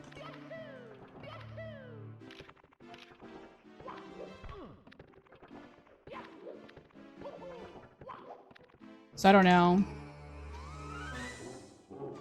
Your dad had a cheating phase? Oh my god. I think my dad did too. My sister and I used to talk about like trying to figure out if we could like bust him somehow. Because what was really weird is my dad had a Twitter. And he wasn't that kind of guy. So it was really strange. And I wanted to see if we could like recruit someone to like set him up. So that hopefully that would be the last straw for my mom, but we didn't go through with it. I just had a really strong feeling because of like the way he hated himself and the way that he treated my mom. And his dissatisfaction with his life. He's like a very like grass is greener kind of guy. Like that was like the worst thing that he did. This is like the thing that I think nailed me in the coffin for like I will probably never have kids of my own. Is he'd be like, if I hadn't had kids, I could have done so much with my life. I could have traveled, I could have done this, I always wanted to go to Australia, blah, blah, blah. And I was just like, I never would want to ever make a child feel this way, ever. But, he just had like a really grandiose, like, version of himself in his head that wasn't accurate at all. Because, like, it wasn't our fault that he wasn't doing those things, really.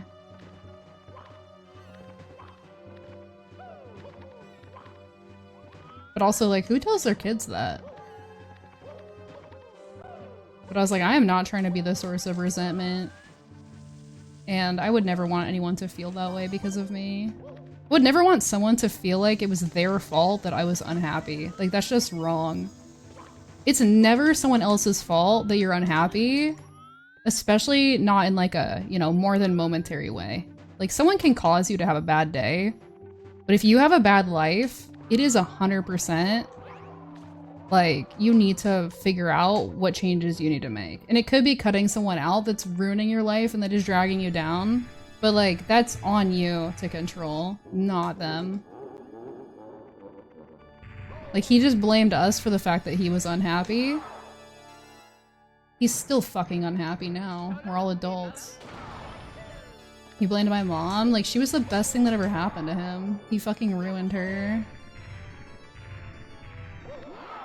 It was him. He was just fucked up. But he was not capable of accountability, so... Sadly, he's gonna die like that. By the way, I did this entire run on the wrong controller. So throws are kind of awkward. Because emulator controllers work very different from N64.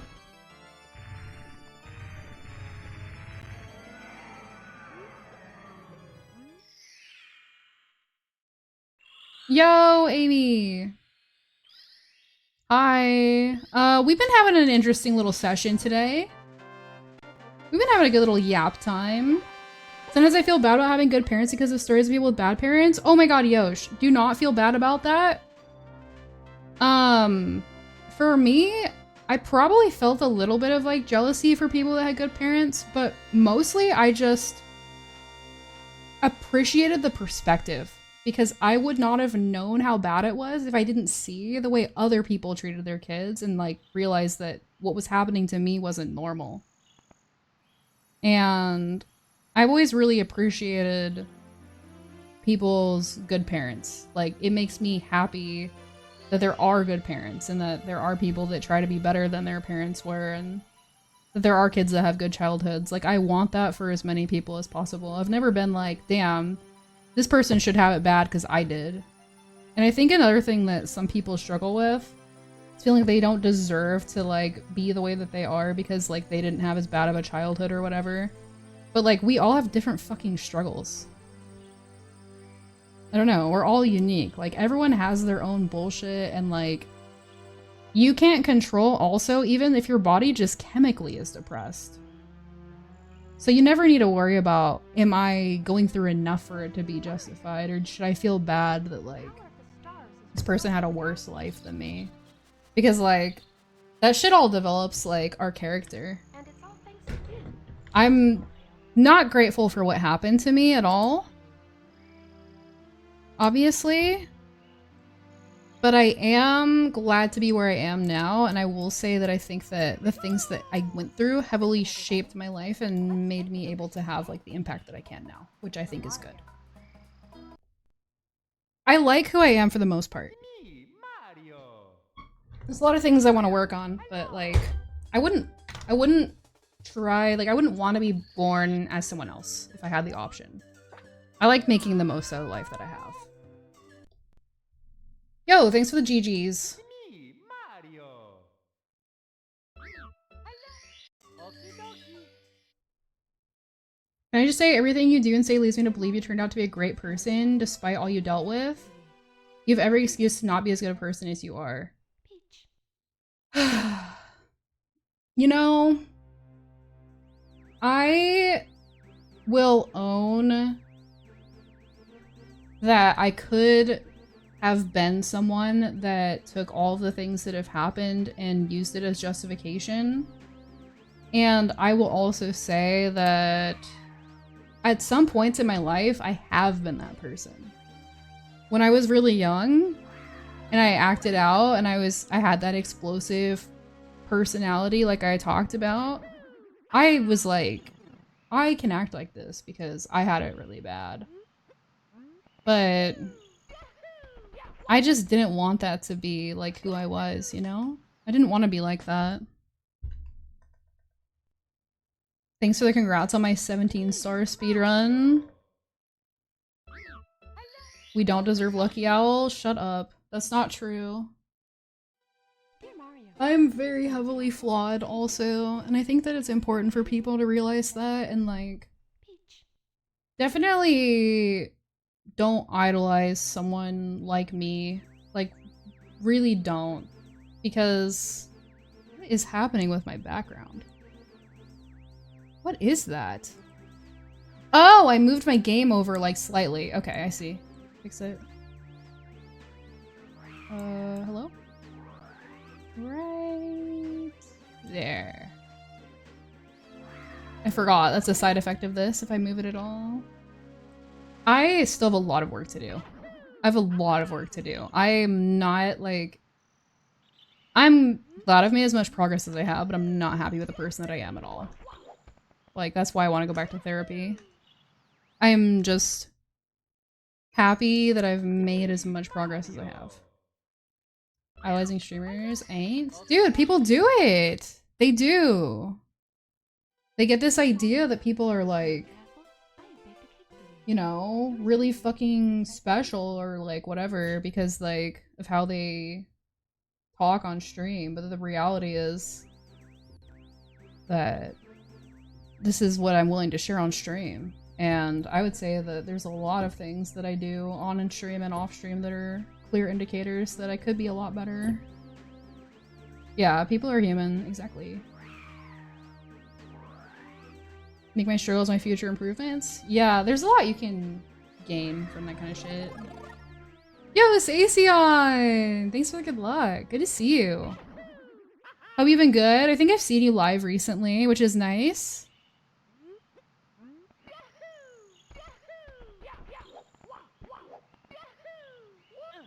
But yeah, I mean, based on how my dad turned out and how he always blamed like his upbringing for his behaviors, I just didn't want to replicate that.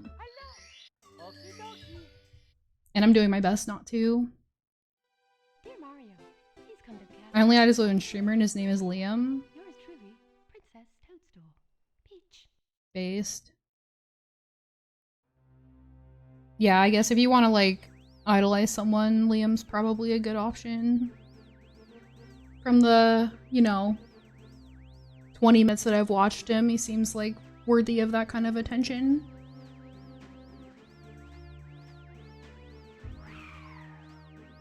I had great parents, but part of that is my mom had a shitty dad and didn't want to spread that. That is amazing.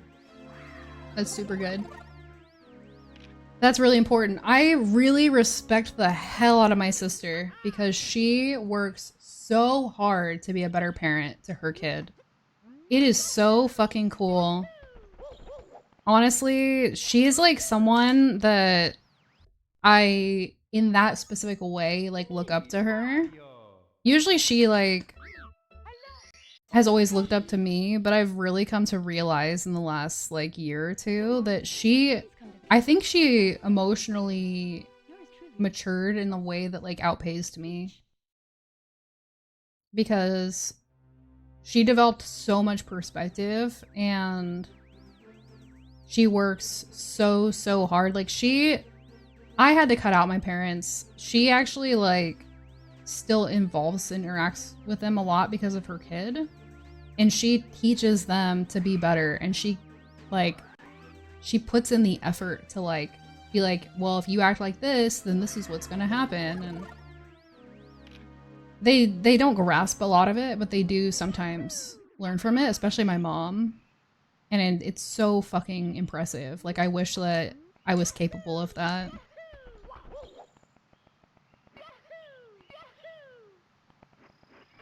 I tried when I was younger, and I just couldn't do it. I think she has, like, a stronger force of will than I do in that way. Which is really cool.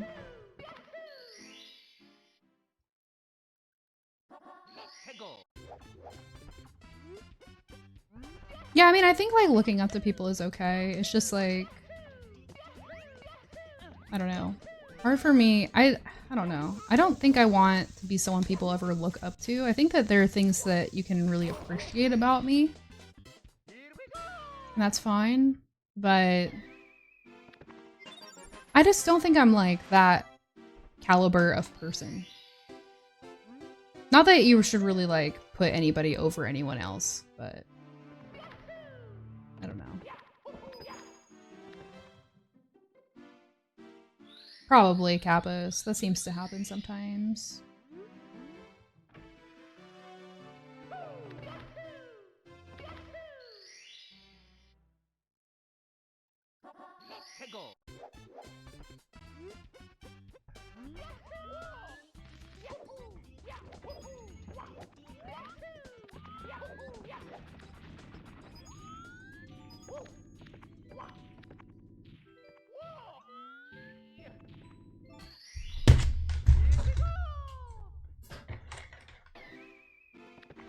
Yeah, I think it's good to appreciate people as long as you don't put them on a pedestal. Because everyone, we all kind of shake out to be just human, you know? I think the concept of good person and bad person is inherently, like, it can be problematic. Most health problems, physically and mentally, so my problems combined with 6 other siblings. Plus being raised as only my mom. Damn. Yeah, that's a lot.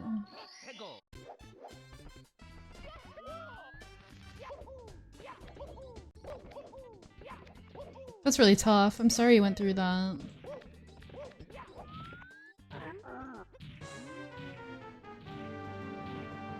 I think one of the most tragic things a child can go through is, like, being raised to feel like a burden for any reason on their parents. It's like something you carry with you your entire life.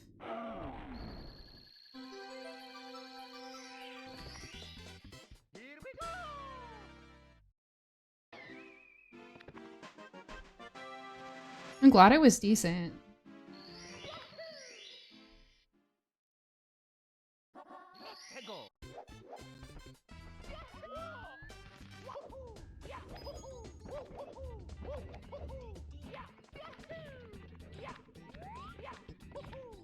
Damn.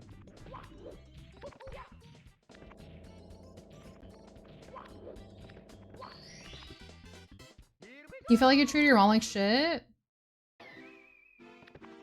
You know, I think it's valid to feel that way and, like, wish that you behaved differently, but you really need to forgive the childhood version of yourself because kids, like, they don't know how to behave. They have to learn. And the actions that you made at that point in your life were just, like, all you knew how to do, really. And you can be, like, sorry that you're that way and you can work to be better than that and improve, obviously, but, like, it really isn't something you should hold on to. It's not healthy. Like, you did the best that you could, and you shouldn't feel responsible now for, like, that. Like, you should forgive your childhood self and just, you know, be the best adult that you can be. 'Cause you can't take it back, and you were doing the best that you could, even if it wasn't great.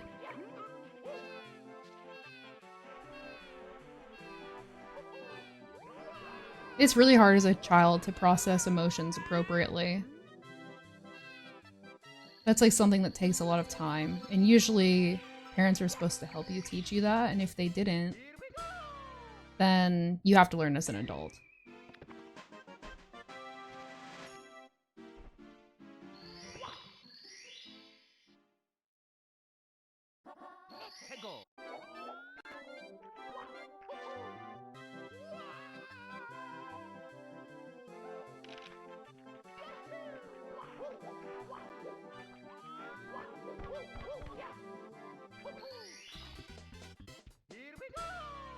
Hi, Bush Camper! Thanks for the good luck. My mom told you she would have traveled and been a photographer if she didn't have you. Yeah, that's toxic. That's not appropriate for a parent to share with a child. It is not appropriate. It is not something they should ever do.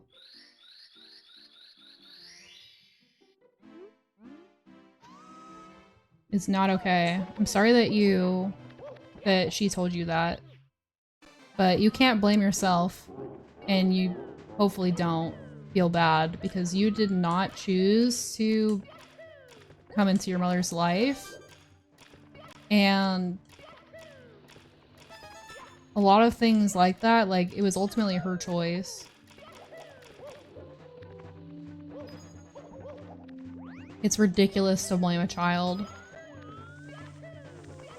Also, think about all the things that, like, you wish you were doing it as an adult. Like, there's a lot of things where it's like, there are so many things I could be doing with my life, or things that I didn't do and then ended up doing later, right? Where it's like, I could have blamed other people for the fact that I wasn't doing those things, but it was all me, right?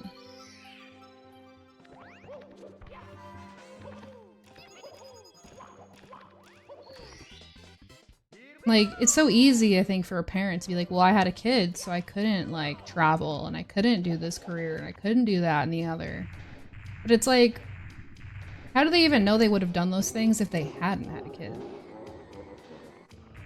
Because there's a lot of adults out there that don't have kids that aren't doing, like, the things they want to be doing.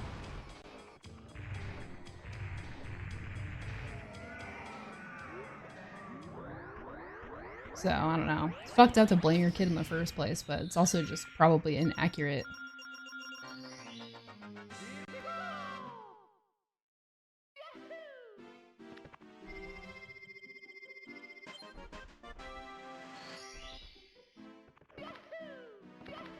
You think you suck?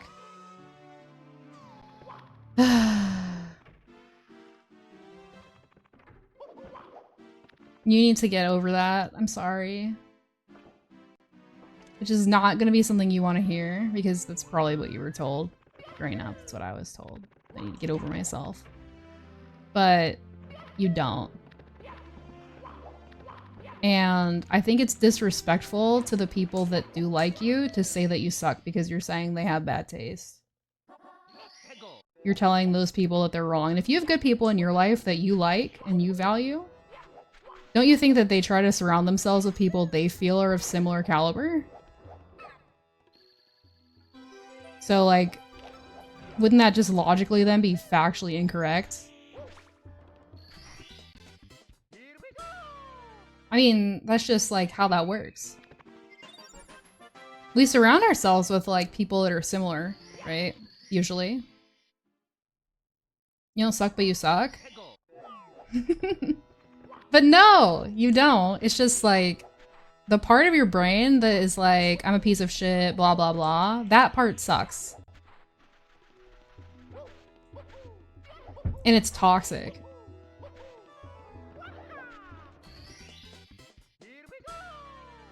I lost a lot of time on fucking Pyramid of all things. This could have been a sick run.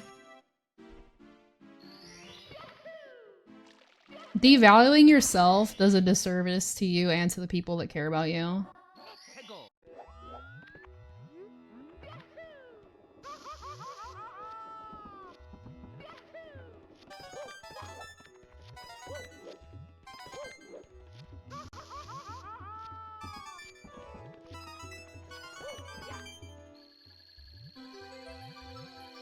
If you're loving myself, but it feels like it's fake. Well, yeah, you can't just, like, tell yourself, like, okay, I like myself now. That's not how that works. It takes intentional work. It takes, like, finding things that you genuinely appreciate about yourself, and a lot of, like, thinking about the things, like, logically that you like. It can even be, like, the way that you treat others. Maybe you like that about yourself. And then, like, ignoring all the bullshit that's like, oh, well, I'm just doing that because blah, blah, blah. Like, you're just repeating a lot of the things that you were taught to believe about yourself and the way that people are perceived and the way you perceive others and all that shit. You just need to, like, let that shit go.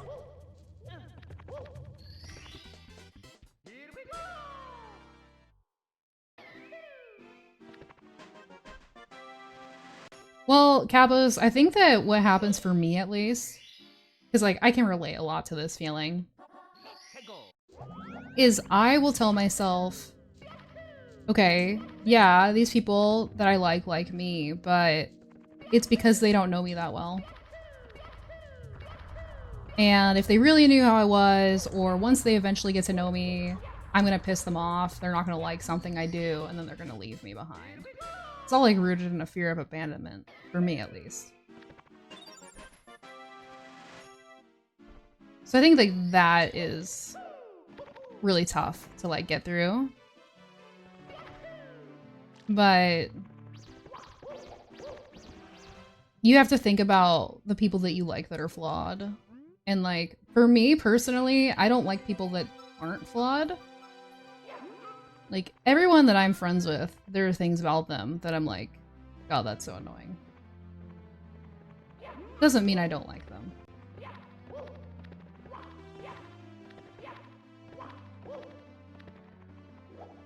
And I think it's better to just try really hard to embrace those parts of yourself and be like, you know what? Yeah, I am kind of cringe, but that's okay, because if I was too perfect, then I'd be a douchebag.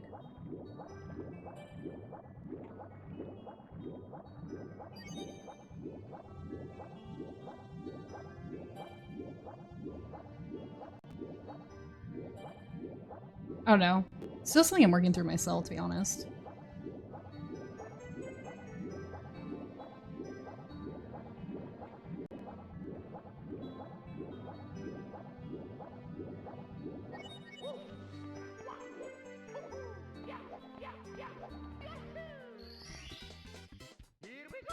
People are pretending to be nice to me at certain points. Yeah, that's all childhood trauma. That is childhood trauma, and it is a lot of work to break through that. And it doesn't really matter if people keep telling you like that's not really how they feel. I think another thing too is like, unfortunately, that kind of thinking can drive people away. They get exhausted by it. Why do I have to prove constantly that I like you? Does it mean that you actually just don't like me? Are you projecting? You know?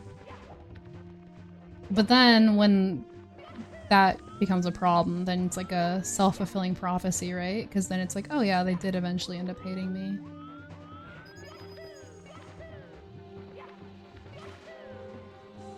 Oh. That sucks. This run could have 17'd.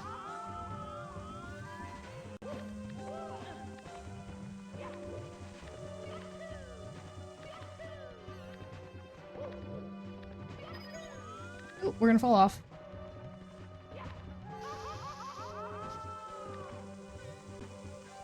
And now I'm gonna have to do right side because I don't have any health. So that's interesting. Oh! Never mind. Run's dead. But that's a lot of work. I mean, how much effort are you willing to put into pretending to like someone enough to hang out with them? Wouldn't that be psychotic?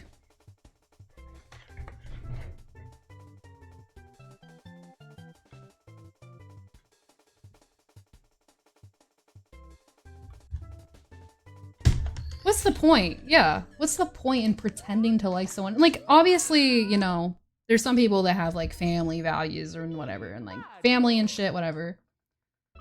But people generally can only tolerate so much of someone that pisses them off.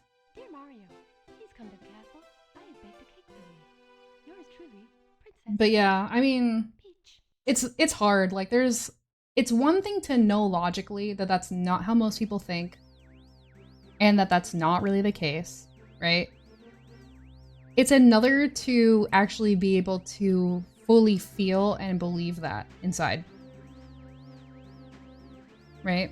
If you don't like yourself and you don't like the things that you do and you're so self-critical of it and it's all you can think about, it's hard to imagine that other people aren't focusing on those same flaws, or that they wouldn't find that unacceptable if they really knew. But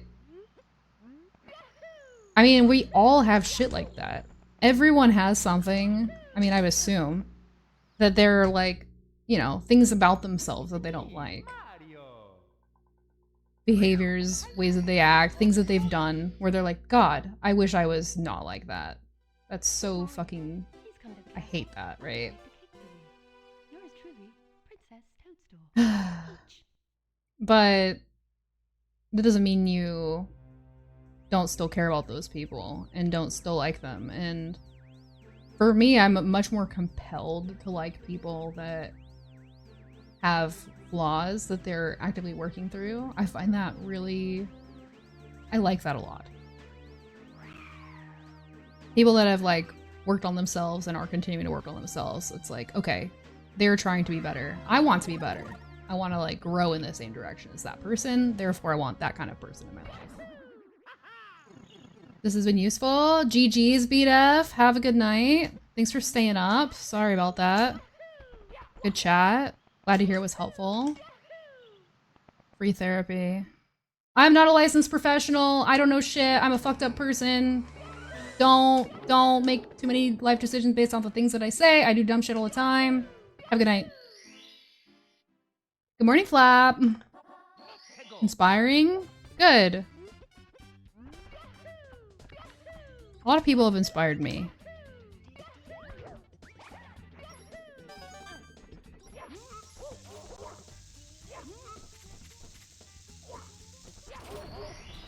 I am not a lot of things, but I would say that I'm resilient, man. This year, I learned I'm actually a decent mechanic at work. Hell yeah! That's good. I think that, like, the hardest thing for me is genuinely accepting and, like, everything I like about myself is, like, conditional. I don't want to scare people. I feel like I'm always being fake and being overly nice. Honestly, I feel like this is... I could be wrong. But just because I relate to you a lot.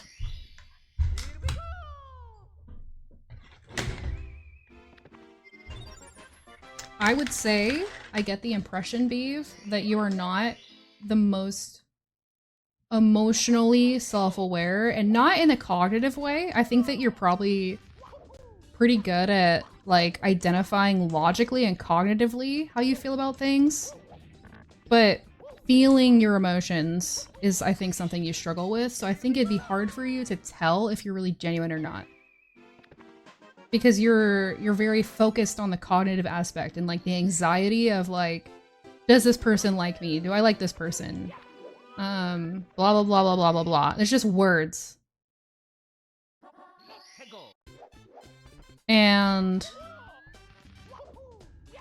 if you're always, like, focused on that and, like, perception, it's hard to, like, really have genuine connections with people, especially if you have, like, a lot of issues with connecting, like, with your family and stuff, like you mentioned.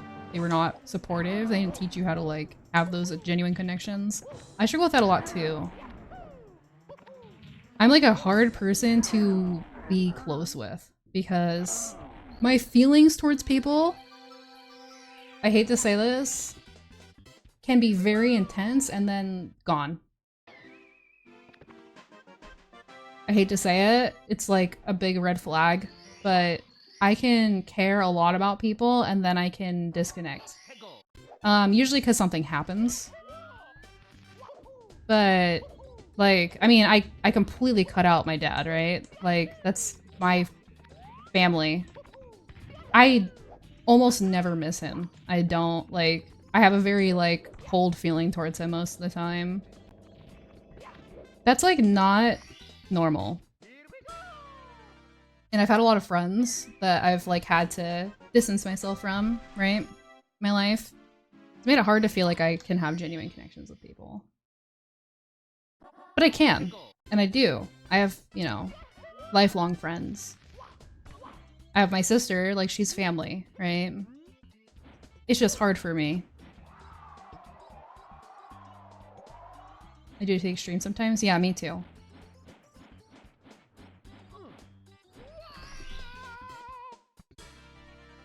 Piss someone off, think I suck, then that proves my theory that yes, I do suck, then it really solidifies my thought and how I feel towards myself. Yeah, your self-fulfilling prophecy.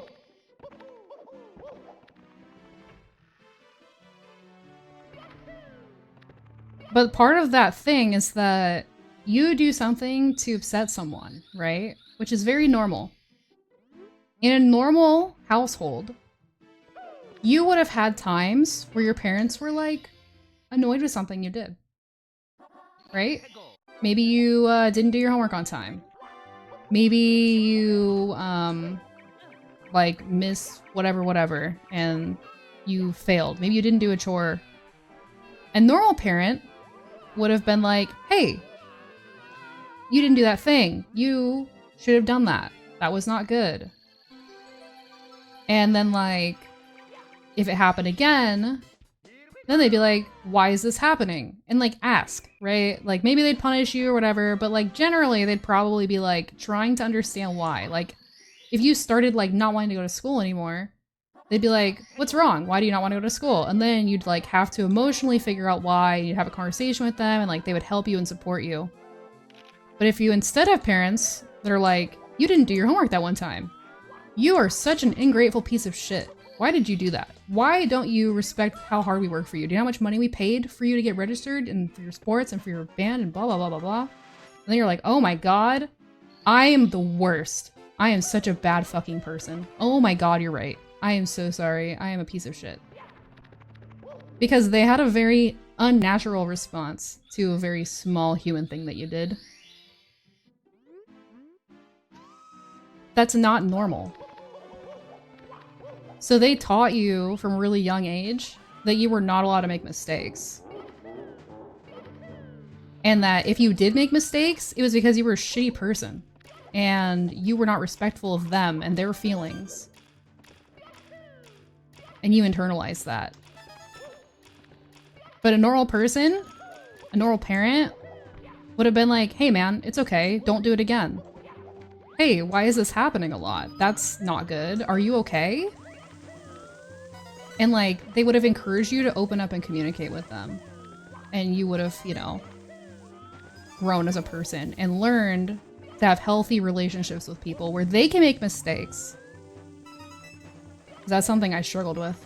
I don't know if you ever have, but I was intolerant of mistakes for a long time. And I can be sometimes. I can be too judgmental of people. I think I'm a lot better about that now, but it's like a lens that you learn to put onto people when your parents are like that. But if you can't forgive other people, of course you're not forgiving yourself, because like there's no one else you're gonna judge more harshly than yourself, because you have to face your own mistakes every day, even the ones that other people don't know about. But yeah, that's not normal. It's not how most people think. It's just how fucked up people that fucked up childhoods think.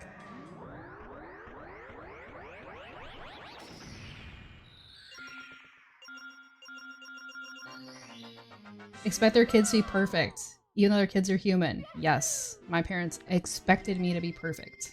I didn't do drugs. I didn't skip school. I got good grades.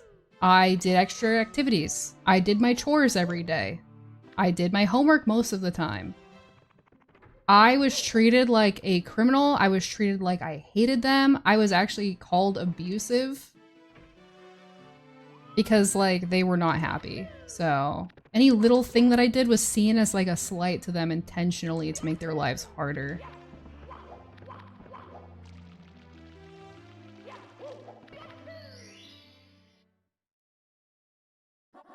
Hi, Spud.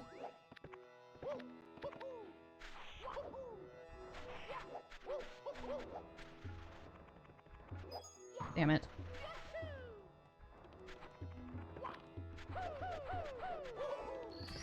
For everyone who makes you feel like you're too much, there are more people who appreciate all the effort and energy you share with them. I'd say that's generally true. Yeah, there are people that don't think you're too much. There were a lot of qualities about myself that I didn't like growing up that I've found a lot of people now appreciate about me, which is nice.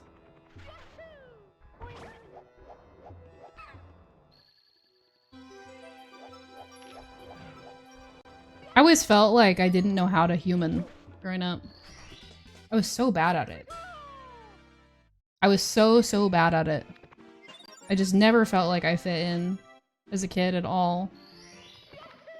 Because I was running around with this perception in my head of how things were supposed to be, and it was so distorted. I interacted weird with people, and they interacted weird with me.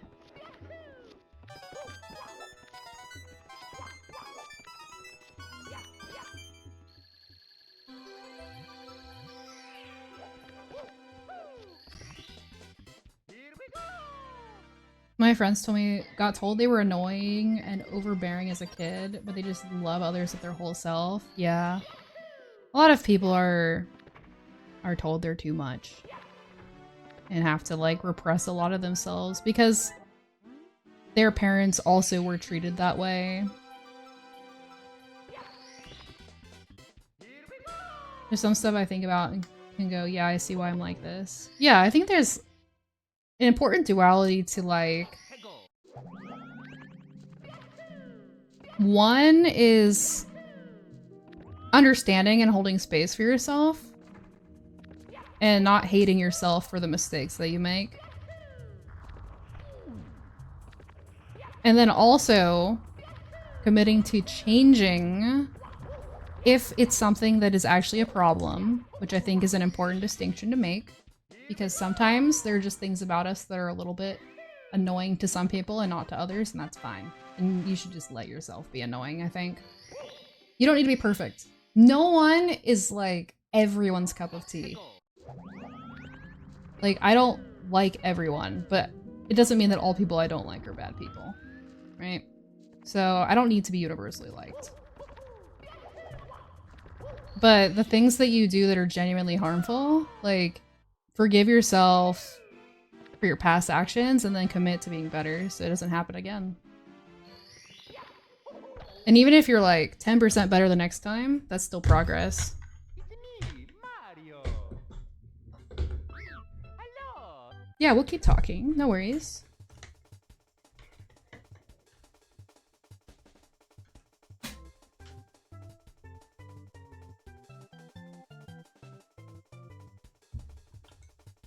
I'm glad you guys are liking this. This is like a thing that I love to do. It's a lot. It is a lot for people, but I really love getting this out of my system. I'm a very like, I think a lot constantly, and I Please come to the castle. have a lot that I want to say all the time, Truly, Princess Toadstool. Peach. but I always feel like this is too much. I always feel like no one wants to hear me talk about this shit. So it's nice. It's nice we're having this conversation today. I like this. This is the kind of thing like I love talking about stuff like this. Lucky Owl Podcast when? Dude, seriously. I just feel like, dude, it's the same thing. I'm being a hypocrite right now, but I'm like, why would people want to sit down and listen to me talk? As if like, what are we doing right now? Never too late to open up if you'd like to try. Yes. I've learned a lot more to be more open about my emotions. Also, talking about your emotions as soon as possible after they happen will teach you to become more in control of your emotions and a lot more like understanding of why things happen. Because I used to just like get upset, and I think that what would happen is I would be upset about something subconsciously. Like right now, like I told you guys earlier, I'm stressed about the holidays. But a few years ago, I did not recognize the pattern that I get stressed around the holidays. I just thought people were pissing me the fuck off. I did not connect anything. I was like, damn, I just hate my life. Damn, these people suck. Damn, why is this person getting on my nerves so fucking much? Why are they doing all this shit? Peach. But having to think about it and talk through it and be like, wait. Am I really that upset about the fact that the cats haven't been fed yet? Or is there something else going on? Because this is a really strong reaction to the cats not being fed yet. This is like ridiculous. Why am I so angry about this? Why am I so mad that I have to drive to the store today? Like, why am I like ready to fucking scream? It's, you know, I'm always stressed to go to the store, but like, why am I blowing up over this? Also, hi, Scott. It wasn't about the fucking store. But I had to like, instead of justifying my actions in that moment, think about like, okay, what do I really feel? Mario. Because like anxiety is a blanket, like it's a symptom, but there's real emotions under that. And usually like for me, like anger or anxiety, Princess Toadstool. those are covers for other feelings like shame, jealousy, sadness. I like to cover up sadness. I don't like to feel sad. I do not like it. Sadness is weakness, and I was not allowed to be sad. Right? My parents would get so mad. My mom hated when I would cry. She made me cry a lot. So, for me, I learned anger is an acceptable emotion, sadness is not. So, a lot of times that I'm angry, if I can stop myself and think about what's wrong, within like 10 minutes, I'm just crying. And I'm like, the Hulk like completely evaporates. I am just small and sad, and then I can like take care of myself and do better. And I can get support also for people that care about me. Because they can't support me when I'm screaming at them, but they can if I'm crying. Castle, I have baked a cake for you. Yours truly, Princess Toadstool. Peach. And that's something that I think a lot of men miss out on, unfortunately. And something I can relate to a lot with men. Because I think I'd say like a emotionally masculine upbringing in a lot of ways because of my dad. A lot of men express their emotions only as anger. Because that's like what they were allowed to express. And really, if they take a step back and like can learn to identify those emotions, like a lot of that would go away. And there are things to be angry about. Life's not fair. It's really fucking not. But usually frustration, like I can feel that in a way that doesn't make me angry. The anger will go away if I think about it enough.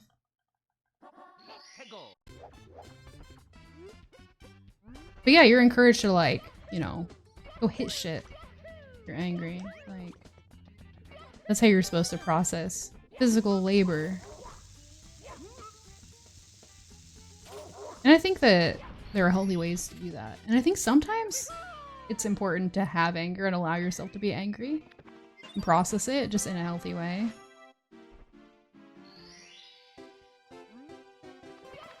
Working out can do that, or doing physically strenuous activities can do that. Doing things with your hands can do that. But I think it's very toxic and unhealthy and unsustainable for men to only be allowed to express their emotions in that specific way. Gotta be able to do both. And everyone's different, right?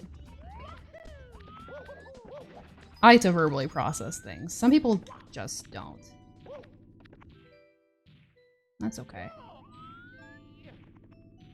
There are other ways to process.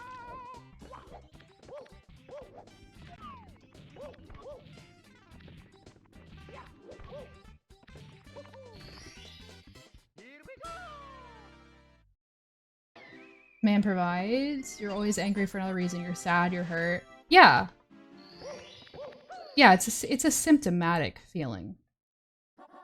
Anger is like, yeah, the symptom, like anxiety. It's like a reaction. It's not even, it is triggered by emotions, but it's more of a reaction than anything else.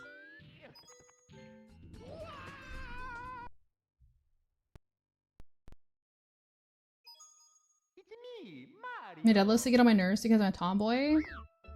Yeah, so your dad is uncomfortable with you not fitting into gender norms that he expects you to.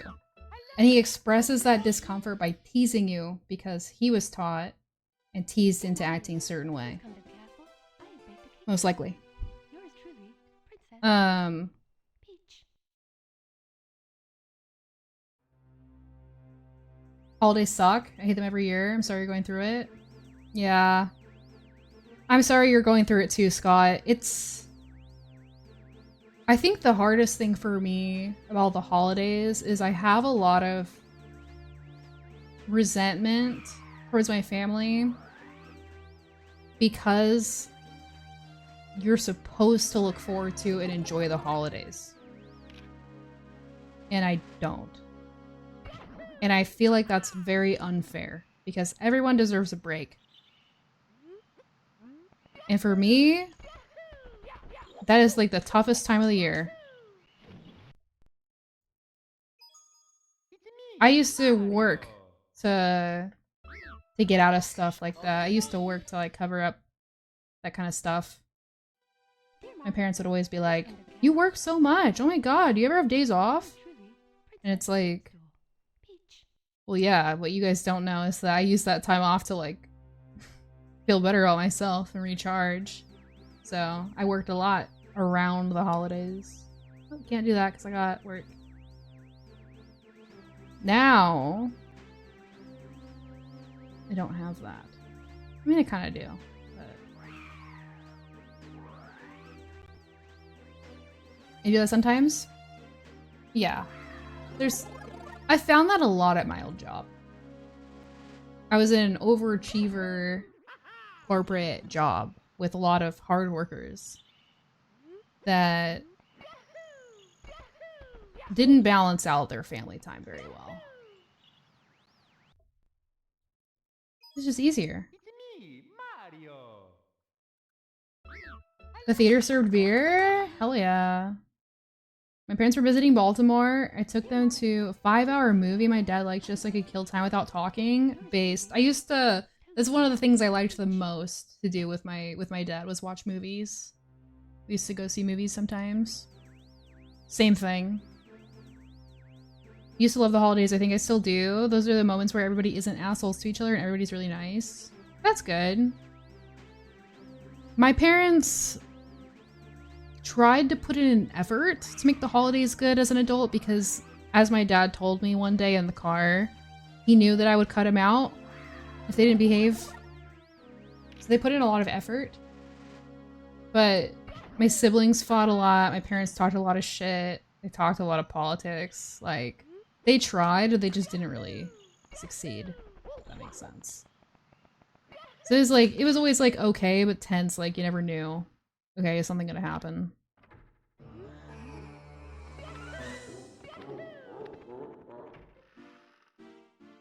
But I hated, what I came to resent was pretending we were a happy, stable family. Beeve's a cop. Hope that helps. Pretending that when we just weren't. Because they wanted to look good. I hated that. They wanted to feel like they did a good job. I hated hearing my parents go on and on about how proud they were of me because I turned out so good and they did such a good job. I hated that. That made me so angry. I wanted to tell them that everything that I was despite them.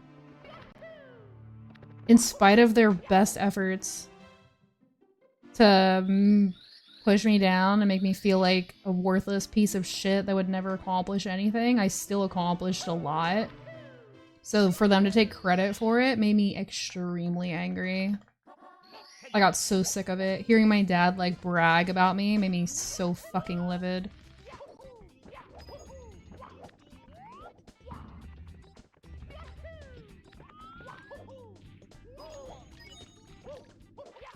It made me so angry. It still makes me mad sometimes because I know that a lot of his friends don't know that we don't talk. And I know that he's still talking about me as if he knows me. Even though he doesn't. It's been years. He still tells people about what I'm doing through what he knows about from my mom. And acts like we have a relationship when we don't. One time, I found out that he unblocked me, because we've had to block each other. I found out he unblocked me because I suddenly was in a group chat. Oh, my split didn't work. Oh, because I didn't reset. I suddenly was in a group chat, and I didn't know what was going on. And they were, like, talking about planning someone's birthday. And then I saw, like, my mom's name. And I saw my sister in the contacts. So I messaged my sister privately and was like, what is this? And she said, oh, Dad's putting together a birthday party for Mom. Surprise party. And I was like, are you fucking kidding me? Him and I haven't talked this was, her birthday's in December. I think the blow up was in September, and that was the only time I'd interacted with him in like a year. So like, we hadn't talked on the phone or in person in over a year, and we'd had one very bad altercation through text that ended up going to email. And his like, he somehow pretzeled himself into thinking that he could invite me to a birthday in a group text. And I was just like, okay. One, like, we have not made any progress. You have not made any effort to do any of the things I asked you to do. But also, this was 100% like a thing to make it look like he still has a relationship with me in front of his friends. I thought about just burning that shit to the ground. I wanted to so badly just start sending like screenshots of texts that he had sent me and the things that he was saying and be like, I don't even know you like that. But I didn't. I just deleted it.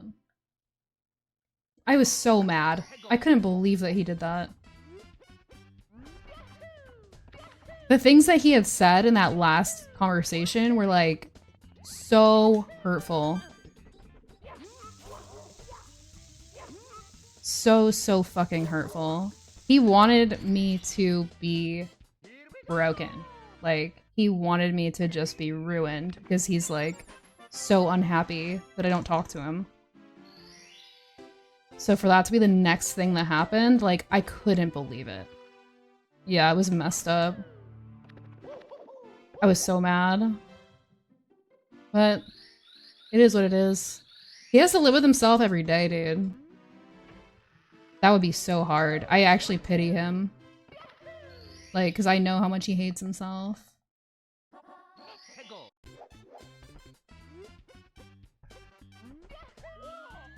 Because he used to tell me.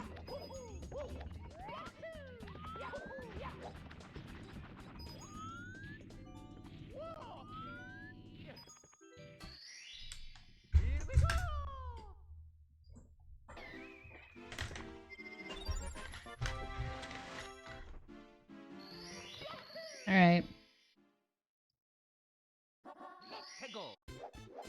Ignore her DMs. Oh my god, it's so stressful when you have like family drama like that and you start getting like messages from people. Oh my god. I've gone through that too. Especially with my bio mom. Because like I do not have a relationship with her and I never will. God, when she DMs me, it fucking fucks with me. It was so bad. Why didn't you respond? What do you mean? Why didn't you respond? How is it your responsibility? That's crazy. Jesus Christ. Dude, that's terrible. What a shit show. My parents don't like that I still talk to my dad's mom. They don't tell me that. They're kind of like, you do you, whatever, it's your grandma. But I know they don't like it because they don't talk to her.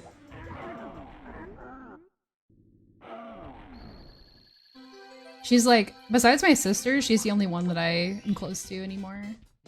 The one that I hung out with a few weeks ago. Yeah, that's so weird. Also, it's inappropriate. I don't like that when there's like a conflict between people and family, like they should not be like reaching out to like other family members and their kids and shit to like resolve it. It's like manipulative. Okay, but Beef, once again, I'm gonna tell you, I really think you should watch Succession. It is a little triggering. I'm gonna warn you now.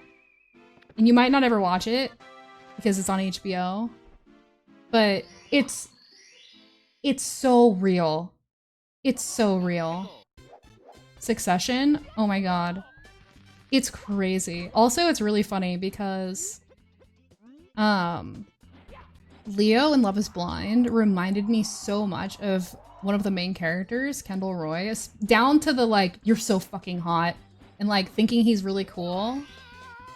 And like even like looking like not the same at all, but like the same kind of a look, if that makes sense.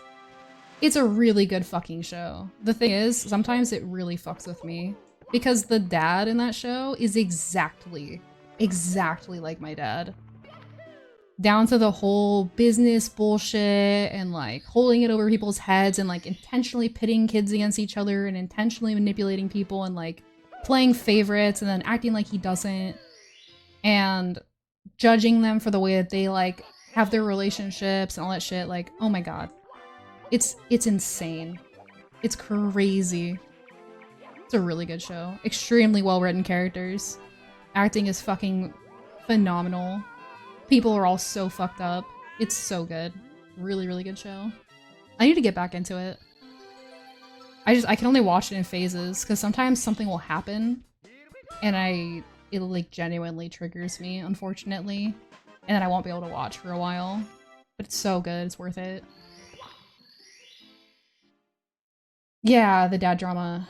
Yeah. The abusive stuff really impacts me emotionally. And like it happens unexpectedly sometimes. And that's a lot. But it's worth it.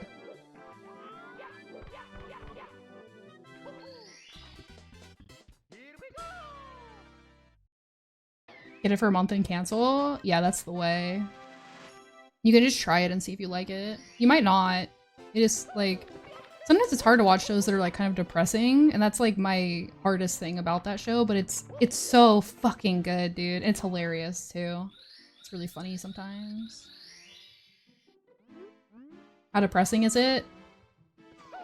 It's not too bad, but I get stressed, I guess, watching it sometimes. It's mostly like these kids are just fucking stupid. And like they're all just trying to like do their best, but they're like just kind of shitty people. It's so funny. They're just really real. The people are very real. I think that's what I like about it the most. It's the right amount of like they're all very flawed, but you like most of them. Like, I like them and I don't like them all at the same time.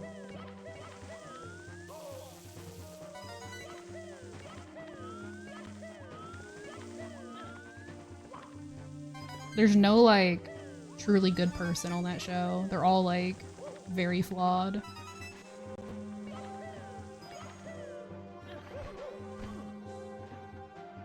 Yep. Is it Eternal Sunshine depressing? No. I love that movie though. Holy shit. I can't watch it right now. I can only watch it in certain moods. But it's one of my all-time favorite movies, by far. Like a top 5.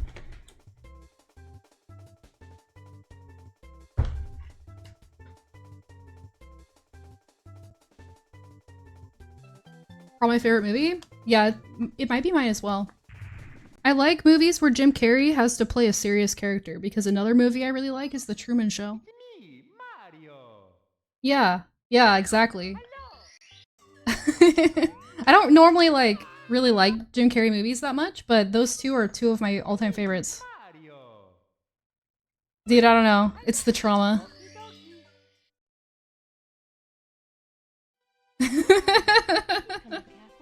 I know, dude, I know. I think that all the time. The only show I ever had to turn off and take a break on was Unbelievable. Very good, but tough watch. I can't tolerate shows that bring me down for too long. So, The Walking Dead I used to love, and then I just couldn't watch it anymore because it was too depressing. Black Mirror, same thing. Westworld, same thing. Actually, I didn't even finish Game of Thrones, even though I probably still should. I get exhausted of it being like almost all negative. Like I need things to be good for longer in shows than what a lot of Netflix and HBO shows do. Like there was just a phase where it was like they were like getting off on depressing people as much as possible, and I couldn't. I was drawn into it and then exhausted by it and drained by it, if that makes sense. Like I always liked the shows and then like got to a point where I'd be like, I am miserable. I am not watching this anymore. Magnolia? No, I haven't. I haven't seen that. I've never even heard of it. But I do like media like that. It's just like, you have to be in the right mindset.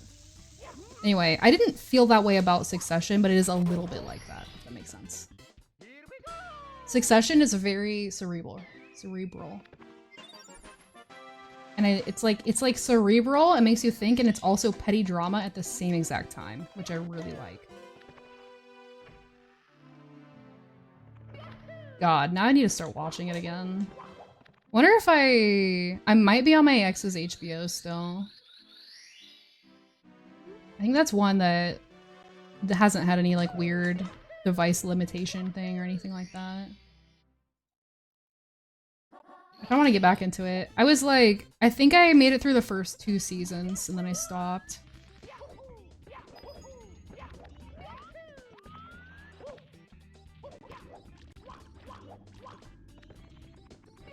Why am I long jumping? I've never done that. Well, in a long time. I'm resetting. Interconnected Stories About Grief and a Kids Game Show with Philip Seymour Hoffman. Okay, a bunch of names I don't know. But interesting. Opens with SA. Oh yeah, that's... Just from that description, Kappas, I couldn't watch that. I get really upset about stuff like that. That happened to me once in college where they like played a movie in, I don't think it was psychology. It was maybe philosophy. The teacher just wanted us to watch this fucking movie. And that happened and I was so upset. I was so fucking upset because he didn't warn us at all. And like, it just happened in like one of the points that we were watching and I was like, I didn't want to go back to class after that. Like, I was just like, why would you not warn people, like, about such a heavy thing? I don't know. I can't tolerate that. Almost ever in shows, it's too much for me. It's me, Mario. Okie dokie. Dear Mario, I'm not gonna tell... I have baked a cake for you. Yours truly, What? Yosh, I missed something you said. Peach. You tell me I can open up to them and they're really good listeners, but I just don't like doing it. I'm not gonna tell them that because they'll think it's their fault. Oh, Yosh, that's not healthy. You should. It's very healthy and good for you as a person to practice and be able to open up to people that care about you, especially if they want you to. It's really important because that's like a part of bonding with other people, and it's also really important for you for like your processing and stuff. And it's not something you should feel guilty about because a lot of people really enjoy making others feel better and like listening to them struggle and all that stuff. It's a really good thing for you to do if you can get yourself to a place where you can.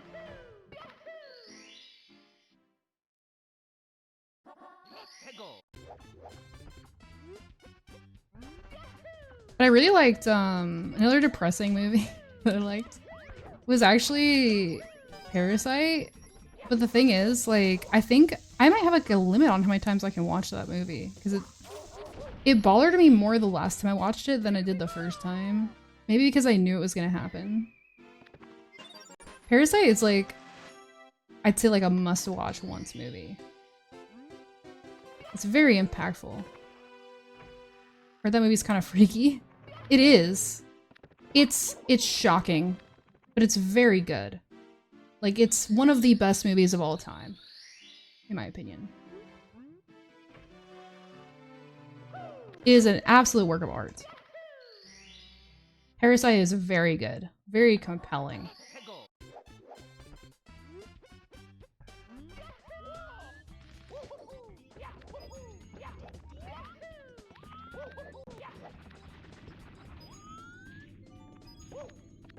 I really liked it, but it was hard to watch the second time. It is a little graphic at a couple of points, and it is very doesn't end well. It's very depressing. It goes from being like a normal movie for 80% of it to being really fucked up for the last 20. Which is very shocking.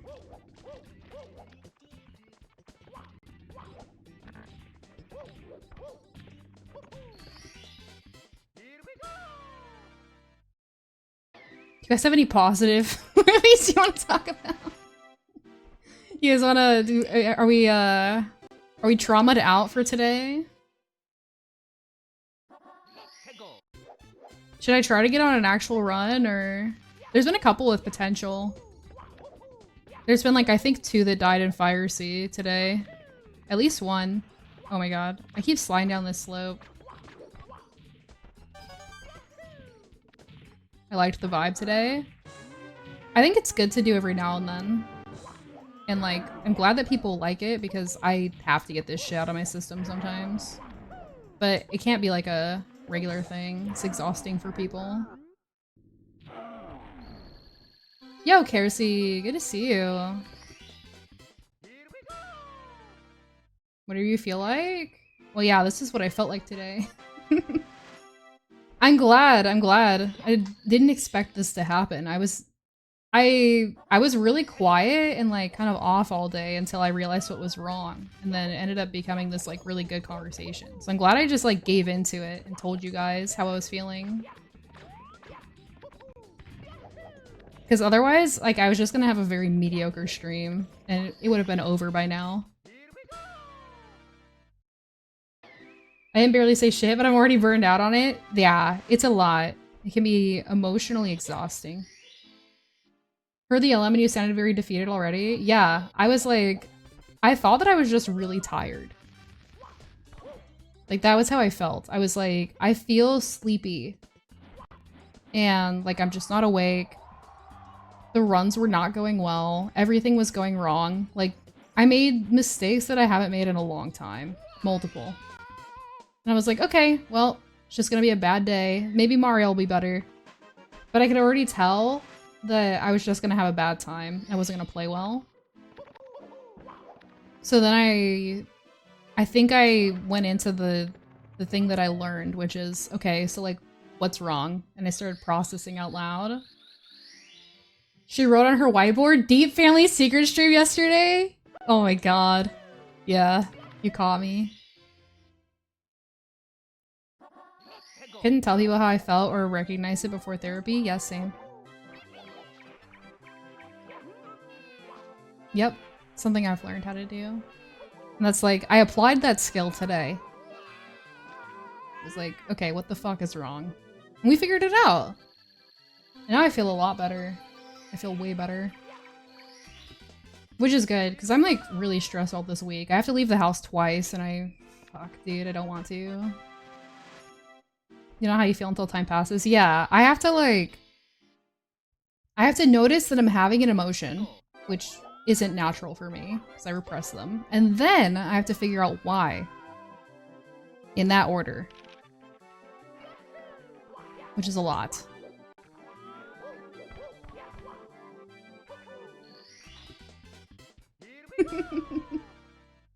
Afraid for outdoorsing? It'll be fine. It's mostly gonna be good stuff. I'm gonna get my hair done.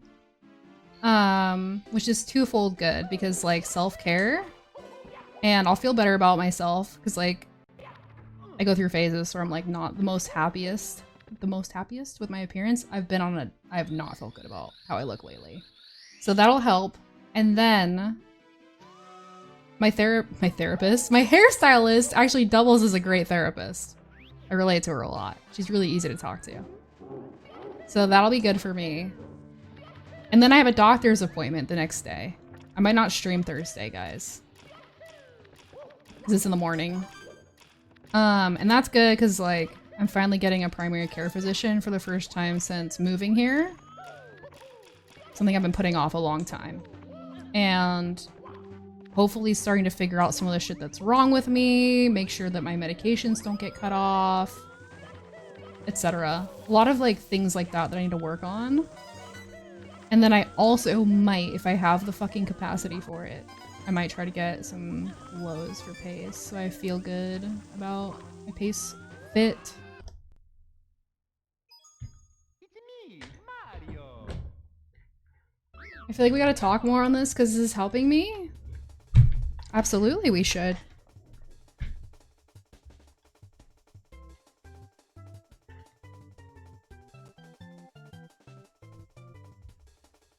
Abso-fucking-lutely. Absolutely. I'm really glad that we are. I felt since the first conversation that you and I had, Beeve, in, I think, Leproxy's chat, I was like, this is someone that understands the shit that I've been through and could relate a lot. I had that vibe immediately, so I'm glad this all worked out. Doctor's appointment conflicting with the 2 a.m. stream? Dude, it's fucked up. It's actually fucking messed up, yeah. My appointment is at 11 a.m., so I gotta be there at 10:45. It ain't happening. Fucking hard as fuck is scheduling doctors and keeping with medical shit? Yes. I hate it. I hate it, hate it, hate it. It makes me so mad.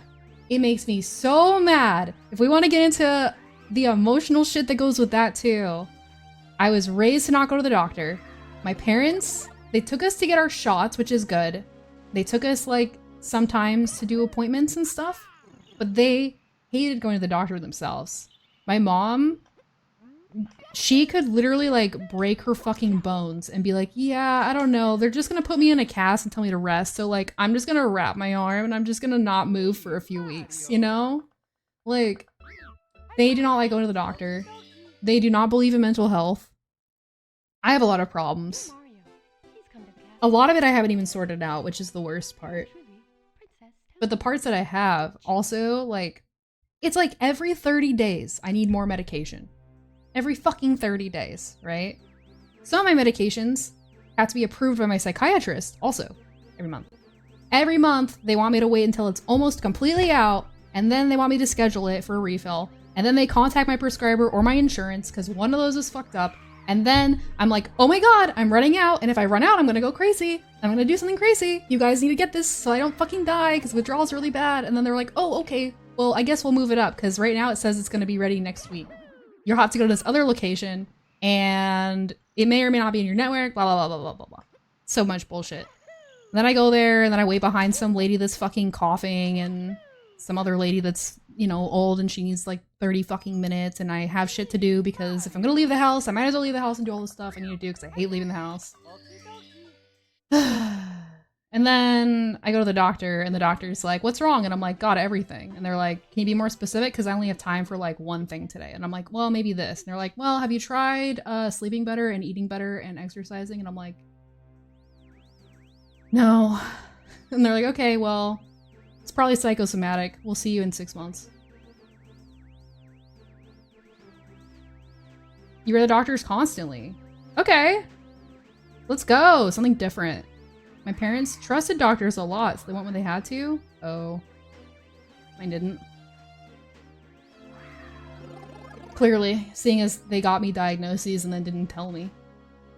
Dude, it's constantly some bullshit. I hate it. It's exhausting. I will get to the point, I hate to say this, but I will be like, just let me die. Like, this isn't worth it. And I still go, right? But I will get to that point where I'm like, I'd rather just die. I'd rather just do it. I don't want to be here. I don't want to do this. This is too much work. I can't do this. I'm sorry. That's a lot, huh? But I will. I'll be like, I cannot do this. And then I do it. 8 to 9 surgeries on the same thing. So I was in and out constantly. Dude, fuck that. Also, the hospital scares me. Like, it's an irrational fear that I only know that I have because I get irritated and stressed. Oh. That's why I'm being like this. Because I have a doctor's appointment Thursday. We figured it out! Woo! Let's go! We finally got to the bottom of it. It wasn't just the holidays, guys. It was the doctor, too. Let's go! Gotten better with hospitals because I went so many times. Yeah, we didn't go a lot. And I've always had this, like, irrational fear that the doctor is one day gonna tell me something that I won't be able to do anything about. You know? Like, it's usually like you have cancer and it's all over your brain and all over your body and you're gonna die in 6 months and there's nothing you can do about it. And I don't want to know if that's gonna happen. If there's nothing I can do about it, I do not want to know. So I'm like, okay, something's wrong. I'm not normal. Like, something's wrong. Okay, is it something that might kill me? Alright, it might be, then I'm not gonna go. I don't want to go. So I'd rather not know. But then I'm like, shit, dude, the sooner you go, the sooner they can figure it out, they can fix it, and blah, blah, blah. But then it's like, but what if they can't? Or what if they don't know what's wrong and they just keep charging me $200 to $400 every time I go and they never find anything and they tell me I'm crazy? I don't want that. Sorry. Dude, I'm so fucked up. Also, hey again, Menace.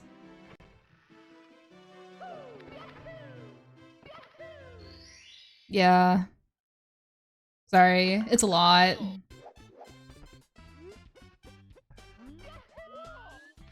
But I'm actually making progress because I did schedule that appointment and I will tell them some of the things that are wrong with me and maybe I'll get a good doctor and they'll be nice and try to help me. Right? I take such good care of my car. Why can't I, like, take care of myself, man?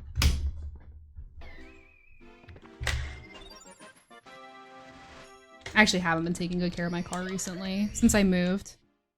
I need to get my oil changed and I need to get my tires refilled, which actually I could do at home. And probably, I would guess by now, an alignment. I used to be really good about taking care of my car because I had that like dealership thing where it's all covered. But I moved and I don't know if they'll honor my giant coupon book here if I could find it. And I'm also really bad about appointments and stuff. Yeah, no, I know you think the same way, dude. That's why you were like, let's not like go down this rabbit hole, because then when you're trying to go to bed tonight, you're gonna be like, shit, dog, what if I do just Google really quick what that weird pain is and find out? Right? We don't need that. I'm sorry. We don't need that. Don't Google. I know. There's always some story about someone that's like, yeah, and then I found out blah, blah, blah, blah, blah. And I'm like, holy shit. I'm sorry. Take care of your car and pretend you're the car. Good idea. Cars are easier than people? Yeah, they are. But the thing is, if you fuck up your car, you can get a new one. I didn't take care of my first car at all. Never got the oil changed. Never took it in for appointments. Totaled it, rear-ending someone, and then drove around with it totaled with the radiator spilling out everywhere for almost a year. It was so bad. It was really dangerous. When I finally got my... I brought it in somewhere to see if they could fix it, and they were like, it's gonna be $8,000. I was like, that's not worth it. I ended up buying a new car. So when I bought a new car, I gave my brother the old one. I literally had duct tape all over the front. Black duct tape on a white car. Gave it to my brother so that he could fix it, because he's good with cars. And then like a couple months later, I visited my parents, because this was back when I still had, you know, a relationship with them.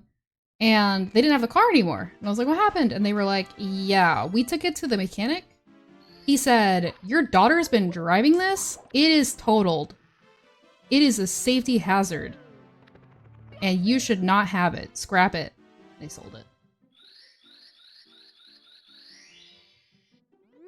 Anyone have a line on replacement Luckies? Dude, I wish. I don't want people to be like, you know, left without or anything. That would be so sad.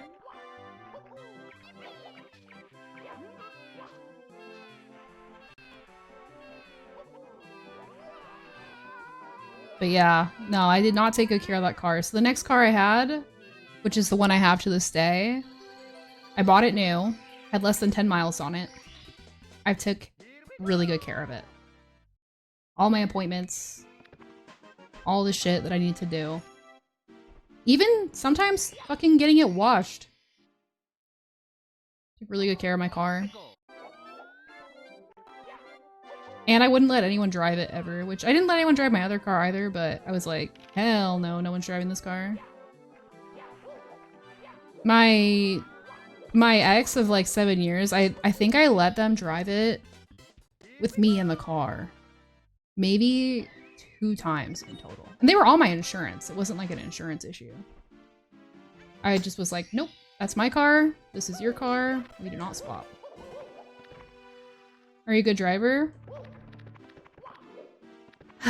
I'd like to say so, but chat would disagree. Listen. There's a few things that make me not a good driver. One, I love speeding. Not as much anymore. But I am a chronic speeder. I time lights. I'm really bad about that. The other thing is that I'm really short, so it's hard for me to like see properly sometimes.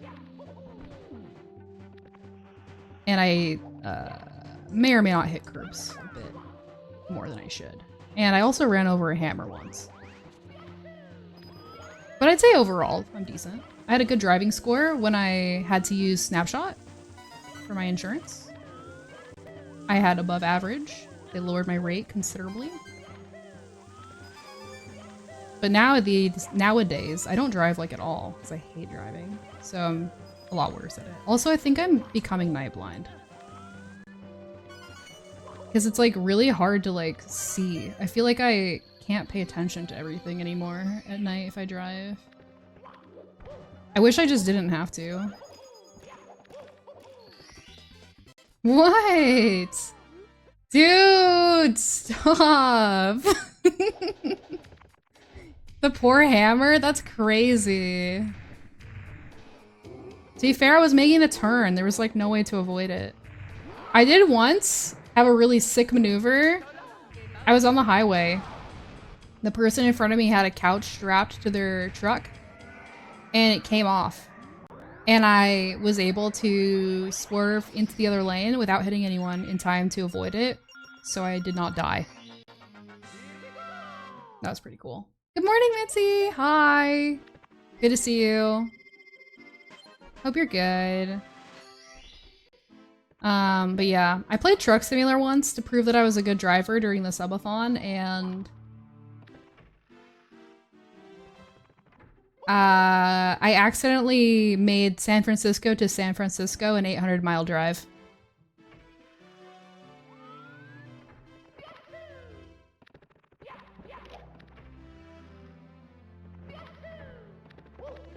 That's the other thing too. If I'm like talking or singing when I'm driving, which is a lot, I like miss turns and I get really stressed when that happens.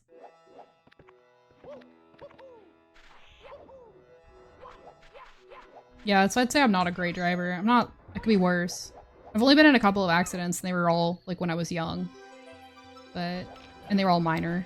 Besides, you know, I think the totally my car one was the worst, but I'm like, I think, slightly careless. Blech, work, gross. Glad you're productive, that's good. I saw you've been, really grinding your segment RTAs. I'm really excited for you. That's some good shit you're putting out.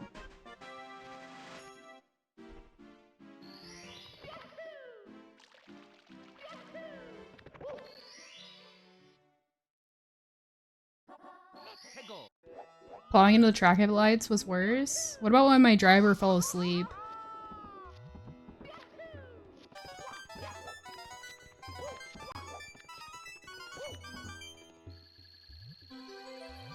You're gonna shit yourself for pre-tippy? Terrified of TTM and SL? Those are tough stages. TTM, honestly, the main thing is like, I'm sure that you'll be fine with mountain clip because I bet you've like probably learned a very consistent setup by now. So it's really just knowing where the invis walls are. And then like a couple of areas, like obviously you're gonna have to deal with the lag, which is really bad. SL is a pain in the ass. I like the stage a bit, to be honest, but it is just straight up a pain in the ass. Oh, I accidentally see right too many times. SL is really fun when it goes well, though, I'd say. What is happening, man?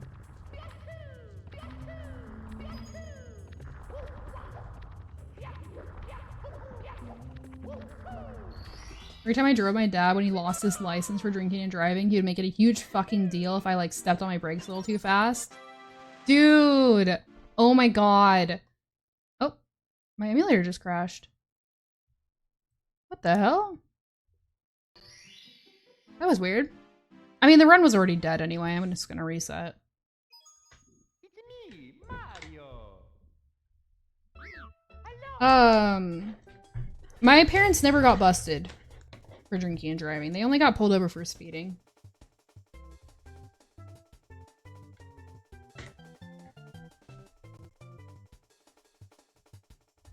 But they wanted me to be licensed. And I wanted to be licensed when I was 16. So Me, Mario. I got my permit right away when I was 15.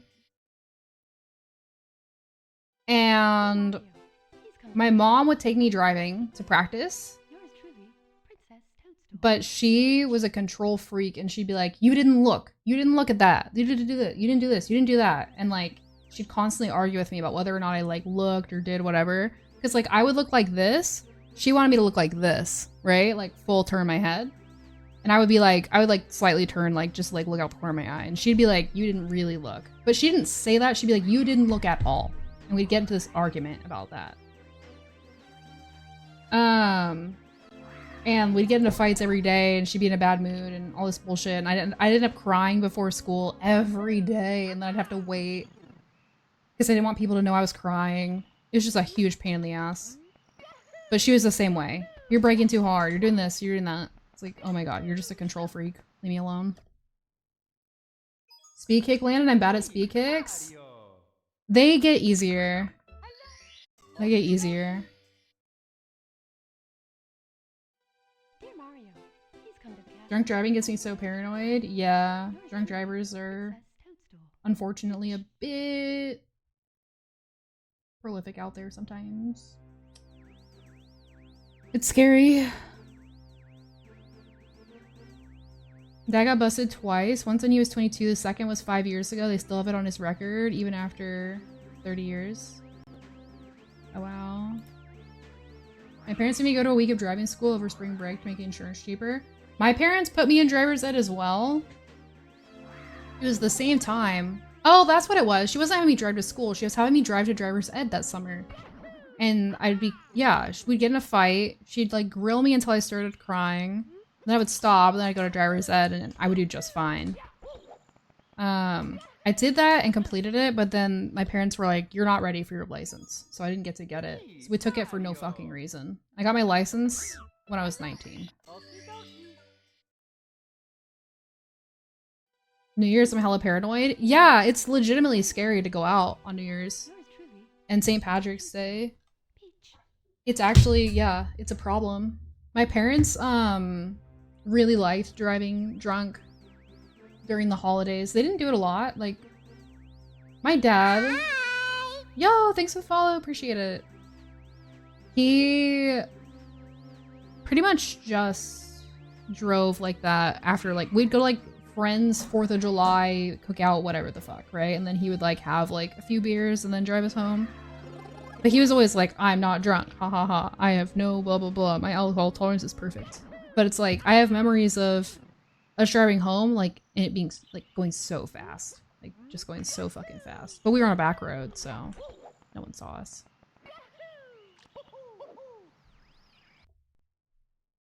I didn't check my mirror after I made a turn at a light. Oh, gotcha. Okie dokie. Yeah, I don't remember what my score was. I just know that I passed. Dear Mario, he's come to the castle. I observed my parents driving all the time. That's so funny. Peach. That's awesome, Beef. I had a beer and then drove 6 hours later and still felt guilty. I get that. I actually used to drive after like having a drink or two pretty often because I'd go out with my coworkers when my tolerance was really high. And it was never a problem, but I really shouldn't have been even doing that. Because, yeah, what blood alcohol content do you need? It's at their discretion. It's 0.08 in my state, but they can still arrest you before that if you're behaving in an intoxicated manner, if you blow anything. So you really just shouldn't do it.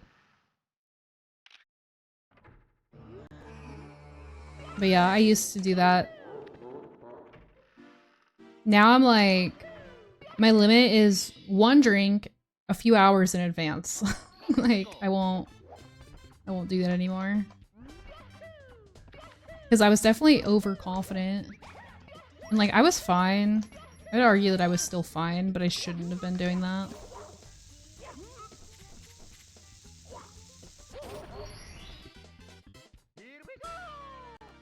That's so funny, Mitzi. Driving them to dinner. I didn't know Artemis lived around you guys. That's so cool. She's in Colorado? Or was she visiting?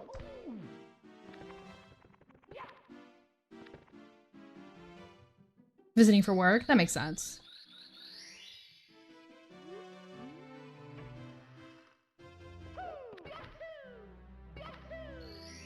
She used to live there? Oh, nice. Colorado is one of the nicest places I've visited. Like, it's very similar to Oregon. The vibes are good. Weather's pretty good. It was very similar. I liked it when I visited quite a lot.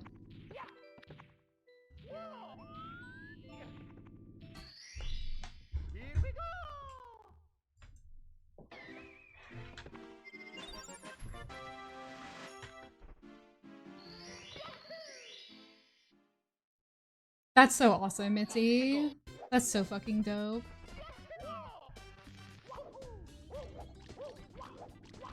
Dude, living the dream. Yeah, I've never had like any friends or partners that were super into watching speedruns. Like, at least not like IRL friends. So I've always like done that by myself. It's always been like maybe like a niche interest for them at best. It's really cool that you guys get to share that. So based.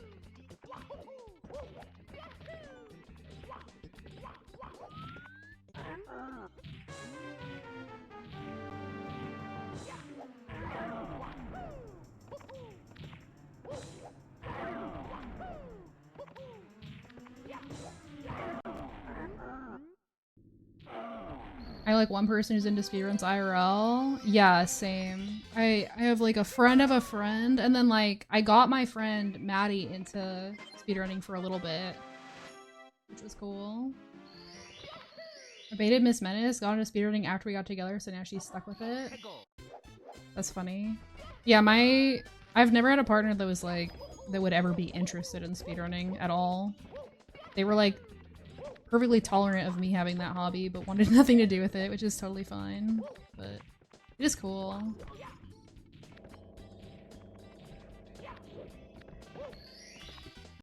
I feel like usually for me, like online, like internet preferences have always been different with my partners. Like maybe we like some of the same shows or something, but not like the same YouTube content very much or stream content. Which is fine. I think it's not bad to have differences, but it is cool for you guys. Is her class? She did it, and I was like, isn't that cool? She said, I don't know what happened. That's so funny. Yeah. Yeah, my most recent ex never would have even tried it, I don't think. The one before, I think maybe could have, but they just, like, wasn't really their cup of tea. Miss Menace has a 16-star run on the board? Let's fucking go! That's so dope. Hell yeah.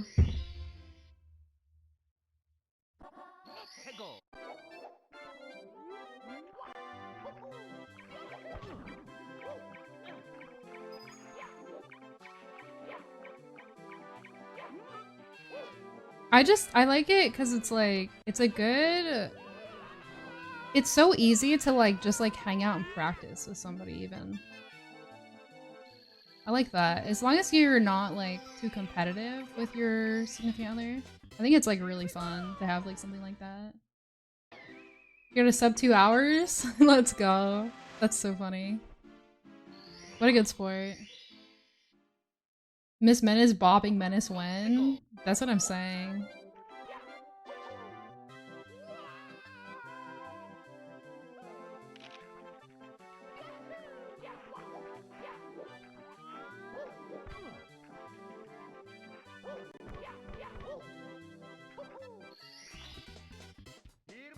I've only ever dated people interested in speedrunning. That's cool. Yo, Banslam, good to see you. Hit me with a normie. My partners were not normies. They just weren't into speedrunning. Like they were into like games and stuff. Like I have to be with someone that plays video games. Like that is a non-conditional thing for me. I can't relate to someone that doesn't like video games at all. Like I can't imagine that. Because it's just too big of a part of my life. But they were never like into speedrunning at all. Usually it'd be like esports or like having like a game or two in common. Like for me, like being able to play like one-player games and like hang out together is like a good thing for me. Because like that's just like a way that I like to decompress and like hang out with people, if that makes sense. It's kind of weird. I like to basically backseat people through one-player games. Or play together and like alternate, or like watch each other play. It's kind of weird. So like I've always gotten my exes to like play games that like I know from my childhood. I've always been like, okay, you're playing Paper Mario. Like you never played it, you're gonna play it now. Stuff like that. Like the Zelda games.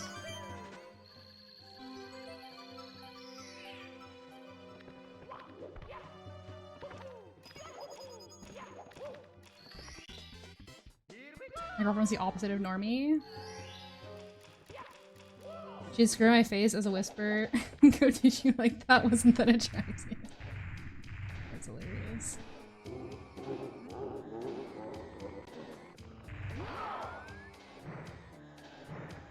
Oh my god, dude! What are my throws today? They've been interesting, to say the least. At least I'm using the right controller this time. We've gotten past that point. Could have saved some time here.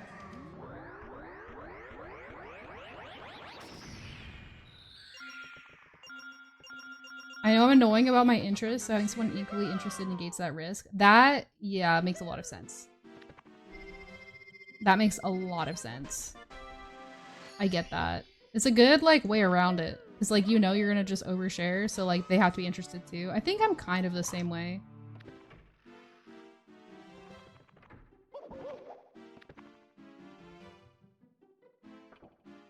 Yeah, it was always weird, like, trying to relate to my coworkers because, like, I never really had a lot of coworkers that were into video games, and especially not, like, speedrunning. So, until my last job, I just never even talked about it. My last job, I talked about it, but, like, they couldn't relate, and I just would be like, yeah, this is, like, what I like, and they'd be like, oh, that's kind of cool. Because I was trying to be more, like, open and not try to, like, conform so much. I wanted to set a good example for my direct reports because like I never had that, so I wanted them to know like, yep, I'm into like all this random weird nerd shit, and like you are too. Great, if not, it's fine. And it was good because I did have some like new hires that would reach out to me and be like, I heard you play blah blah blah, it's so cool, blah blah blah. Like, I could tell like it was nice for them, and I could help them find like the gaming groups at my work and stuff. But usually not something I've been able to relate to people about. I feel like I annoy her when I tell her stuff. No!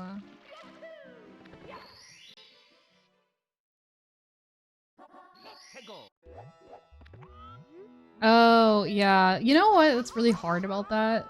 Be with people that are really, like, perfectionists. Is I think it's hard for people to watch someone not be satisfied with their achievements. I mean, I could be wrong about that being like what it was, maybe. I don't know, right? But it's really hard to watch like someone do something that they've worked so hard for and then like they're not excited about it.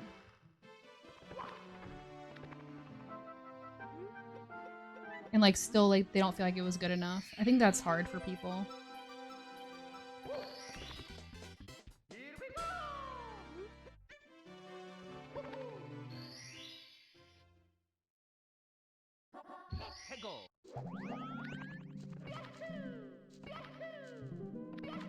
Especially if it's taking up a lot of your time too.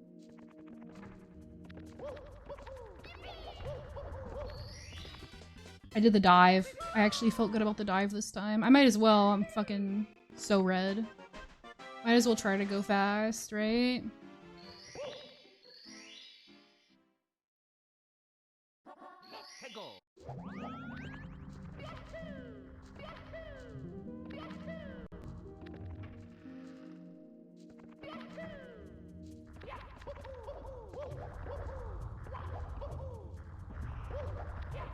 Dude, go! So much for golding.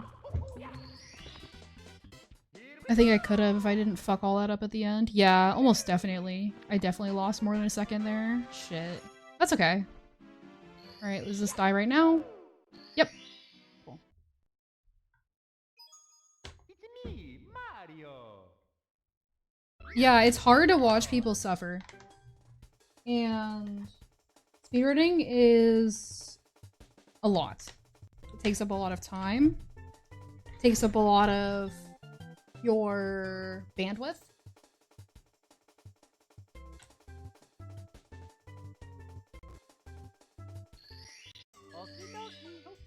Controller apparently it's not ready. It's actually like I think why I'm not even trying to like worry about a relationship right now is because I have a really hard time with streaming like this and playing and like putting so much time into this, devoting the time that a relationship needs. Dear Mario, please Like come it's to Castle. I have baked a cake for you. Yours truly. I can be a little bit absent in my relationships. I'm a dip and you're having this pre-order. Okay, Menace. Bye. Thanks for hanging out. I mean, it sucked having you here. It was terrible, and I'm glad that you're leaving. Sorry. That's what you wanted to hear, right? But good luck. I got you.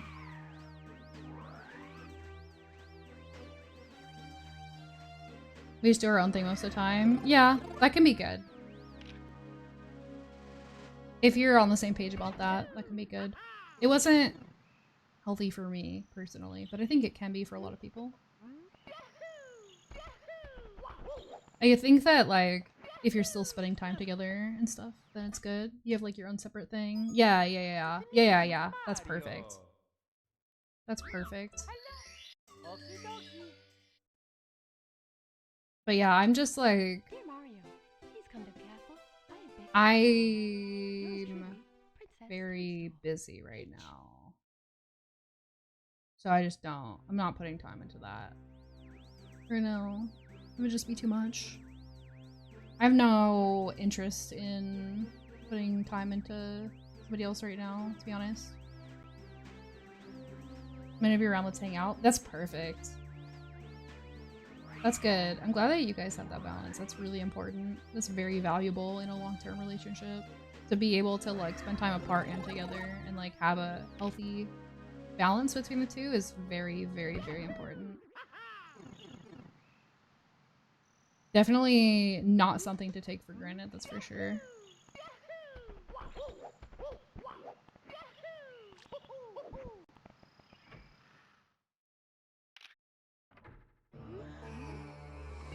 I've seen a lot of people get into speedrunning and then have to stop because they're not putting time into their family anymore.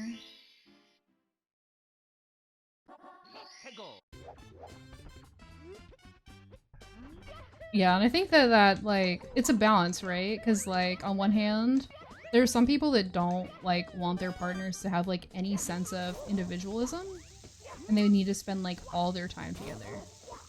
And that's unhealthy. And then there are people on the opposite end of the spectrum that don't spend like any time together and don't like relate to each other, don't put any time into each other, and basically live like roommates. That's also unhealthy. So I think that the balance there is like really hard to find. And really good if you do find it.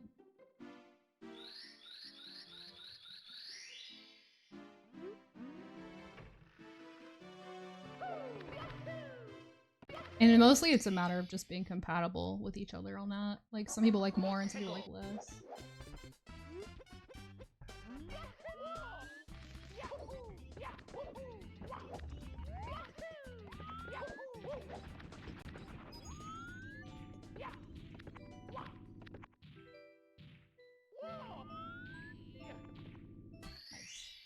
Here we go!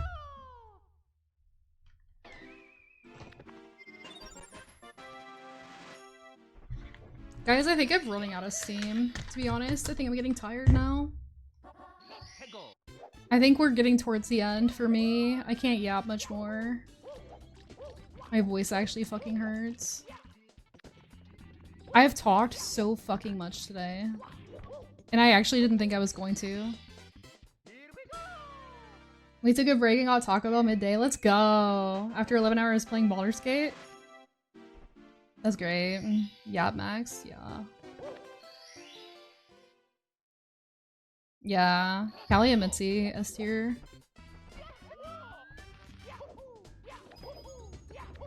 Y'all have such good vibes together. I fucking love it.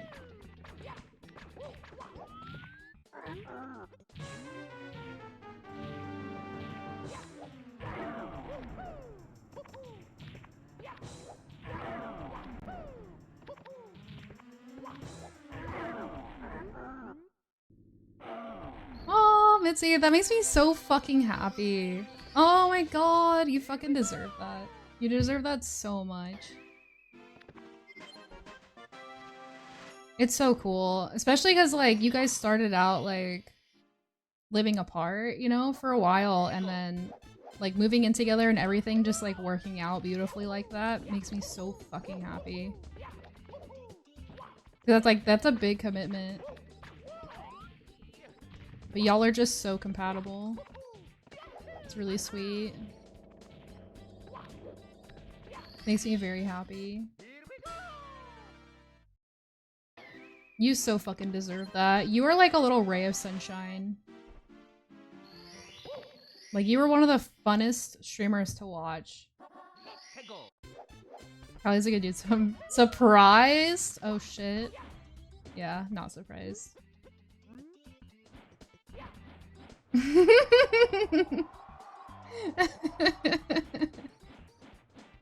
Yeah, y'all just seem to like really mesh well together.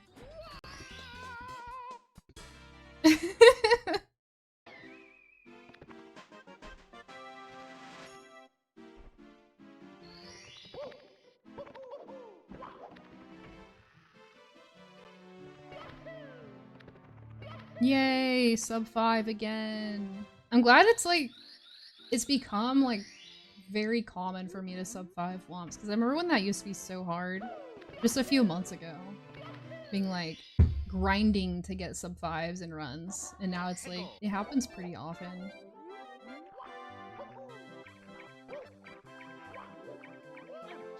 And then I just fucking eat all the fucking dirt in this stage.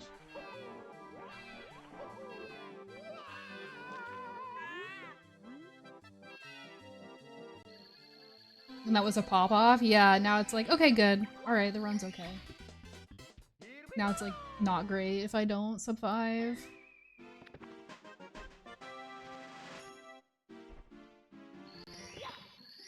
Hell yeah, we love progress.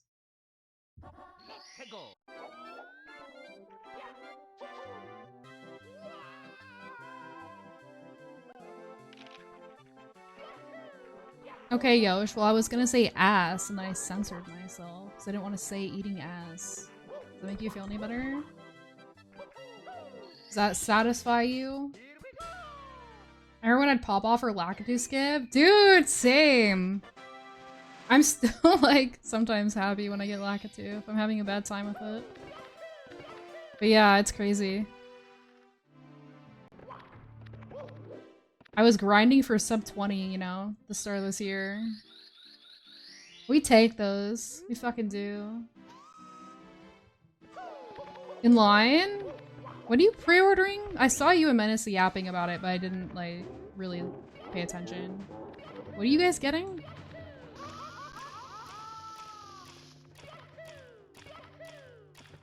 This is fucked.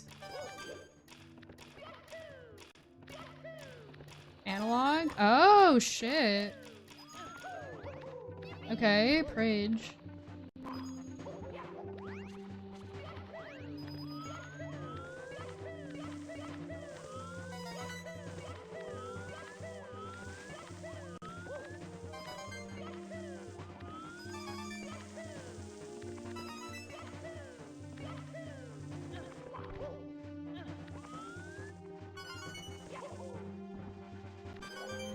I'm ground pounding. Don't kill me. Okay. I really didn't want to reset. I'll take that. This was fine. I think I just want it because I know it won't be sold again.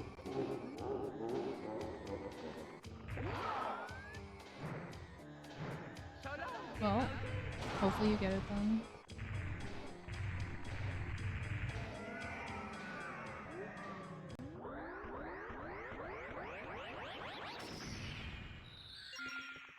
Yeah. Collector mindset, surreal. I get that.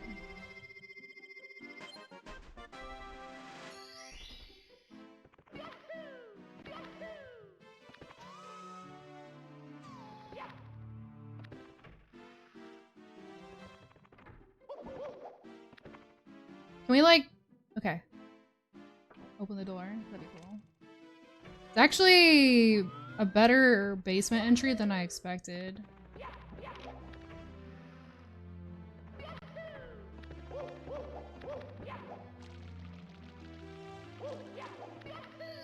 So it'd be cool if SSL could be nice because I feel like I've struggled with this stage a bit today.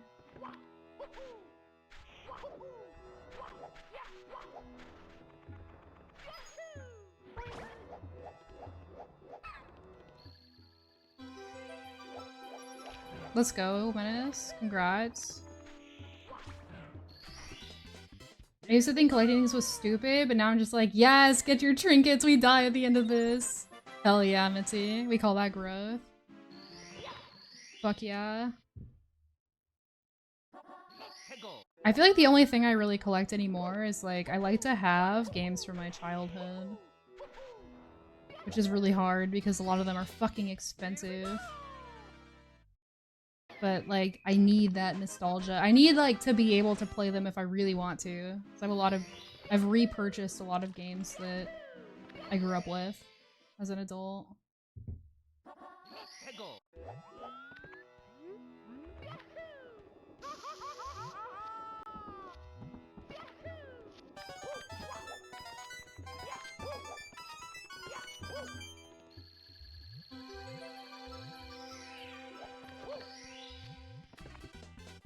Yeah, it's just so nice to have them. Makes me happy. And the games usually, like, once you're playing them, aren't as good as you remember. But it, like, still gives you that good vibe. Still feels good. I have a hard time, like, getting into newer games. So being able to, like, go back and replay games, too, is really nice for me.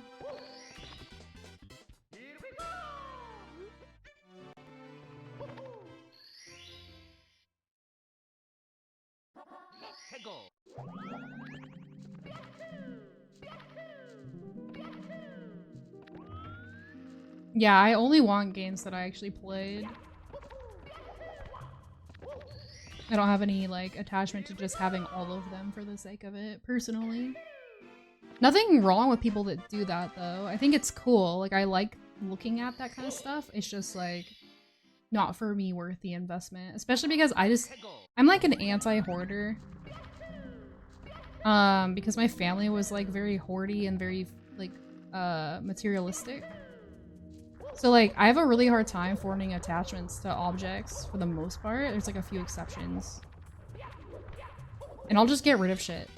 If it doesn't spark joy anymore. I'll just one day be like, yeah, this thing that I've had my entire life, I just don't want it anymore. And I'll just get rid of it and I'll never think twice. So there's no point in spending a lot of money collecting something if like one day I might just be like, oh god, and I have to like figure out if I'm gonna sell this or throw it in the trash. This is not good. Oh my god, this is not good. Can you like turn the fuck around? Holy shit. Insane how much time I just lost.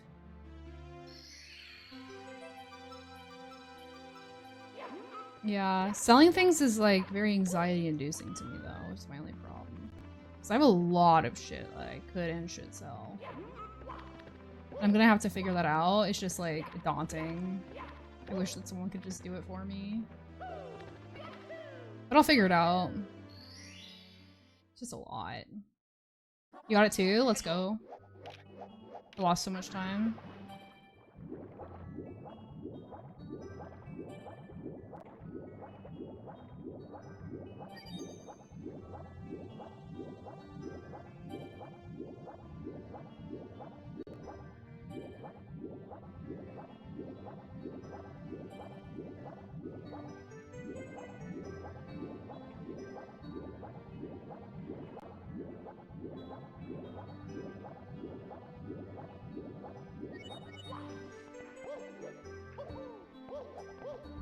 My swims have been atrocious today. I think it's because the volume's a little low. It's hard for me to hear.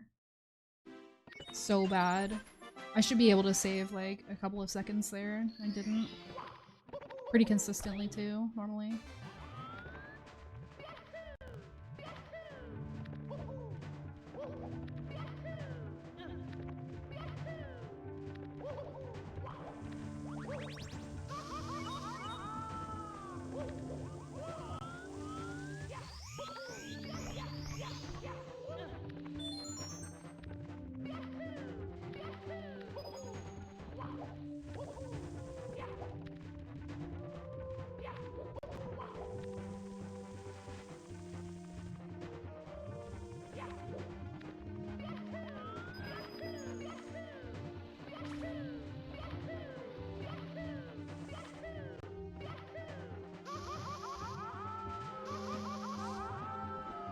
Damn, this run could have been so good. I can't believe all my time lost is MIPS.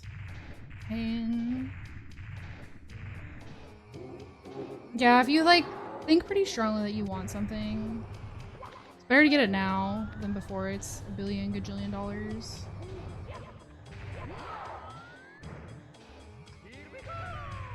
Oh, fuck. I didn't even want that glitchy tail grab. I just didn't grab, so I knew I could get it. You like it. Now I can't PB. But it's fine. I wouldn't have probably been able to anyway, because I would have needed really good BLJs. My BLJ's been ass lately. But that is a shame. Unfortunate.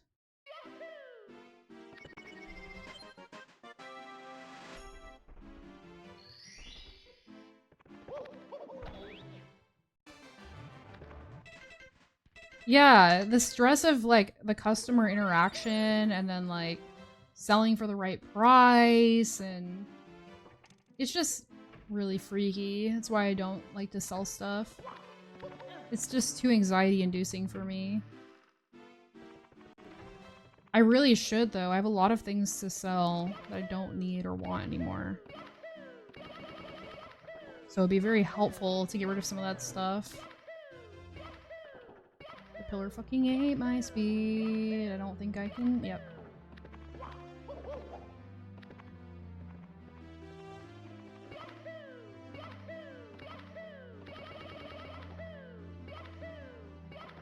Whatever. Dude, this angle. What are we doing? Where the fuck are we going?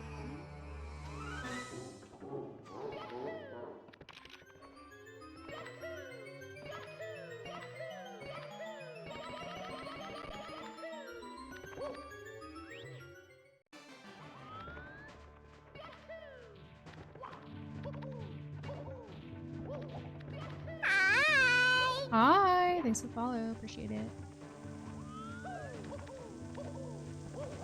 And we're having a great day.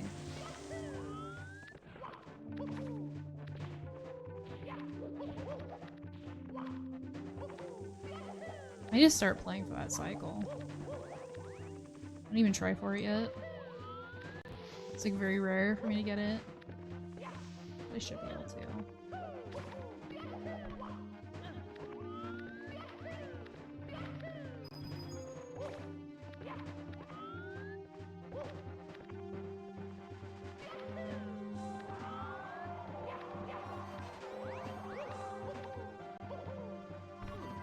Nice. That was a pretty good bits.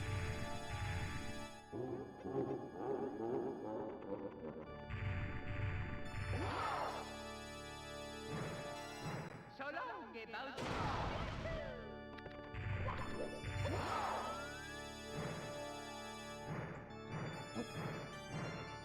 I fucking hit the button! Thank you. It's a huge unnecessary waste of time at the end of the run. I wanted to gold this, man. I don't think I'm gonna gold it.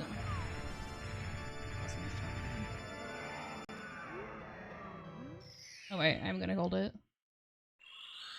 Sick. So golded it, even with that slip. 3 seconds. Holy shit. That's a big gold. 3 seconds with all those extra fucking rotations, dude? What the hell? And not the cycle? Oh. This gold is bad. Okay. Wow. 1713. Okay. Yeah, it was a 3-second gold. Over 3. 3.5. Holy shit. Okay.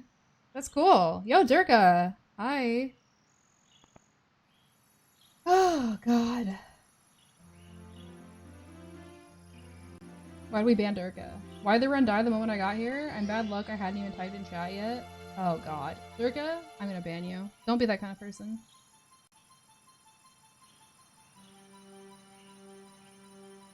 You do not impact whether or not my run goes well. You did so good. Shut up. Why are you being so nice to me? Thank you. Yeah, I did fucking great, didn't I? The runs honestly were not that good, but I'm really happy with the gold. That's really nice. Thank you for the GGs, guys. Thank you. Can I be nice to my streamer? No. The power of the stars is I don't trust it. You spent like an entire stream talking about how I didn't deserve VIP. Alright? have to do something special for you. When like I didn't even do anything wrong. All I ever did was care. I told you I was gonna be nice today. You do deserve it. I know I deserve it. But thank Let's you. bake a delicious cake. You wouldn't have VIP'd me if I didn't deserve it. You just had to have a whole fucking aneurysm over it first. That's okay. Actually, I'm really happy with that gold. It's hitting me now. That's really fucking cool. I think I'm in a weird kind of space right now because of all the yapping I did today. But, it was a bit? Are you sure? It felt a little bit like not a bit. You seemed like to have very strong feelings about it. It was all a bit? Okay. I'm glad we've decided you were joking. It was a bit? Okay. Alright, anything you say, Officer Beeve. Okay.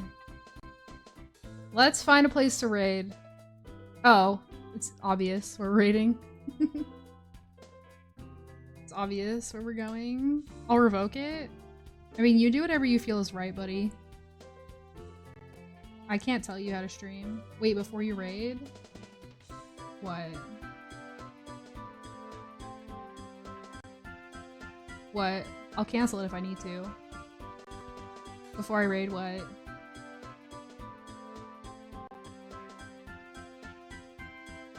Cabos?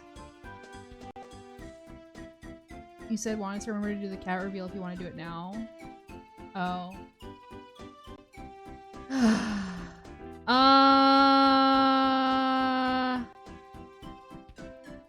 I'm tired. I should. They're probably right out there. Guys.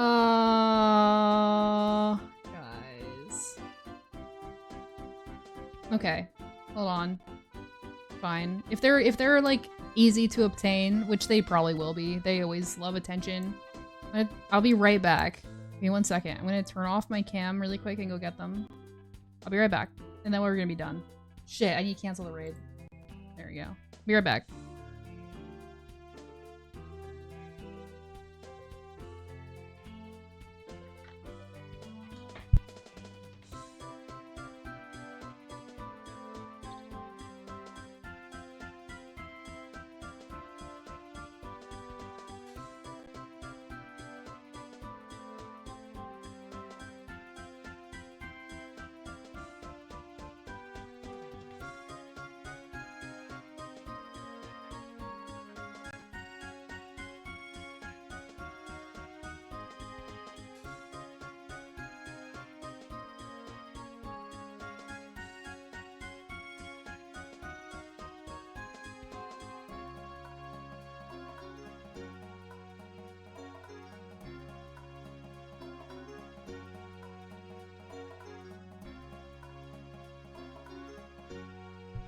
Okay, guys, hold on. I'm gonna undo my camera. Thank you so much for playing This my is game. one of my cats. This is Licorice. He's probably done. Mwah! Good boy. They were both downstairs, but they came when I called them. This is Licorice, and he wants to be done. Right, and you can...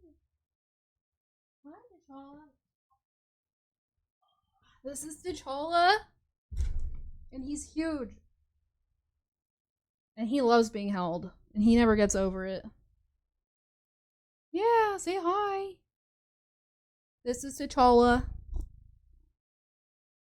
He's so good. You're so good.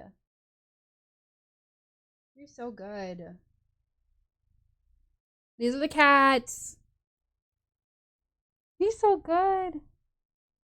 He's big and he's fluffy. I think he's part ragdoll. He's huge. Ah. She's still alive? I'm literally about to raid. Okay.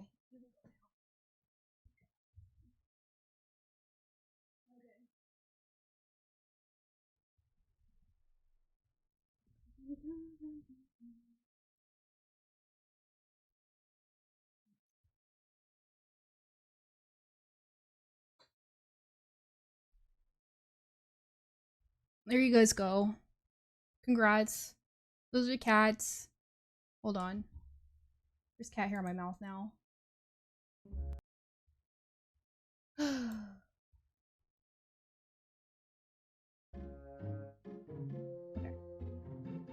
Oh, hi chat. I should have done full cam with the cats. Oh well. They're gone now. Thanks for the stream, guys. It was a lot of fun. I had a good time. The runs were good. I mean, they weren't really, but the talks were good. And I got the gold at the end, like the fucking huge gold. I'll be back tomorrow. Schedule this week. It's gonna be a little different, because, okay. So tomorrow I'll be here. Wednesday and Thursday I have appointments, so I won't be live Thursday. And then I'll be back Friday, Saturday. Runs were good? No, they fucking weren't. That's okay. I mean, we had a couple that got, like, to Fire Sea. Anyway, we're gonna go. Rage Aquarium. Aquarium. Good talks today, though. I had a really good time. I feel like we all got to know each other a little better today, which was nice. Thank you for letting me yap. It was really happy. Good time for me to get that out of my system. Alright, guys. Bye, everybody. Go say hi to Jaquarium. That's my fucking goat. And have a lot of fun. Have a good day. And I'll see you guys tomorrow. Okay. Bye. Goodbye. Bye, everybody. Bye-bye. See you later. Bye. Have fun. Bye. Goodbye.